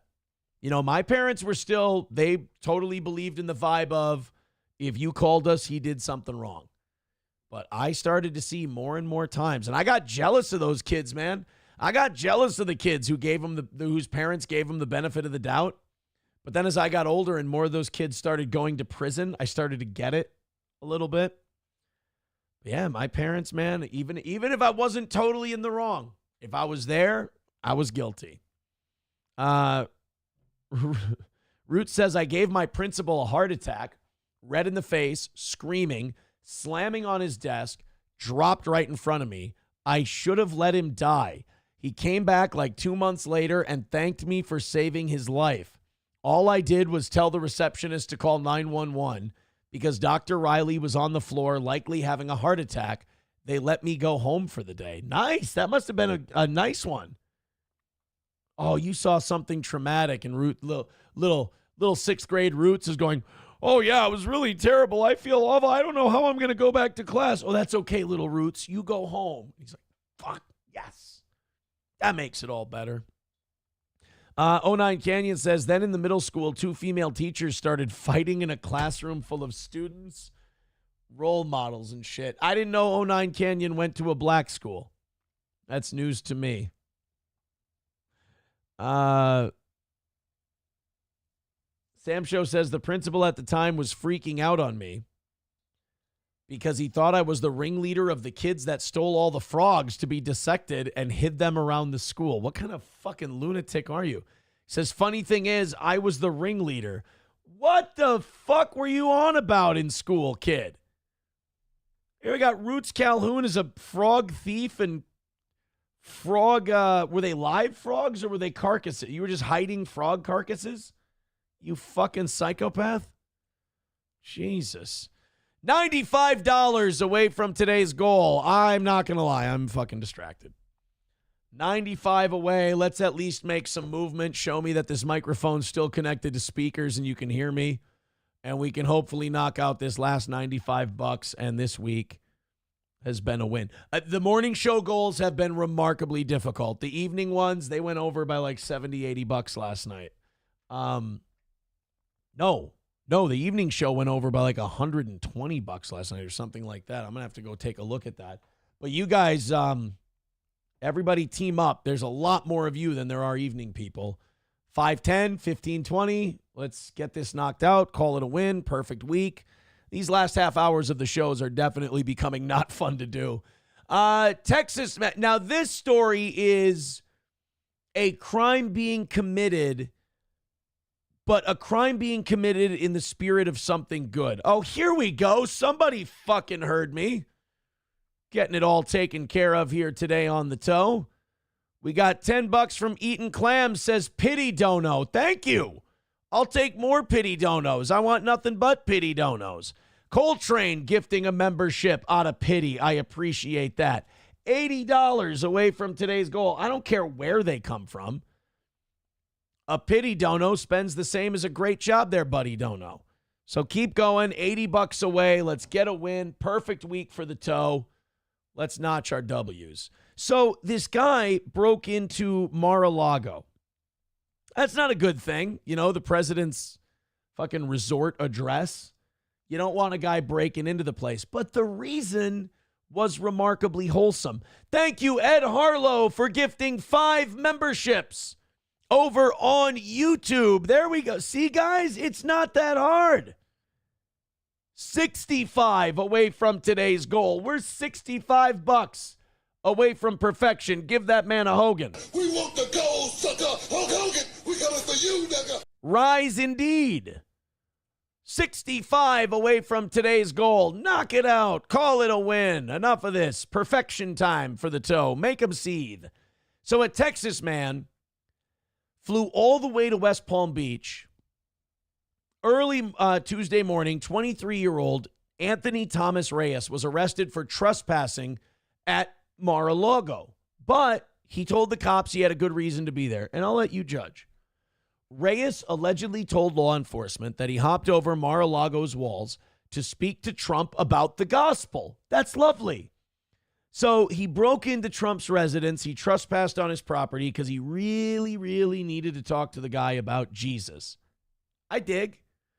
Reyes allegedly told law enforcement that he needed to speak to Trump about the gospel and then marry his daughter, Kai Madison. Wait a minute. That's his granddaughter, Don Jr.'s daughter, Kai Madison Trump, who turned 18 last month. No offense, dude, that part's creepy. Not just the going to marry the president's granddaughter, but doing it like right after she turns 18. Like, dude, I don't like it when people get like the pedo workaround. They're like, what? I waited until she was 18. You waited until the day she turned 18. That means that you were definitely eyeballing it when she wasn't legal, you fucking creep. But anyway, he wants to talk about the gospel. He wants to marry the president's granddaughter. I mean, so one is a religious move. The other one's a business move. I get it. Now, he was arrested, so they didn't think that that was sufficient reason to cut him loose. Reyes was previously arrested and accused of trespassing at Mar-a-Lago, on New Year's Eve in 2024, according to the police report. Court records show that Reyes was booked at the Palm Beach County Jail. He pled not guilty. The bond was set at $50,000, and the judge ordered him not to have contact with the president or any of his family members. Best intentions and all that, right? Like the guy meant well. He wanted to tell the president about Jesus and then marry his granddaughter, but, he forgot that he wasn't allowed to be within a few hundred yards of old President Trump. 383 Novocaine with $1. He says, you never said what the girl's dad thought about it. Oh, the girl's dad thought about it. Oh, the fighting story. I'm sorry, you were still talking about the story from before. Yeah, there was no dad. Daddy must have missed that meeting. He'll make the next one. This one, however, he couldn't make it for whatever. He's probably stuck at work, I'm guessing. $65 away. Let's get going. We got about 25 minutes to do it. $65 away. Let's get those 10s and 20s in. Let's call it a perfect week for the toe. We knocked a lot off the goal today. I'd really like to see us have perfection. Little Diddy trial update. Now people are accusing him of hooking people up with drugs. Brianna Bongolan, a fashion designer who's suing Diddy for $10 million, took the stand against him, and she testified that she bought drugs for him and Cassie. I mean, they just keep throwing shit at this guy. I don't think he's going to be acquitted on any of these charges. Now, there are no cameras in federal courtrooms, so that's why the Diddy trial hasn't gotten the attention that maybe you'd think it should. But from what I've been reading every day about this case, I mean, they are just piling on. It seems like the whole vibe from this trial is rest your case. He's dead already. You can stop hitting him. Like everybody who goes up there goes, oh yeah, Diddy was doing this, and this. And like, how do you know that? Oh, here's the receipts. Here's the paperwork. Here's the video. And it's just like, oh.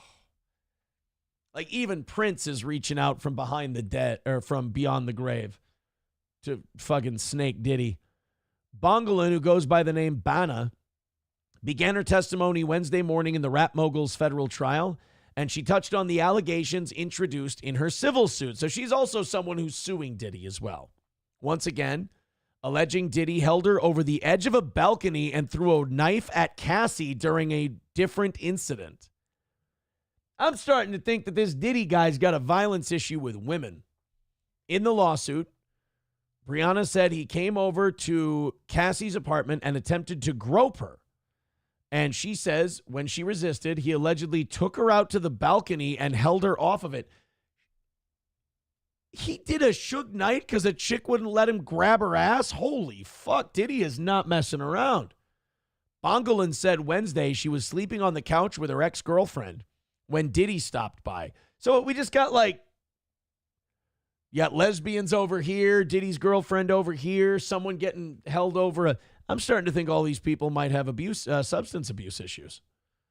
Bongolan said Wednesday she was sleeping on the couch with her ex-girlfriend when Diddy stopped by. She said she brought her ex to a bathroom to shield her from what she anticipated was going to happen next. She said she went out to the balcony. She said she either lit up or was about to light up a blunt when Diddy came up behind her and lifted her onto the railing of the balcony. She said Diddy yelled, quote, "I know what the fuck you did." But she responded she didn't, prompting Diddy to toss her against the balcony furniture. And after you've seen that hotel, elevator video, you have no problem believing the rest of it. Oh my God. Like, they're just brutalizing Diddy. The prosecution's case is pretty fucking solid. Bongolan said Cassie stepped onto the balcony and asked Diddy, "Did you just hang her over the balcony?" Bongolan said Diddy then left, and she left too with a huge bruise on my leg and back and neck pain. Diddy denies Bongolan's allegations against him. Now, when the defense cross-examined her, I think this is the woman where they flat out asked her, like, "Are you a liar?" Like, they just came out and they said, "Are you telling the truth? Are you full of shit?" Bongolan testified she didn't just use drugs with Cassie either. She also purchased them for her, supplying her with a steady stream of oxys. She says Cassie always paid her back for the drugs. Well, what are friends for? As for Diddy, Bongolan says she bought cocaine for him on one occasion. This is a goddamn Greek tragedy for Diddy. Everybody's just ratting out poor P. Diddy. God damn, man. It's not looking good. They must have not offered him a deal, because if he was arrogant enough to take this to trial with this much shit against him, he's the dumbest guy in the world.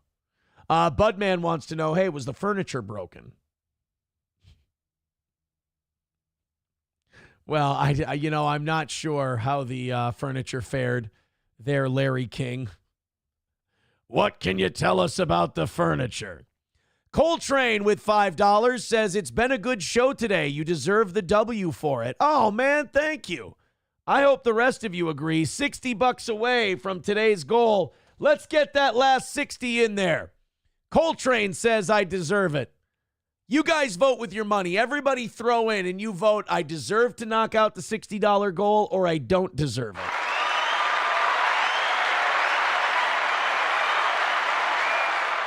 Right now, Coltrane is in the lead with $5, saying that I deserve the win today. It is important. It means a lot. I'd appreciate it if you guys threw in and we knocked out that last $60. Like I said, $60 is not going to make or break the history of Steel Toe when it's all said and done. But like I said, it means a lot. I like it. It feels good when we knock out our goals and have a perfect week. So, and also the mornings have been shaky. The numbers have been good. The Monday, Thursday numbers were fucking killer. You guys have been great. Thank you. Hit like, hit subscribe, hit follow. Now let's just follow it up with the money and call it the final win for the toe. I'd appreciate it. $5 from Dr. Silverwolf. He says ditto on what Cole said. Thank you. $55 away from today's goal. And not only that, but now $10 to nothing in favor of we deserve to hit the goal today. Let's go to Roots Calhoun. Roots says these are just spiteful women talking shit because they didn't get their way. Well, that can happen. I couldn't care less about this shit. What about him effing kids? Get to that shit. Burn him alive for that shit. Yes, that's what I've been worried about during this whole trial. Like, this whole trial, I've been watching this thing, and I'm like, wait a minute. I thought this was going to be about, like, the CIA caliber fucking celebrity blackmail, weird underage grooming sex shit that was going on. Nope. None of that. Not hearing anything about any of that. We're just hearing about, drugs. I don't give a fuck about drugs. Diddy does drugs. Wow, he's done them in music videos. Who fucking cares? What about all the other shit? Not hearing anything about it. That worries me. Because that means that what they're doing, if they end up going that route, that means what they're doing is a show trial. Hey, we're going to get Diddy on this little stuff over here so we don't have to talk about the stuff that might have, deeper implications and more powerful people involved, that whole thing. Corn Pop with $4.99 says, tongue, your cheek, one more time, Aaron for the team. Thank you, Corn Pop. All right, guys, $50 away. Let's knock out the last 50. Call it a win. Let's do the $50. Perfect week for the toe. You guys are waiting until the last minute, which is your prerogative, but it's time to put the kibosh on this goal and call it for the week. Thank you. And then we'll have a great Rumble Friday tomorrow. Root says Bieber. That's exactly what it is. Yeah, they haven't mentioned bringing Bieber up to talk about everything that went on. I do feel like they're going to, I agree with Roots. I feel like they're going to rest this case without really getting to the bottom of the Illuminati level shit that went on here. I mean, my theory is that Diddy was the new Epstein. And the reason I say that is these Diddy parties, the dates that they go back to start around the time that Epstein was going to prison. Not only that, Diddy's personal security assistant was the same guy who was the head of detectives for the Mandalay Bay shooting in Las Vegas, and then was also the police chief in the city where they had the Maui wildfires. So this guy just happens to be in all these controversial situations like he's a fucking Forrest Gump. And we're supposed to believe that none of these things are connected. I don't buy it. I don't buy it. All right, guys, I see the jokes you guys are making in the chat about being $50 away from today's goal. Well, then do us a favor and let's knock the thing out. Everybody chuck in a little bit, a few 10s, a few 20s. We'll get it hammered out. 09 Canyon says they had to have Cassie testify in the trial since she's going to give birth really soon. That's true. That's why they're still on this stuff first. Fair enough. Root says every single one of these broads coming out against Diddy had a record deal released that didn't sell. They were promised fame and fortune and didn't get it. Scorned women. They knew what they were doing. Well, they're burning him on the... Yeah, it's not like he made them do the drugs. Like they're all testifying, oh, and we did drugs and I got drugs for him. Well, you were a good hoe. You kept your man in his coca. But... yeah, I don't know, and Roots has a good point. I don't know how innocent any of these women were. But that's kind of the point of burning Diddy, isn't it? If you burn Diddy, you take all the heat off of yourself. And honestly, the government wants P. Diddy. They don't want any of these girls, so they're like, hey, will you testify for us? And they're like, well, what'll it get us? We're going to forget you ever did a goddamn thing. Zenman gifting a membership to Brian. Thank you very much, Zenman. $45 away from this morning's goal. Push a little further, that last little bit of rocket fuel, 15 minutes to go. Let's get that last 45 knocked out and call it a final win for the toe and get us a perfect week. The Episcopal Church was doing their mass this weekend. It's the first weekend in June. And what's the last thing you would want a Christian church to acknowledge on their first service in June? Go ahead. Just throw something out there.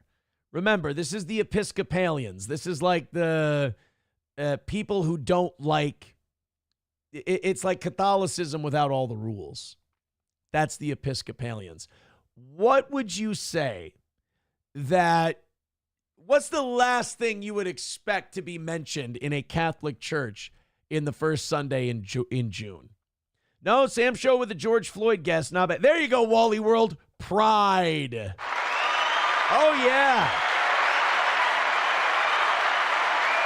It was a Pride Day for the Episcopalian Church. You know what the Catholics call the Episcopalians? The Frozen Chosen. Ed Harlow gifting a membership. Thank you, Ed Harlow. $40 away from today. Keep it going. We're going to get that down to zero in no time. 15 minutes left. $40 away from our final goal of the week and another perfect week for the toe. Keep it up. Streamlabs, PayPal, Venmo, Super Chats, Rumble Rants, all the links are in the chat. Click them and let's do it. So this is the Episcopalian Church. Get ready. This is basically what God's been reduced to at this point.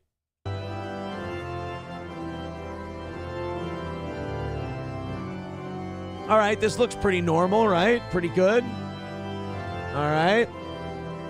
We're just walking in. We got the cross. We got the whole, oh, there it is. Look at that.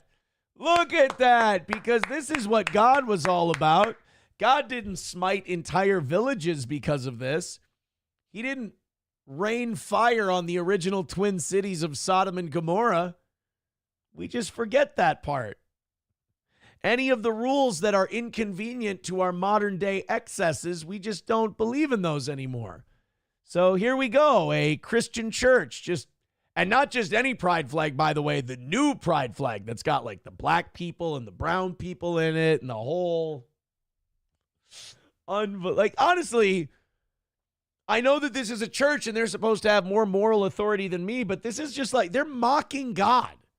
This is a clear mockery of God. You can be gay. You can be trans. That's fine. But you cannot square that circle between God, eternal life in heaven, and being gay. They are diametrically opposed to each other.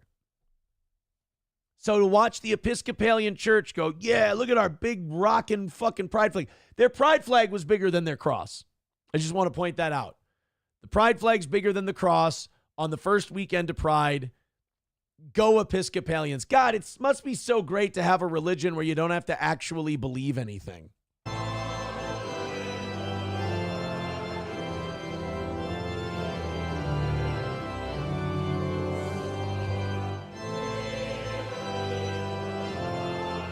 Wow. And they're waving it. They're waving it so enthusiastically. And they just love kicking off Pride. Over there on the, again, take a look. That's the cross. We want the gold, sucker. Hulk Hogan, we coming for you, nigga. Jesus, I didn't mean to do that. There's the cross. And then they just had a big old fucking pride flag right there. Oh, the Episcopal Church also is ending their federal refugee partnership because of their moral opposition to Trump resettling white South Africans. Oh, so they're racist too. That's fucking good. We really just don't believe in anything anymore, do we? It's fucking over, Johnny. Wait a minute. I got an idea. What if we tell them that all of the South African whites are gay and trans? Then maybe they'll bring them back. I don't know. By the way, that Hogan was for Miss Tay with 5 gifted memberships on Rumble. Thank you, Miss Tay. Hey, guys, $15 away from the final goal and a perfect week for the toe. 5 at a time. Let's go 5 at a time. 5 at a time when we get our 15 knocked out, and it's a perfect week for the toe. Thank you so much. 10 minutes to go, $15 left. Finish it up, and let's call it another lovely day. A lovely day on choppy seas where we made it into port. Ed Harlow says, we only believe in the goal. The goal is life. Oh, buddy. What a wild show we've had, man. The South Park stuff was fucking awesome. Then there was the rumor that possibly April was on Kiwi Farms today and writing a big post. Turned out, we said right away, we're like, press X to doubt. Definitely not buying it. And it turned out not to be the case. I don't think she's the dank anime 17. So I don't think that's her. I don't think anybody really bought it. But I also think that those of us who like didn't believe it were like, we're also like, I've never wanted to be more wrong about something in my entire life. So this is one worth rewinding. Definitely go check out today's show. $15 away from the goal, though. Let's finish that. We haven't won anything yet. Let's not start jacking each other off yet, gentlemen. 10 minutes left, $15 away from today's goal. Let's go. Hey, here's a big win. A high school student who got suspended from school for saying the phrase illegal alien won a lawsuit this week. He's getting $20,000. Good for him. I mean, illegal alien, of all the things to get kicked out of school for. I mean, illegal alien is pretty fucking weak. Easy Money's wife with $20 over on YouTube. We want the gold, sucker. Hulk Hogan, we coming for you, nigga. Easy Money's wife says done. And done indeed it is. Let's go ahead. Where is it? Play it. Play it. But I'm afraid I've got some bad news.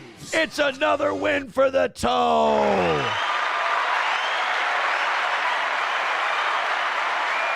And I have to ask all of you anti-toe people. Why do they come to me to die? Why do they come to me to die? I'm really sorry. Boy, this has been a fun one today. Thank you so much. So this kid, Christian McGee, said illegal immigrant. They suspended him from school. He gets 20 grand. Now, you might say, look, 20 grand for getting suspended? Roots is like, I gave my fucking principal a heart attack. They didn't give me 20. They didn't give me $20,000. This is going to need to keep happening. Because the only way we're going to end this stupid shit is if it hits people in their wallet. You know, it's, shunning them, insulting them, calling them woke, whatever. They just embrace that. They're fine with it. But if you start making these schools pay 20 grand for doing dipshit things, people are going to start to take notice. The voters who vote for the school board members are going to be like, these dipshits cost us 20 grand in taxpayer money. The schools are going to be like, we can't keep paying this shit out. We don't have any money to begin with. All right, let's ease up. Let's bring it back. You're not changing any of their beliefs, and you're not going to change any of their beliefs. But what you are doing is you're ensuring that it's going to be too cost prohibitive for them to use their own political philosophy to influence the people like under their thumb, the children in this case. Because you're not going to be able to appeal to them and go, hey, why don't you just do the right thing? What you believe is the right thing and what they believe is the right thing are diametrically opposed sometimes. So it's just going to have to be hitting them in the wallet. A federal lawsuit challenging his suspension under the First Amendment was filed last year, resulting in a year-long legal battle between the Davidson County School Board and Christian McGee's family. But now, according to court documents filed Friday, a settlement has been reached and is pending a judge's approval. As part of the proposed settlement, the school board will remove all references to racial bias in the teen's school record, offer a public apology from the board for mischaracterizing him in a racially based way in his school records, and provide 20 grand in compensation. So essentially, this kid is getting his first year of college free. Good for him. And yes, it's true. All he did was use the phrase illegal alien in English class when asking a teacher if she meant aliens from outer space or foreigners who are in a country illegally. All right. I like the little smart ass. Christian was told that this was offensive to his Hispanic classmates, which is a shitty thing to say because it's like, I'm assuming your Hispanic classmates are here legally and they're citizens. Again, legal Hispanics voted for Trump in huge numbers because legal Hispanics don't like illegals coming here. So like when you're a white teacher and you tell a white kid, hey, don't say illegal alien, you'll offend, Maria over here. And Maria goes, what the fuck are you talking about? I was born here. Like I would like to see that moment where a kid says illegal alien and then a teacher goes, Miguel's going to get mad at you. And Miguel goes, bitch, what are you talking about? My parents are Republicans and we're third generation Mexicans. What the, what are you talking about? Then the white teacher has to go, oh no, I've upset a white man and people of color. Oh, if I piss off a trans person, I'm fired. That's the 3 strikes rule. Christian was told that this was offensive to his Hispanic classmates, and he was suspended for making a racially insensitive remark that caused a class disturbance. Again, who did it disturb other than the teacher? The story quickly picked up traction, but woke school administrators refused to budge. And yeah, see, now this honestly is, I missed a call from Camping World and they left me a message. Oh, I'm sorry, Camping World. I just saw a notification for a voice message. It's like, hi, this is Brittany from Camping World. I think I'll be all right. The story quickly picked up traction. School administrators refused to budge. No one was going to use the term illegal alien on their watch. The story then went national. Then the Liberty Justice Center took on the case pro bono, filing suit against the school board and former assistant principal Eric Anderson for violation of constitutional rights. So what happened was they didn't end up finishing the case. It got settled. He got the 20 grand. They demanded that it be made public. They apologized to him for calling him racial. They struck it from his record. But after the settlement, the board still isn't sorry that it suspended Christian. It's sorry that they labeled him a racist, and probably because they didn't get away with it.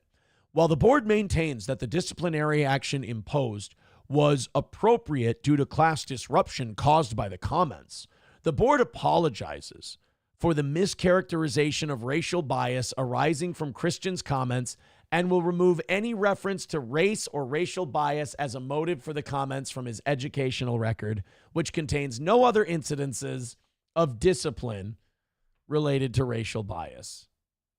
So they're still salty about this, about the settlement. So like, we're not sorry we fucking suspended you. We're just sorry we said you were racist, whatever. Like, it really is like, hey, now you two say you're sorry. Sorry. Okay, fine. Sorry. Can I go now? Just really bitchy. Like, it makes you wonder in some of these school stories, who really is leading who? Like, who's the adult and who's the child in some of these instances? Wally World with $5. Thank you, buddy. He says, great show today. I agree. It was a great show today. So thank you. You guys have gone over today's goal, and we appreciate that. Everybody getting gifted memberships. Look at this. And then tomorrow morning, I guess people requested that the theme be their favorite South Park moments because of this South Park controversy that we talked about today. Oh, Fly High, you're a little late. I'm sorry. We already won. We already beat you. I apologize. I'm sure that's very difficult, but none of us really care that we hurt your feelings. It's another perfect week for the toe and another week where you guys can take your group therapy session and fail again. Let's go to 09 Canyon. He says, I used to talk with a guy who was American, his family from Mexico. He can't speak fluent Spanish. So when he goes to Mexico to visit his grandma and family, there he gets called a gringo. Damn. Kind of like a little race traitor almost. Root says that's how it goes, Canyon. Well, yeah, I mean, there's a lot of cultures where if you move and you go somewhere else and you start to adopt that local culture, you face a little pushback from the OGs in your family. You know, well, I mean, look at if a white guy starts taking on black mannerisms and shit, the older generation might go, call him a winger or whatever. If you're black and you move uptown, some black people look at you different. And yeah, if you're Latino, the only people who I feel like don't do that as much, I mean, certainly there's some of it in like the traditions and stuff, but Asians don't do that quite as much. In fact, Asians usually give their children Americanized names when they're born here because they believe it'll give them a competitive advantage. That's actually really slick. That's a pretty based move. Oh, Fly High got a gifted membership from Miss Tay. So as Fly High watches us hit all of our goals every week, he can do it with no commercial interruption.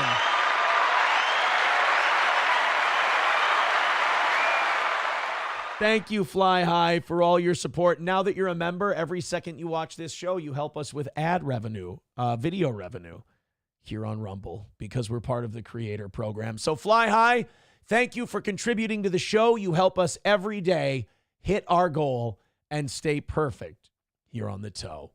Guys, thank you very much. It was an incredible show. The numbers in the 800s at the peak, unbelievable. We truly are the kings of our domain. Let's get out of here. Let's come back tomorrow morning for Rumble Friday. I hope you have a great rest of your day. We'll talk to you soon.